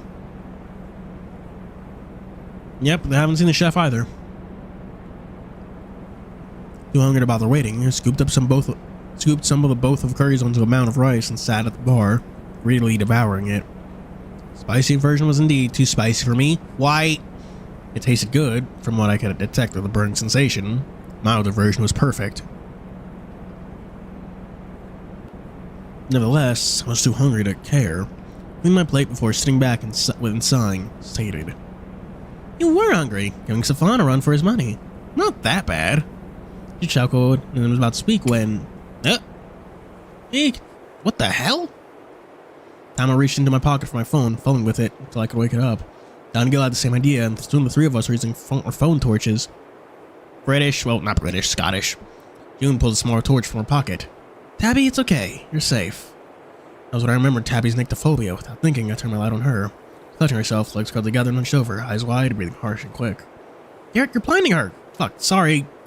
Gail pulled her into her embrace, muffling her, whimpering. "Let's go outside, Tabby. Get some air, okay?"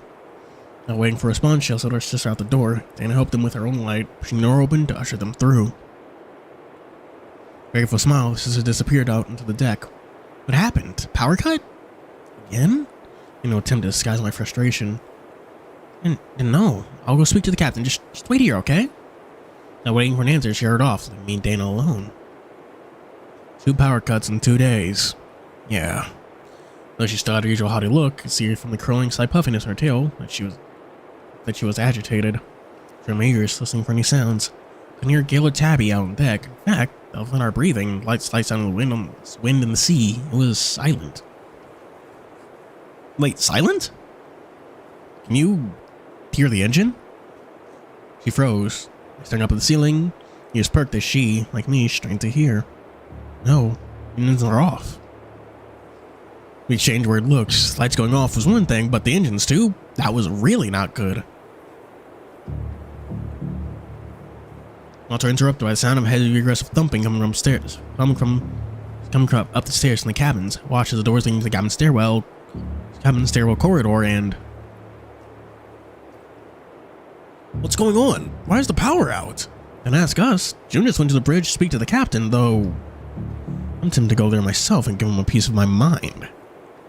Let me talk to the fool. If he tried using the sonar without telling me. Stormed past us, using his phone for light as he clumped down the stairs to the bridge deck. Emergency lights still don't work naturally. And the emergency lights still don't work naturally. Sounds like the captain is going to have a lot more than angry Sharif to deal with. He gave a wry smirk and relapsed into silence. Contemplated going outside to check on Gail and Tabby when a thought struck me. Where is everyone else? Stefan at least should be here by now, especially with food almost ready. Don't know. Rufus said he was going to take a nap. Maybe, but Aaron Stefan not being here is kind of worrying. I hope they aren't lost or anything. Doubt they'd be able to get lost on a ship this size. Although maybe if Aaron takes off to carry. She really wasn't going to let this carry business go. Or the door at the top of the stairs opened, and some hushed voices. June and Sharif. Both started down the stairs, Sharif looking grim, and June, she looked slightly frantic. That was what I expected from her. Up to now, Tabby screaming last night. Notwithstanding, she seemed rock steady. So business had clearly rattled her. What the fuck is going on? Guy says Joseph shown up. The bull guy? No. Can't you contact him by radio or something? Ship intercoms are down. He's not answering by radio. Could be hurt. Something must have happened to him. It's not like him not to answer. June, calm yourself. You're supposed to be the one in charge of us, remember? She blinked as though she'd been slapped. Then her expression hardened. Some of her previous grit returned. Ship's radio is down, has its navigation and engines. We are adrift and have no means of contacting help. Uh-oh! This is a total power failure. Something must have gone really badly wrong. Wait. First no emergency lights, now... Wait, we don't even have battery backup? We do. I don't know why it hasn't kicked in. Need to go check the engine room and find Joseph. I'm coming with you. Me too. Worked it out before I knew I could stop myself. I don't want to be alone here. I wanted to know what was going on. No, this is my job, not yours. It's too dangerous. June, I respect your position, but going alone would be reckless. Looked at each of us in turn, biting her lower lip. It was clear that she had...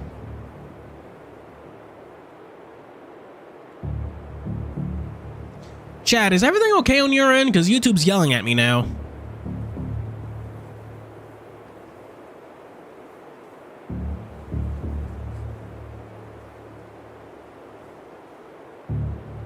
Ugh, god damn it. Unsurprisingly, the fucking on my end, the Wi-Fi's on, but the Ethernet is down. Which isn't good. Yeah, fucking chat, give me a second, because the fucking Ethernet's down, and that would probably explain the lagging.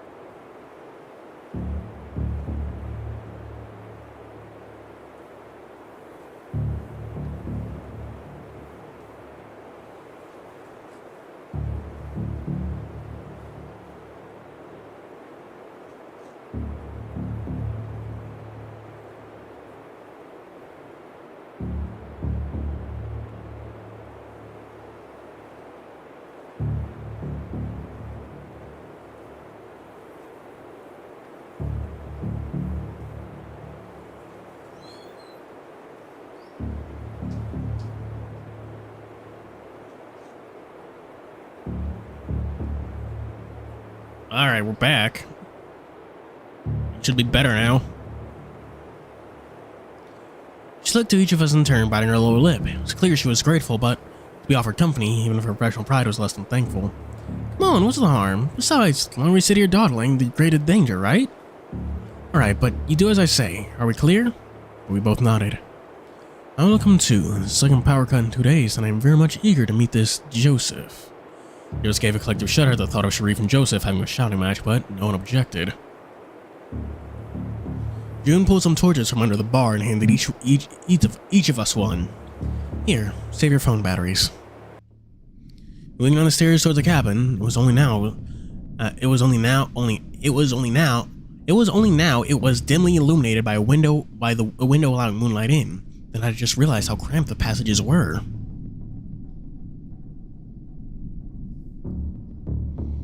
Also didn't help that I could feel the rolling of the ship beneath my paws pick up. It was just my nerve-riddled senses in overdrive, but I thought I could hear the wind increasing. Nerves only worsened at the prospect of an uncontrollable ship in a rough storm. Without the windows allowing in moonlight, the corridor was utterly pitch black.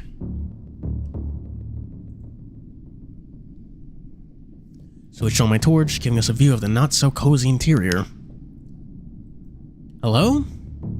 She squinted in the corridor, shining her torch back and forth. Dana, thought I saw someone. Felt the ship pitch slightly, and rolled to the left, causing a feeling of vertigo. Feels like a storm is brewing. Our engines were fucked. The engine room was at the end of the corridor, down the stairs. Stefan? Aaron? Rufus? Called out, trying to make sure any sound of movement or voices. Nothing. Where are they? I think I lost on a ship this small. Cluttered together, we made our way unsteadily. Shadows moved as the corridor began to rock and beams from our torches slid across the walls. Unsettling just how aware I was of the sound of the ocean and wind. I was been there, as had the rolling of the ship, but knowing I had no engines made me flinch at every hit. Another sin of fear, 3 different sins to be precise, drowned out all other sins. Having a lupine nose was sometimes a curse. Wait. Yeah. Placed hand on my chest. I expected my heart to explode through my ribs. Damn it, Shadow, don't just shout like that. They ignored us, shoving past us, stormed over to our cabin door. Who has been in my room? You fucking serious? We don't have time for this. Close my door. I know I did. Someone has been in here. Sharif, the ship is rocking like crazy. Could have just opened. Anyway, who cares? You probably didn't close it properly. It happens. Wait here. I need to check something. Fuck's sake, Sheriff. Can't this wait?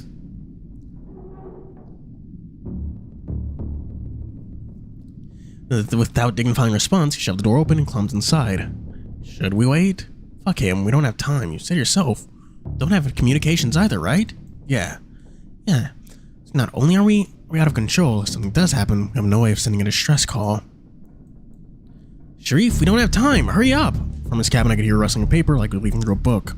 Then a loud, furious snort. Handcuffs reverberated through my paws and my legs until he reappeared at the cabin door, and he looked pissed. Let us go. I will deal with this later. Oh, snap.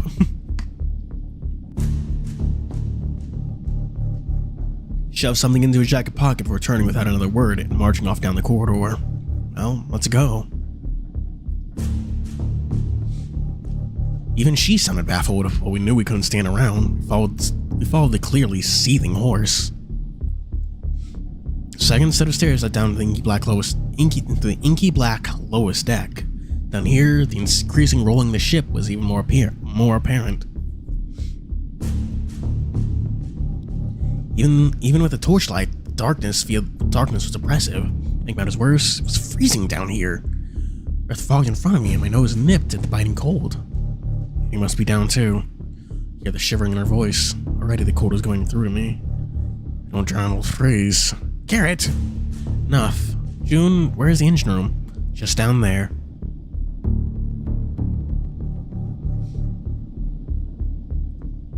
Oh god, if Stefan... I mean, they'd recognize him, right? They'd say Captain instead of Stefan. Or, oh my god, ugh. Pointing toward the rather sturdy-looking steel door. She was already standing there, so arms crossed, having a finger patiently on his arm. The door is locked. Of course it is, dear, allow me. She sounded pretty irate, which I guess I could understand. Heard her like this, or borderline panic-stricken at least. Felt for a set of keys and was about to stop them in the lock when I heard something. June, wait! She jumped and yelped. Even the sheriff looked startled. Garrett, what? Quiet, listen!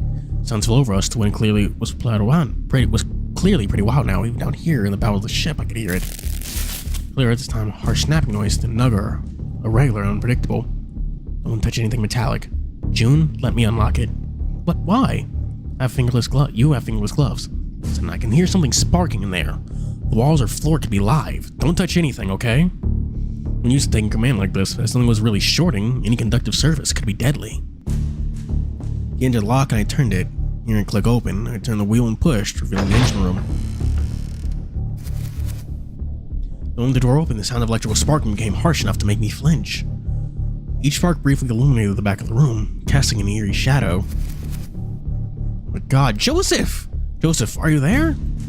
Gonna join the shouting, more commanding in our tone versus June's slightly raised pitch.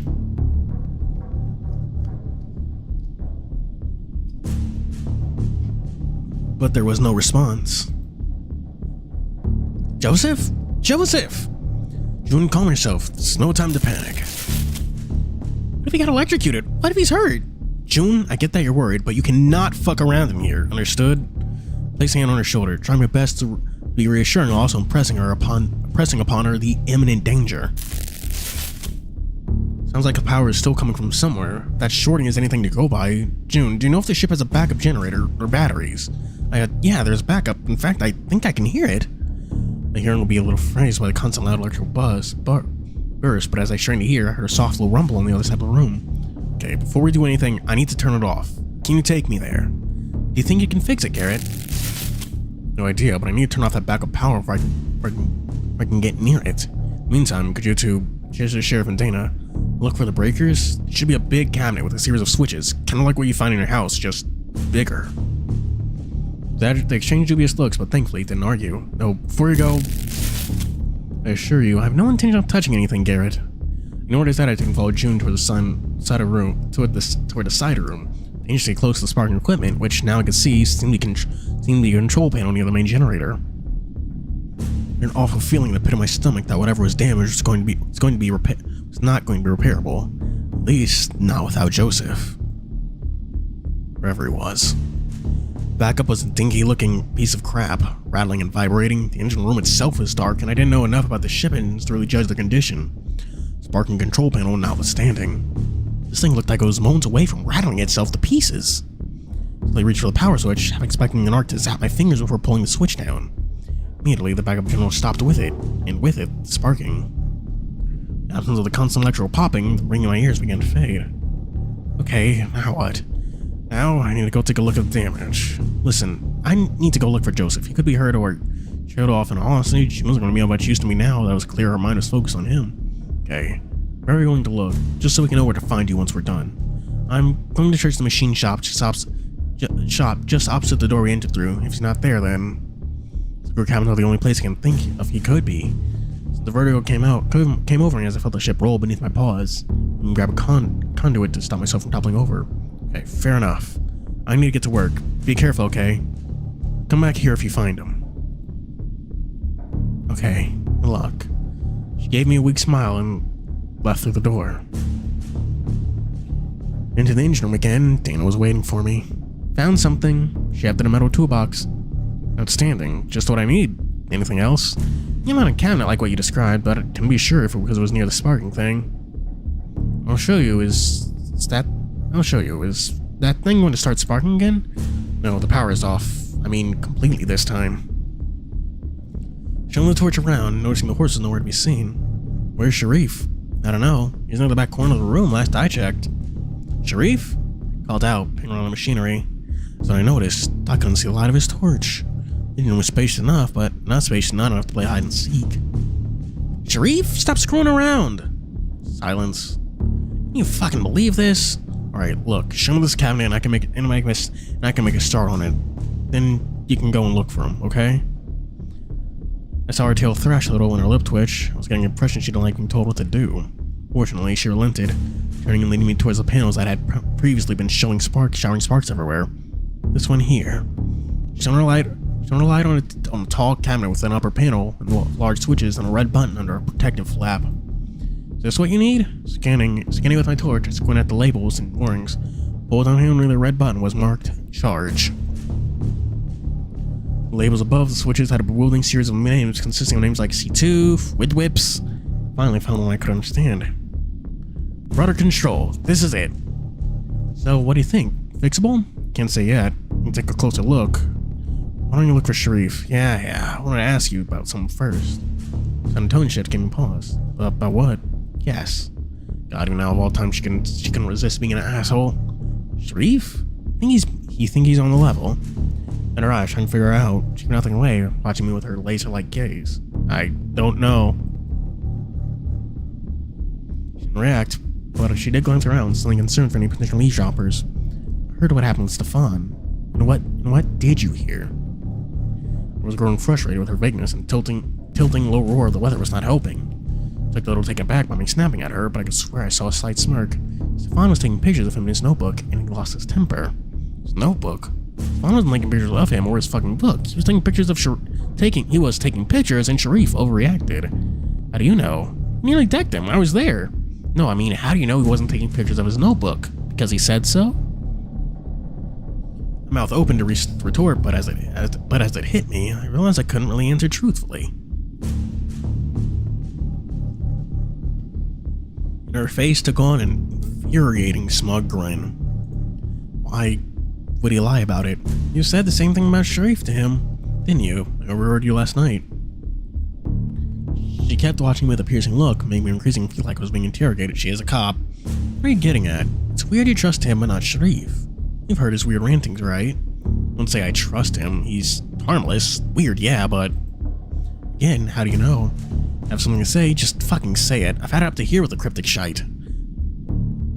Scottish. As soon as the words were out of my mouth, I regretted it. The last thing I wanted, that I needed, was an argument.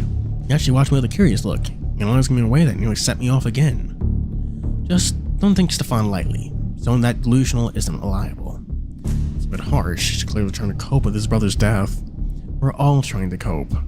Voice raised a little in anger before she visibly deflated, closing her eyes as she fought back whatever she was about to say. Just saying, leave whatever you want.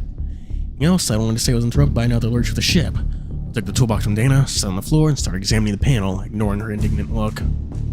Our panel seemed fine. There's no damage I could see, although all the switches were off.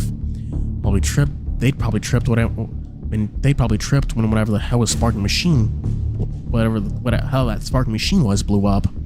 Sank to my hunches and examined the lowest part of the cabinet, and Christ on a bike!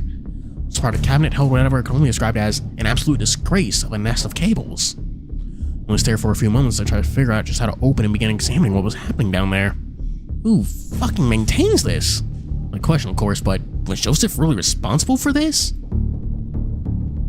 Sylvia clearly had technical issues, but this looked like someone had rearranged the entire contents using moon logic. Part of it looked like cables had been pulled out of something and others looped around and entwined with each other so much I couldn't begin to figure out where they went. That had been patched together in possible repair jobs. The two sides of the wire were in different colored insulations, meaning they couldn't have been the same original wire. It simply couldn't be an accident or incompetence. I gave my head a shake and leaned in, gingerly tugging at one of the cables and angling torch to see better inside. I need hours and a manual just to figure out what was happening. I just tried restarting the power without touching the wires, and the ship suddenly lurched beneath my feet, tilting to the side and causing me to topple. Oh fuck! I barely caught the edge of the cabinet, sparing me from being thrown across the room. This was really bad. The storm must be going mental up there. Thought of being trapped down here in the event the ship capsized and started flooding gave me a moment of pause. Maybe I should find the others and get the fuck out of here. I remember that the ship had no communications. Abandoned ship, there's no telling how long it would take for us to arrive. I didn't fancy our chances in a lifeboat out there. Particularly not a Sylvia lifeboat. If literally anything else about the upkeep was to go by. Muttered under my breath and examined the panel. Maybe it was just shorted out and needs restarting? Dana, did you find Sharif? Dana? Looked up and showed my torch behind me. I knew I told her to go find him, but surely she couldn't have gone that far. Fuck's sake, Dana, if you and Sharif are fucking with me. Other than seem the types to play pranks, especially on this situation. Where could they have gone? So I had to focus on repairs. Everything else could wait. Judging by the stick of the switches, everything had been tripped. Probably something similar to last night. The sonar had tripped out the lights. Pushed up the switch on, turned the start button flap and pressed it. Loud clunk and then... Ah! The damaged panel behind me issued a shower of sparks, briefly illuminating the area and scaring the shit out of me. It was too much load. I need to try switching stuff on bit by bit. It all tripped again, so I peered much closer to the labels, trying to figure out what I should prioritize. Just get the engine working. One, I squinted at the label, reading props, and another marked rudder. When the second was for rudder, I pushed the two switches up and turned the power on. Loud clunk followed by a low hum as something from beside me rumbled back to life. Yes! Our heart leapt as the rumbling grew louder and more intense, strung out everything. Only for joy until the bridge we had engine power but with no communications. Now the engine was making my ears ring and my brain vibrating skull. I figured they had to know by now. Didn't probably dealt with. Lights would be very nice, but when my hand reached for the switches again, I reconsidered. Communications up seemed the next most important priority. Live with the dark a bit longer if it meant we could call for help. Locating switches for the communications is difficult. The names of the switches are mostly cryptic, but not incomprehensible. C2? Finding the switch was the only one that even came close to communications, as far as I could see. What the hell? I decided to give it a try. It was starting to hurt from being next to the engine. Flipping it up, I paused for just for a moment, flinching. I anticipated a pinch of spark string. Nothing. Assuming it was for comms, but not for sure down here. I couldn't help the bridge had contact the outside world again. Maybe getting the lights back up would be next best. Garrett? Someone just say something? Aren't doing. Our engine was all I could hear. Fuck, niggas will be ringing for hours after this. Scan the switches trying to identify something that might control the lights. Put a hand on my shoulder. Garrett! Ah! There, looking both furious and alarmed, is a huge red bull. Joseph! When he hammered in my ribcage, his alarm faded and the fear on his face became even more apparent. What doing? Barely hear him with the engine. Leaning forward, picking near and cupping a hand. What? When his face gave me a pause, he leaned over me. What are you doing? With the engine on, I could hear outrage in his voice before I could say anything to ensure if it had materialized. His control? Where fucking? When I snapped. Joseph finally snapped him on a huge fist against the cabinet behind him, then jamming a finger toward the door and beckoned us. I swallowed. He looked pissed. On the way out, he flipped a couple breaker switches and the lights popped back to life. Whatever relief I felt was short-lived. I saw the look of fear on his face. Oh. Followed him to the narrow stairs of silence. Sure enough, my ears were ringing. When we got to the top of the stairs, Joseph rounded us and bellows. What are you thinking, playing with engine? Could have been killed. I mean, to be fair, he's an electrician, so he's not entirely out of his depth here. Oop. I recoiled, raising my hands defensively. I just fixed the... You could have blown half the ship systems. It is delicate. You don't know what you are doing. But his fury, I bristled, resentment pushing a snarl from my lips. Now wait just a second. Where were you, Joseph? Joseph blinked as if only just remembering Sharif and Dana were there. Sleeping. I'm only an engineer on ship. I can't sleep on duty. I can't be on duty always. Are you for real? You're asleep during all of that? This time they're on my chest turned to a full growl. Lips peeled back, and my blood raced. Where the fuck do you get off lecturing me? Huge Bull hesitated, looking a little uncertain. He pointed a finger at me and started to speak, but something snapped, or rather my jaws did. Oh. My fingers clacked together as I gave a threatening bite at the air, causing him to pull his hand back as he touched something scalding hot. That fucking disgrace of a breaker isn't delicate. It's a goddamn time bomb. Where'd you learn engineering? The fucking circus? This time, the look of contempt morphed into something else. Fear. It was like going to retort, but I wasn't having it. I get why you told me to leave last night. This ship is a fucking death trap. Garrett, calm yourself. Easy, I think you told him off good. Stared the pull down, reining in my temper. Jill stared back with an incomprehensible expression, like he was seeing me in a new light. You are engineer? Joseph, what happened? Are you alright? What in God's name is going on? What's all this ruckus? A pair of them appeared toward the top of the corridor, June sprinting towards us before throwing herself at Joseph. Thank God! You didn't answer your radio, She trailed off, was cracking as Joseph placed his hand on her back, patting her comfortingly. I'm fine, June, thank you. Just to recoup in the lounge and make sure everyone is accounted for. When I arrived, Stefan, Aaron, Gail, and Tabby were all waiting for us. What happened? What do you mean, what happened? Where were you? And Aaron too, for that matter. You too, Stefan. Why didn't none of you come to the lounge when the power went off? The three looked put on the spot for launching a defensive protest. I was sleeping. I like to take a siesta after lunch. You've been asleep since lunch? I did come here. No one is here when I arrived, so I went to the deck and found Gail and Tabby. It's true. Aaron found us and stayed with us. We came back indoors when the storm picked up, though. Tabby looked shaken. She's been having a ton of real life in this tub. Stefan? They're chilled as I heard the accusatory tone. Stefan looked affronted. What? I took a nap as well. Is that a crime? You're also fond of taking post-lunch siestas. The obvious Sharif didn't believe a word, but before they could start butting heads again, I interjected. June, how's the ship? Do we have control back? Yes, but... She looked really shaken, her eyes darting to Joseph as if to confirm something, but... The impatience in her voice was matched only by the agitated thrashing of her tail. Communications are still down. Seriously? I thought I restored power to communications. This isn't a thought. I was firm, but June looked even more upset. It means that our comms are still down for some other reason. Maybe the power failure damaged them or something? We can't contact land and our GPS is offline. I will do what I can, but you gestured to me in the meeting. I felt a pang of anger. Probably damaged something you messed with. Were you not paying attention? I fixed the fucking thing! At least as best I could tell from... Enough. This is not helping. Stood my resentment, giving the bull a glare, but he was now watching Sharif with an intense look. I know what... Now I want to hear an explanation from the bosun here. No, for your sake, it's better than the excuse you gave earlier. Wait, I don't get what's going on. Did you say Garrett fixed the engine? I'll let him explain if you wouldn't mind. Gestured to me and all eyes were on me. Whatever frustration and anger I had evaporated. We are over time, but I want to finish this scene. Might as well have had a spotlight on me. Well, I restored power once I repaired things technically. The power system is a piece of shite. I was lucky not to blow the damn thing up. It was so fragile. Well, you didn't get the communications on though, right? I thought I did, but I don't know. Joseph would be the one to ask. I fortunately drew the intense gazes away from me and onto Joseph, who, sure enough, did not respond or emote in any way. Nice, maybe should teach being calm under pressure. Certainly shouldn't teach engineering. Ship is in bad way. As an engineer, I can only fix so much. We could all tell the ship is in a bad way, thank you. The question is, what are you going to do about it? Return to port. No guarantee it will not happen again. If we don't have communications or GPS, can we even find our way back? Of course, you can still use charts, but repairing the ship is going to take time. Though I don't know if the repairs can be done before charter ends. This is outrageous. Zell caught us off guard, tuning the shark back form. It's unacceptable. If the voyage must be postponed, I demand conformity? What does that mean? And refund. You wanted to speak to the captain. The look he gave her chilled my blood, and I wasn't even his target. Without another word, he swept towards the stairs and stomped up toward the bridge.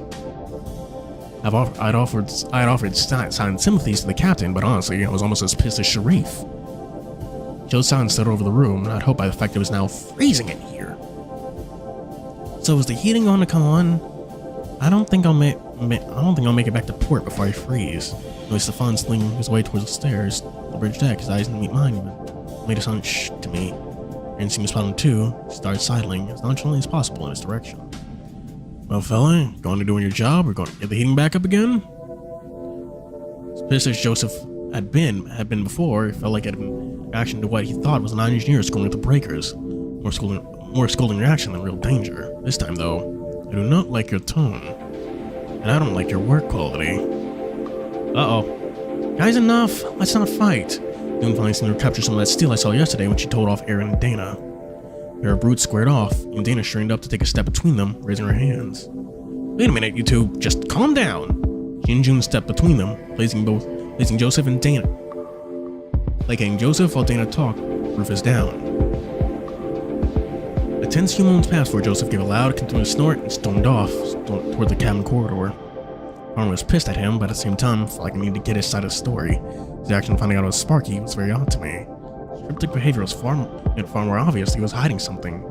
That breaker box was just a start. I didn't believe for a moment he had been sleeping. When I turned to look toward the bridge, decked upstairs, saw two pairs of paws vanishing out the top. Stefan and Aaron, no doubt. And they're going to join Sheriff and going to Captain of Bollocking? Nah, Stefan knew the type to shout at someone unless it had been cryptids or aliens or whatnot. And then going to eavesdrop. To admit, I love flying on the wall. I'm there right now. It's getting depression. Sharif wasn't being entirely honest with us either. And this is where we'll stop.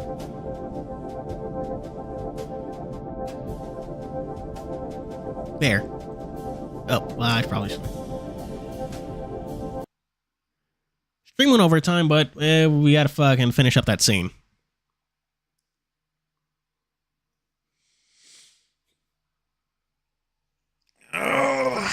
What'd you think of the visual novel, chat? I do think the visual novel is very good. Very high quality, honestly. You can see why his name was well known, even though it had been on hiatus for a decent chunk of time.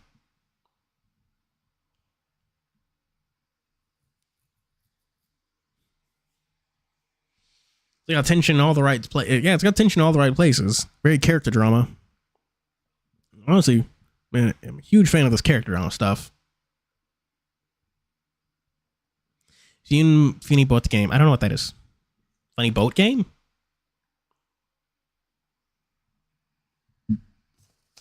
Honestly, do look for. Maybe I will stream it. Maybe I will stream it on Monday because I'm enjoying the visual novel a whole lot.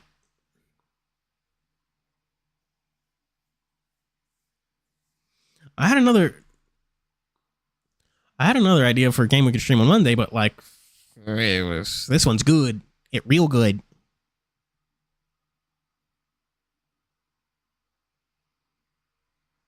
Like, Ian, what was it? All right, well, fucking. All right, why don't I ask you this right now? We'll get back to it whenever we next stream this game. Who do you want to follow do you want to go up towards Stefan and Aaron or follow Joseph? Again, I'm interested in Joseph. What did he mean by like the ship isn't safe? Was he just talking about like the technical maintenance of it? It was like, yeah, no, this ship is a piece of garbage. It's probably going to sink. Or did he mean something else? But Joseph definitely knows something that everyone else doesn't. And it's cool to have an MC that has a disability. Yeah, it is indeed cool.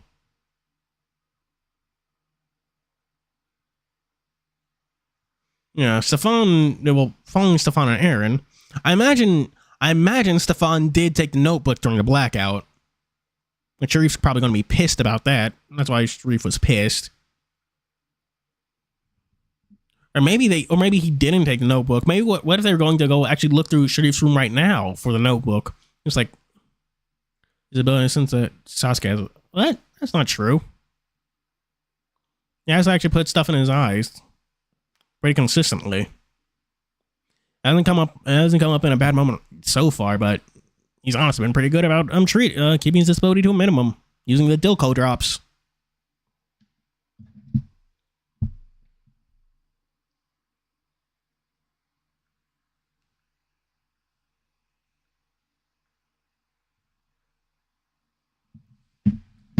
But chat, any final thoughts before I close up stream? Because it is getting very late.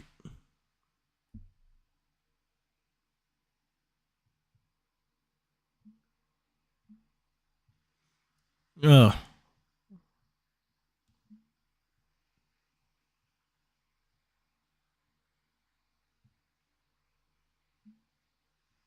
No final thoughts?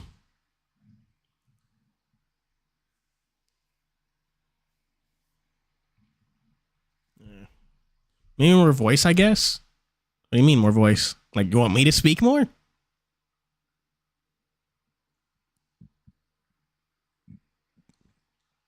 Most big budget visual novels.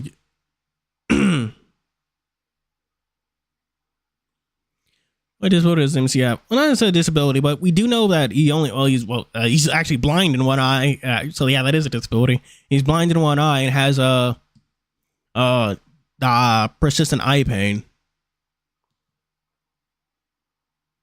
Oh, okay. The thing about voice acting is that like people don't realize that's one of the more expensive parts of making a game, because voicing lines is not quick, especially if you want more than one take. What's standard rate for voice acting? Yeah. The standard voice acting rate is $500 to $1,000. $500 to $1,000 for a 30-minute show.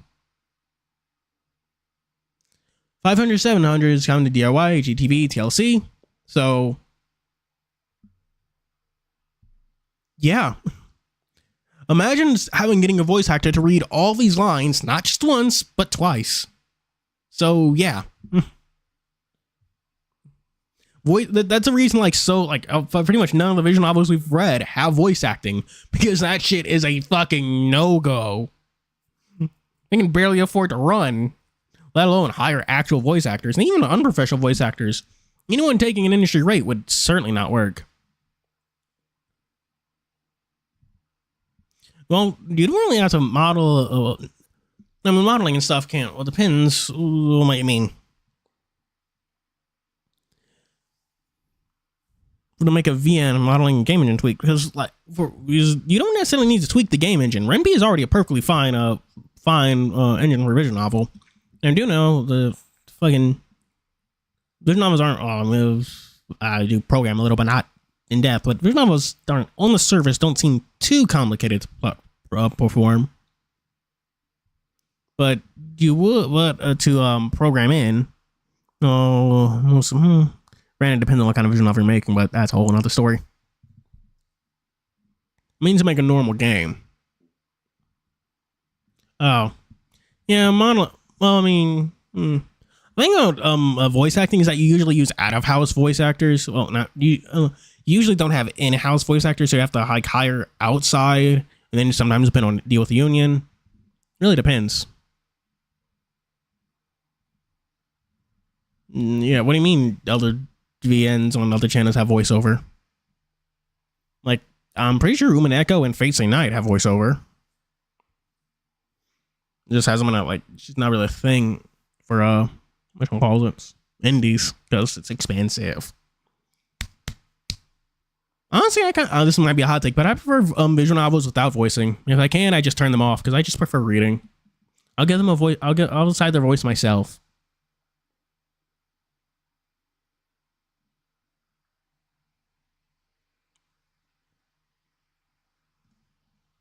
Only VN has the voice acting in it. Oh, chord progression. I know Como Rebby and the other one also have voice acting, but that's not in here. We need me to voice it. I should focus more on voice. Oh, need to focus more on the voices as I'm reading. I do my best, but sometimes I forget. I mean, do they not have a specific like sound setting for like voices?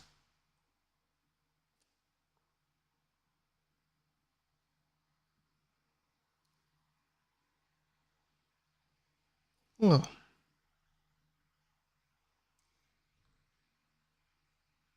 I don't know if everyone knows, but anyway, I really do need to go because fucking I want to get this fucking video done by like tonight so I can just put it out there. It's going to be shorter than usual. I'm sorry about that, but I really need to work on this Kagurabachi video.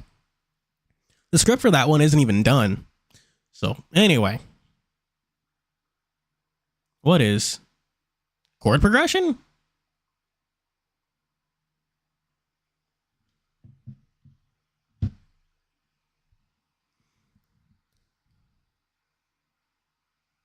I don't use TikTok, so I don't even really know what the TikTok AI voice even is. Anyway, thank you for being here. Carlos Montiel, Afri Logos, Grodes, Intran, Nagasaur, Jose SR.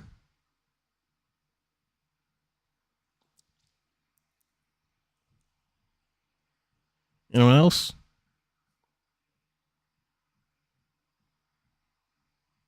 Shelron? Solar Knight?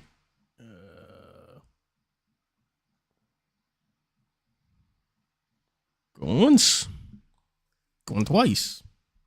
And sold. Do tune in on Monday for I'm either streaming a game that's not out yet. I got a special promotional email, blah blah blah, you know. I forget what it's called. I know Keith, I think that's his name. Keith is also playing the game on his channel, but probably got the same email, but so either it might be that or it might just be more Polar Night. We'll decide when we get there. No, TikTok doesn't even work in Hong Kong. That's a bummer. I say like I use TikTok myself, so I wouldn't know. Anyway, yeah. Tune in on Monday for whatever we stream then. Tune in on Sunday for new video comments. What your first furry thing was. Dude, I think honestly we got a lot of good comments this time. I think it'll be a good video. And next week should be the Kagurabachi video, which I really, really, really need to start like putting my nose to the grindstone on and finishing. As always, thank you all for watching. Do be sure to like and subscribe. Go to Patreon, link in the description. As always, this is Fuuri, signing out. Bye!